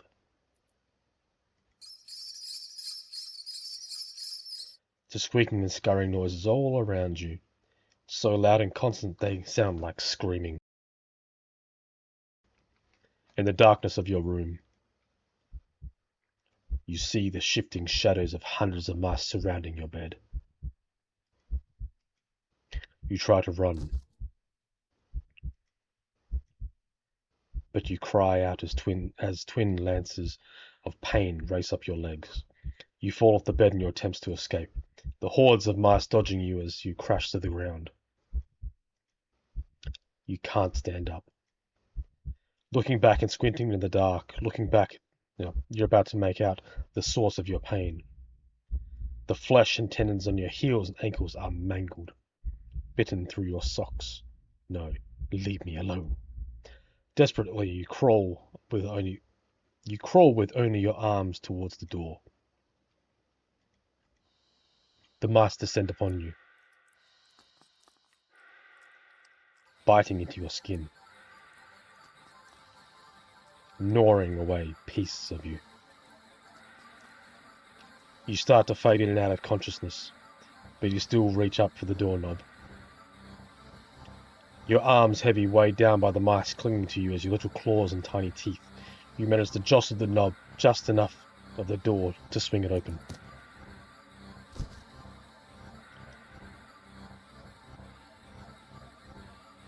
But your outstretched arm suddenly falls to the ground, lifeless. The mice manage to chew through the flesh and bone of your now dismembered limb.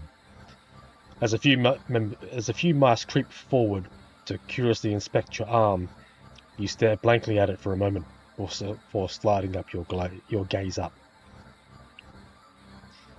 In the newly opened doorway sits a familiar-looking mouse. It stares at you, the darkness in its beady black eyes. You can't begin to measure their depth.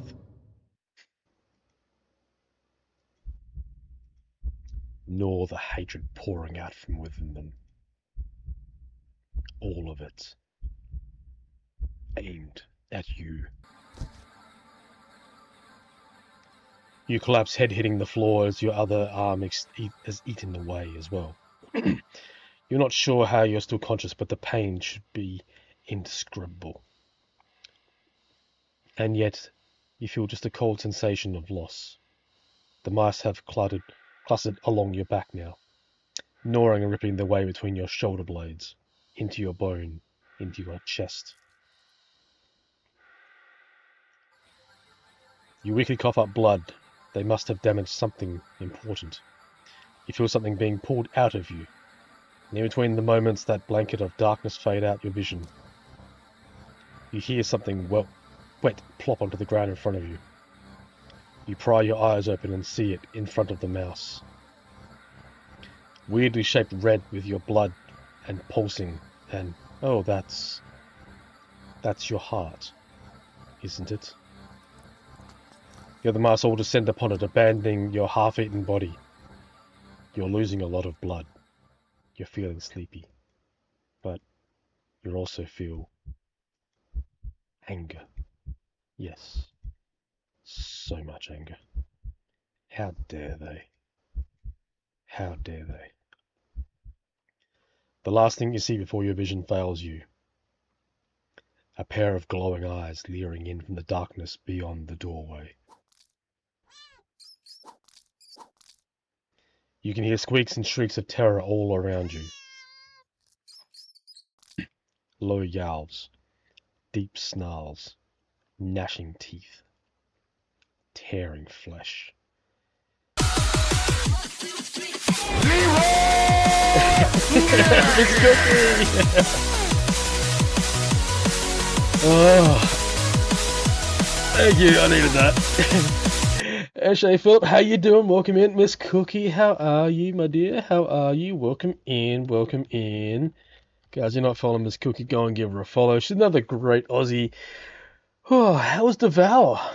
God, I think this game is pretty less scary than Devour. Sorry, more scary than Devour. This game is messed up. This game is so messed up. Oh, how's your stream? I have been talking for 4 hours. That is just insane. How was Devour? How's your stream? Tell me about it.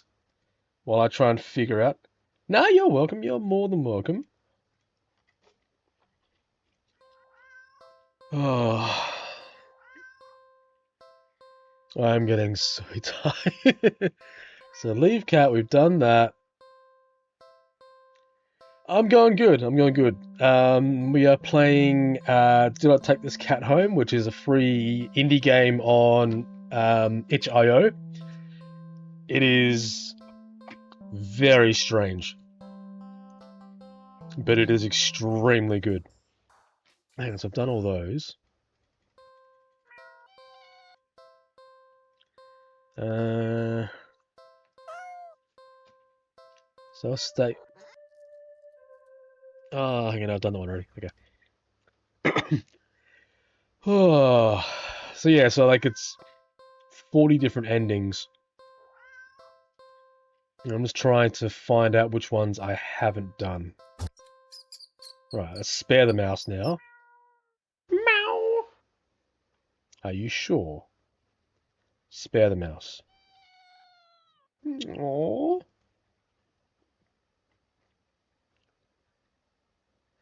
Yeah, Devour's cool. I can do like Devour.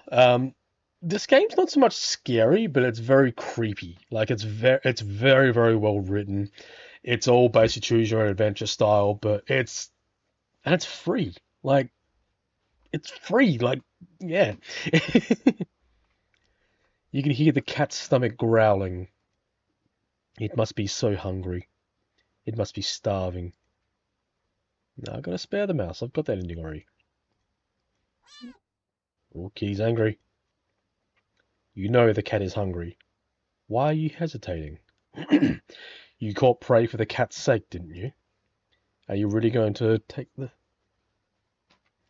Are you really going to value the life of a filthy rodent more than the cat's? Spare the mouse.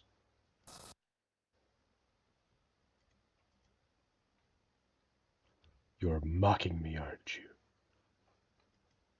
Last chance. Hand over the prey.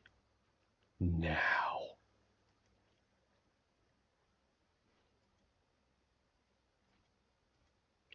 You let the mouse go.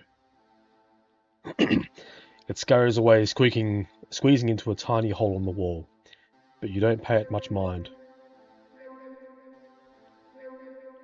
You don't flinch as a giant claw paw slowly falls in front of you, blocking your path to the alley's entrance. Not that you had any delusions about escaping.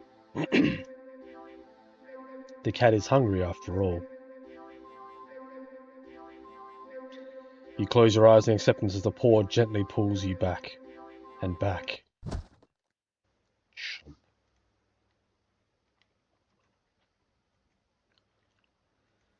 Alright, cool. So that's that one. So now we're just going to go and try and find all of the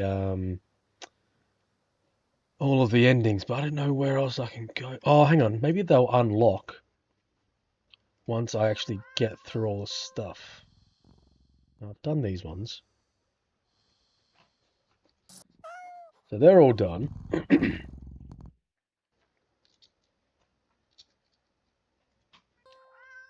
What's history? That's alright. So don't take the cat home. Leave cat. Yes, ignore it. Like, that's all that one. I've done all the dog park.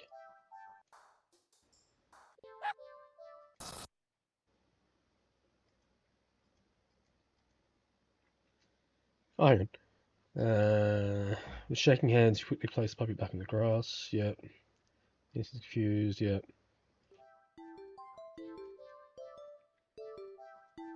But we didn't stay at the park, I don't think. You stay at the park. You try to calm down by watching all the dogs from afar as you walk along the path. But every so often, one will run up to you. And when they do, they look wrong. Their owners don't seem to notice.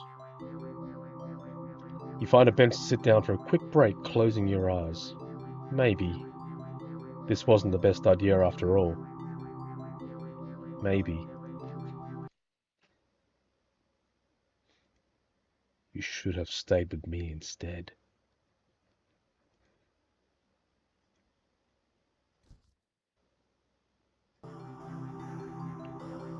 You're broken out of your thought when something lands gently in your lap.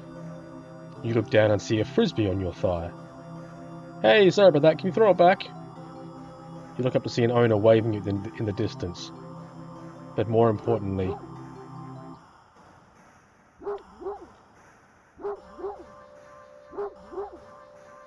a series of exciting dog barks jerk your gaze towards as you see a large dog sprinting towards you. Oh crap.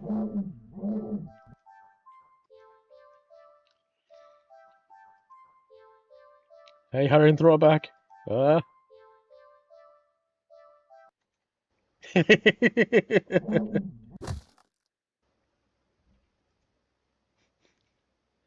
The dog suddenly bounds at you, angry, ferocious. It tears you from limb to limb.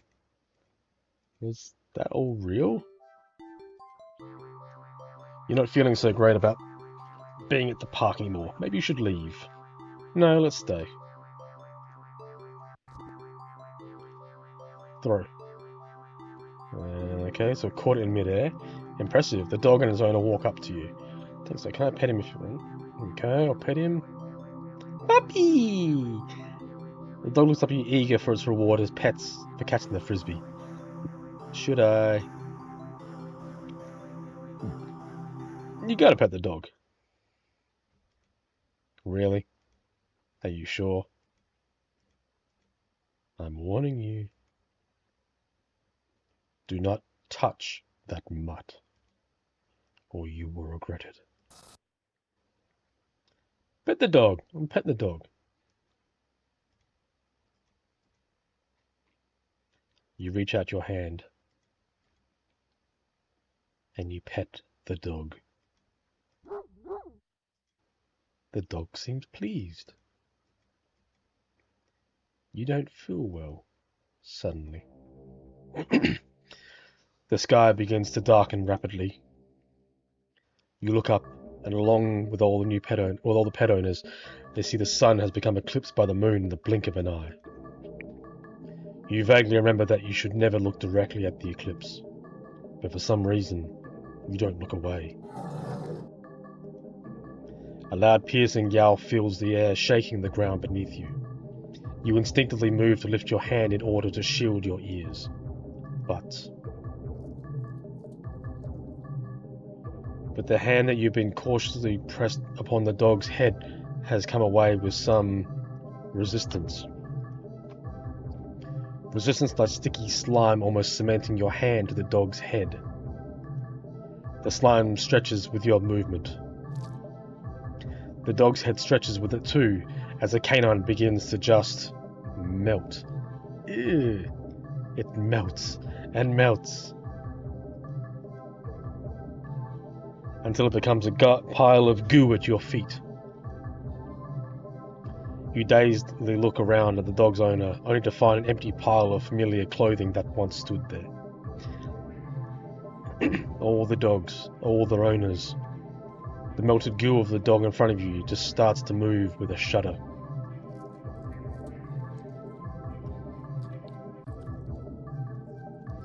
It slithers across the grass towards the field in the centre of the park, all the other piles of goo following after it.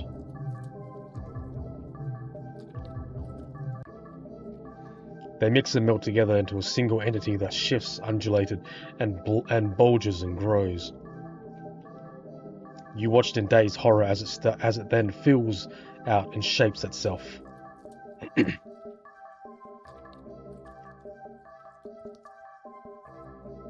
Into a behemoth of a dog, snarling and frothing at the mouth, red eyes frantic and searching, before the glowing orbs land directly on you.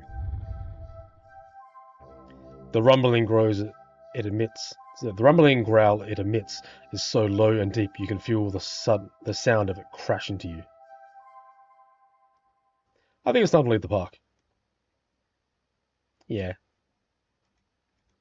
No. You had your chance. Better start running. You try to run, but you're not as fast. The behemoth barely takes a few leaps before already towering over you.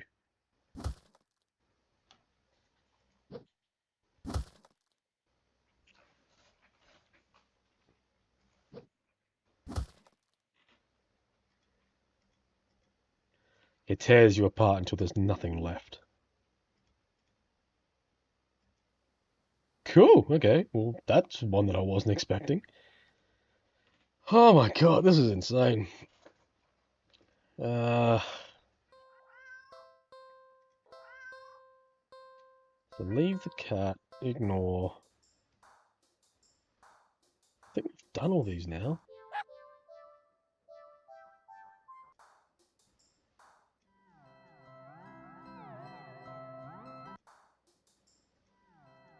Right. Go to the movie. Done all those.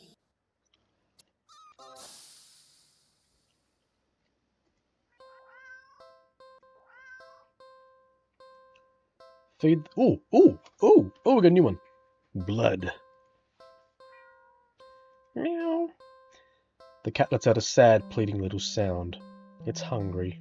It must be starving. So, you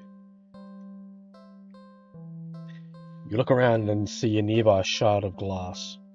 Your body moves as if to know what to do. You need what needs to be done.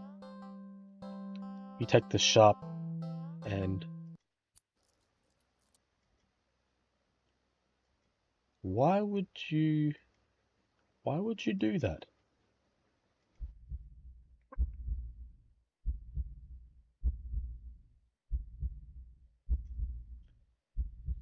You carefully hold your finger over the cat.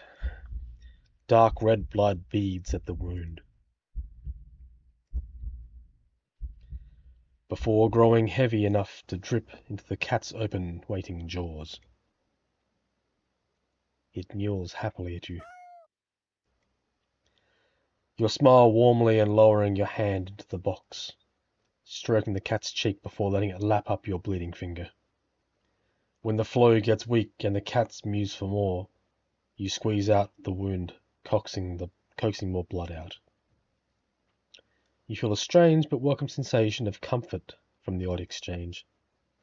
A being of other than yourself was hungry, and you were able to provide its sustenance.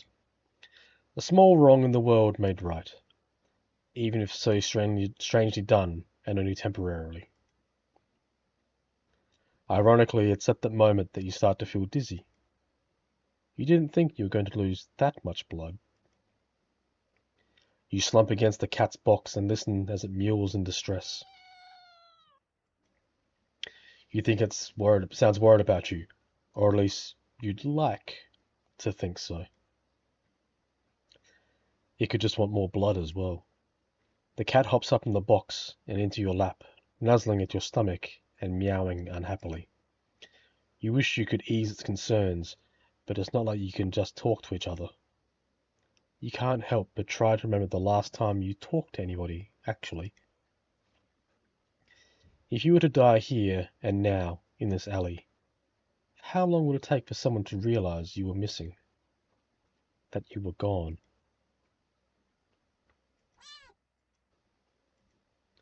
Your thoughts interrupted when the cat yowls loudly, tensing up on your lap. You don't have time to wonder why as such the voice rings out from the entryway to the alley. Hello? Hello? Hello? Hey, are you alright? You don't answer.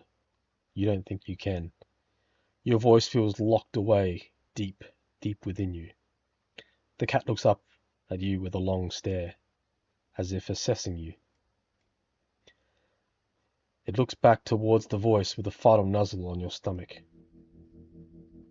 It hops out of your lap, walking towards the alley's entrance. But then, as it starts to shift, crack, its face opens up. It peels back and opens again. Whirling tendrils peeking out from where you think its mouth should be. The stranger's silhouette freezes in the light beyond the alley.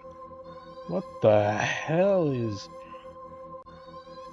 But they don't have a chance to finish their question. The tendrils converge into one, before shooting out of the cat's jaw and piercing into the stranger's shoulder. They let out a pained cry, a fearful yell. They claw at the tendrils, trying to pull them out. But to no avail. You can't seem to process their screams. You stare at the creature before you, so different from the cat who mewed out of concern for you earlier. Stop the cat. You can't let this happen. You shakily crawl forward and weakly grab at the conjured tendrils that pulse as they drain the stranger's blood. When you tug as firmly as you're able to, the tendrils pulsating halts, and the cat turns to you. It makes strange trilling noises that sound like a question, but you have no answer. You can't even understand the question, so you simply scoop up the creature, the cat, cradling it in your arms. You gaze almost longingly at the light beyond the alley's entrance, but you don't know what's going on. But you can just sit by and watch someone else be eaten so viciously. But when they tried to see if you were okay, not when you could offer yourself instead. You think the stranger was set free, because after the sound of shoes hastily scuffling off the pavement fades into the distance, you feel something sharp pierce your back. It feels thin, almost like a needle. So the pain passes quickly as your body adjusts to the intrusion. You're sure it wasn't so thin when it skewered through the stranger's shoulder earlier.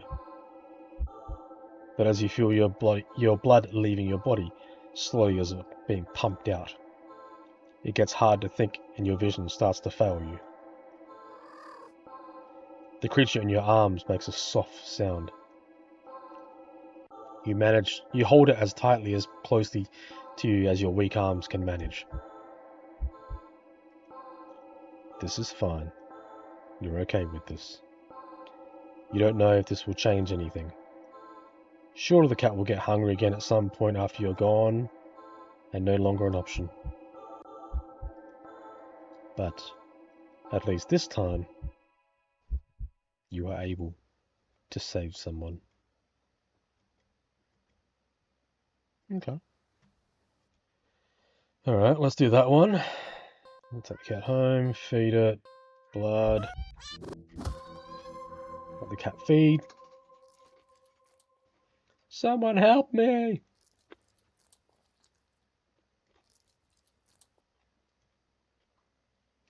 You look away as the creature devours the stranger, draining them until they're nothing but a husk of bone, skin, and clothes heaped on the floor. You feel awful, but what could you do? The creature is also a living thing. Shouldn't it be allowed to eat what it needs? Does it also not have the right to do what it must to survive? Yeah, God. You ignore the voice in the back of your head that questions if there could have been another way. It's not like you tried to see if it could eat something other than blood. Human blood. Did you now? The creature purrs as it rubs itself into your arm. You realize that after a bit of rest, you've already started to feel better. But you also think that something inside you feels a little broken too. You're just not quite sure what it is yet. You stand and hold out your arms. Still hungry? The creature trills happily and hops onto your outstretched arms. Let's go then, yeah? You leave the alley together. You go out into the world together. The cat is hungry. And it'll be hungry often from now on. Very often. Screams of fear and terror follow you both wherever you go. And without thought or care for concern of any of it. You just stand back and watch. Cool. Oh, alright. A few more. Play with the cat. Oh, buy a toy. After being out in the alley all alone, who knows how long, you personally think your furry friend deserves something special. I'll be right back, okay? You quickly leave the alley and rush to the nearby pet store. You browse through all different kinds of toys for the cats. There are so many to choose from, plush and bright-coloured, scented with catnip, but you realise that most of the toys aren't meant for a cat to play with alone. You can't stay in the alley forever, and you can't exactly afford to get another cat as a playmate. Another. That's it. You know exactly what to get. After a quick and successful search of the store, you make your purchase and rush back to the alley, eager to show off your new find. I'm back. The alley feels even gloomier after spending time directly in the sunlight. It makes you feel much prouder of your gift. You skip over to the cat and dig in the store's plastic bag. I've got something for you. The cat leans up curious at the bag's contents. You pull out your gift to the cat. Aww. It's a small cat plushie. The plushie is light orange cream with burnt sepia stripes. The plushie is but it resembles a tabby cat. The synthetic fur is soft, but not unrealistic, and the large eyes are a pale green, more subdued than you would have expected for a toy. There's no denying it's just a plushie, but the thoughtful details makes it almost uncanny to the real thing, which makes it perfect. A companion for the cat, and one you could actually afford. Win-win. That's not all. You get the plushie little squeeze and... oh. The cat looks unimpressed. Well, you think it's cute. Guess your purchase wasn't as successful after all. Out of options and lower on cash. You awkwardly place the plushie in the box next to the cat. You get up and turn to leave. You're a few steps away when you hear an electronic meow behind you.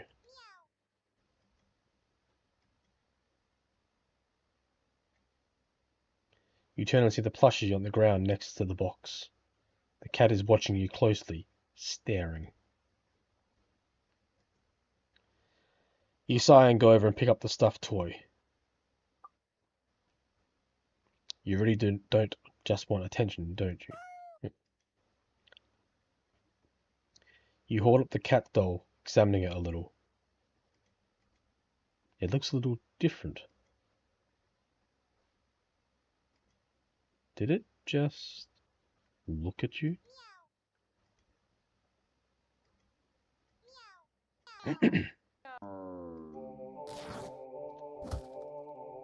Chomp. The plushie somehow opens its sewn open mouth before biting into your wrist. You try to fling it off, but the grip on your grip is too strong as it drinks your blood, ravenous and frantic. You hit it against the concrete wall of the alley. You try to bear it as a sturdy fabric. But try as you might, you can't seem to hurt it or make it stop. It's just a toy after all. Eventually you start to feel faint, enough to collapse on your knees in defeat.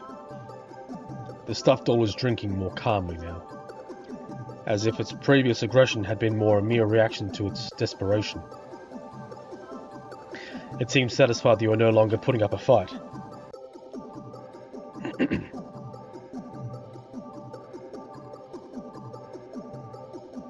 You think you blacked out for a second. Oops.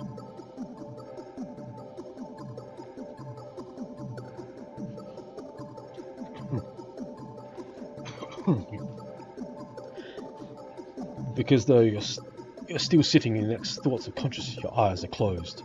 You feel so weak. You have to use all your strength just to pry open your eyes, and when you do... Whoops.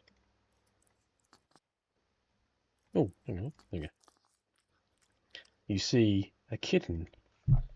Its fur is a familiar orange cream with burnt sepia stripes. It's lapping at your wrist.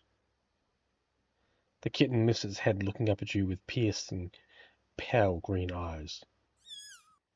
It mews at you at a high, squeak pitch, mouth covered in blood. It's downright adorable.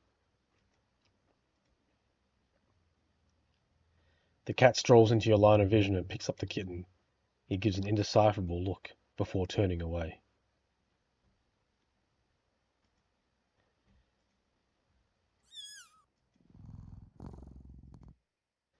You sway and find that you can't right yourself before falling to the ground. It seems that in the end, you'd gotten the cat a playmate after all.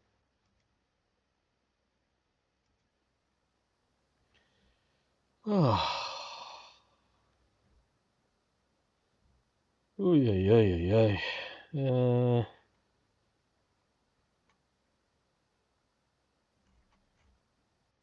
I think I'm done. I am so tired right now. How many ends have we got? 33.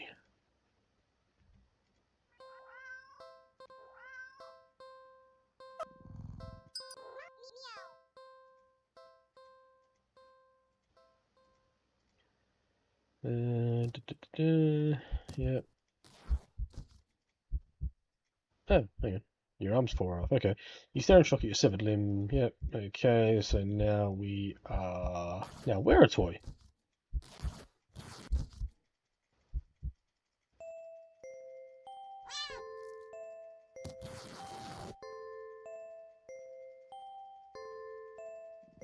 Oh, nice. Okay.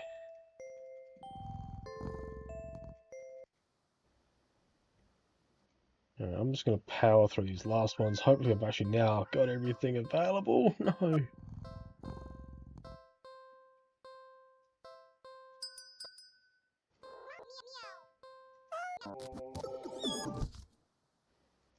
So what else is there to get?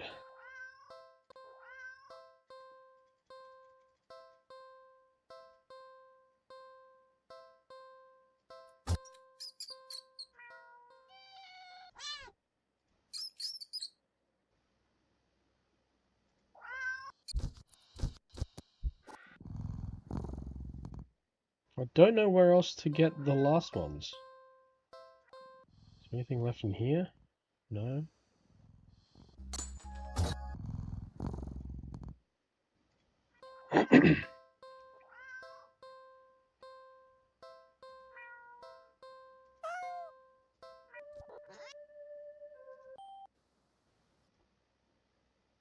Done that one.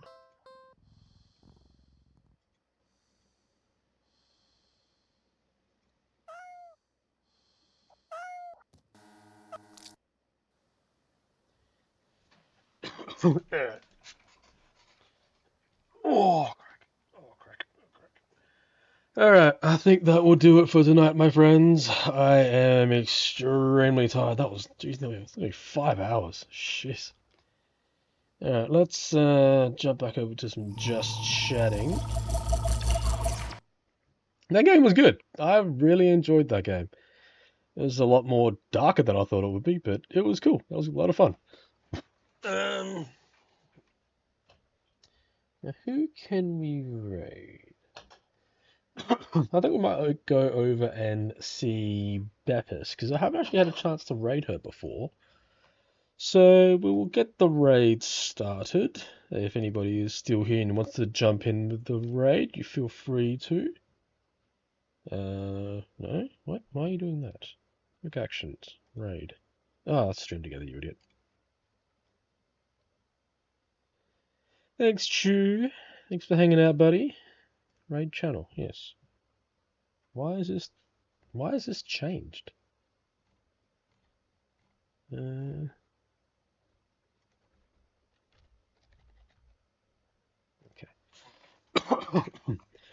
So, for those who want to jump onto the raid as well, commands. So we do have merch over at the link there. Excuse me. Socials. So I've been posting all my VODs over on YouTube, so feel free to jump over there and drop us a subscribe and have a look at the previous VODs that we've done. If you're not part of the Discord, go over and join the Discord as well. Keep updated with all my schedules. And other than that, guys, like, I'm going to go and chill. I'm bugging. And go and rest my voice. So if you are following, use that one there. If you are subbed, use that one there. And I need to change that because I haven't got the flex one anymore, but that's okay. So we're going to go over and raid Beppis. She is an awesome streamer as well. And she's currently playing at Dead of Night, which looks pretty cool. So I do want to start getting more of the narrative horror kind of games as well. So I do want to try and jump into those a bit more, but no, thank you everyone for being here. We will jump over to the end credit screen.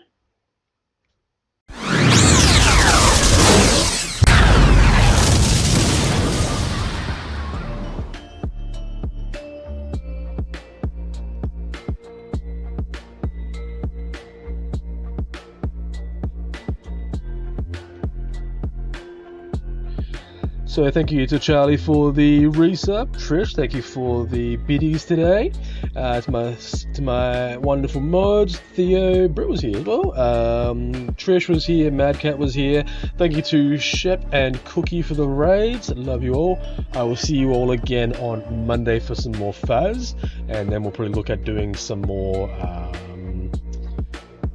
Discord's choice as well. So other than that, I will see you next time. Stay safe.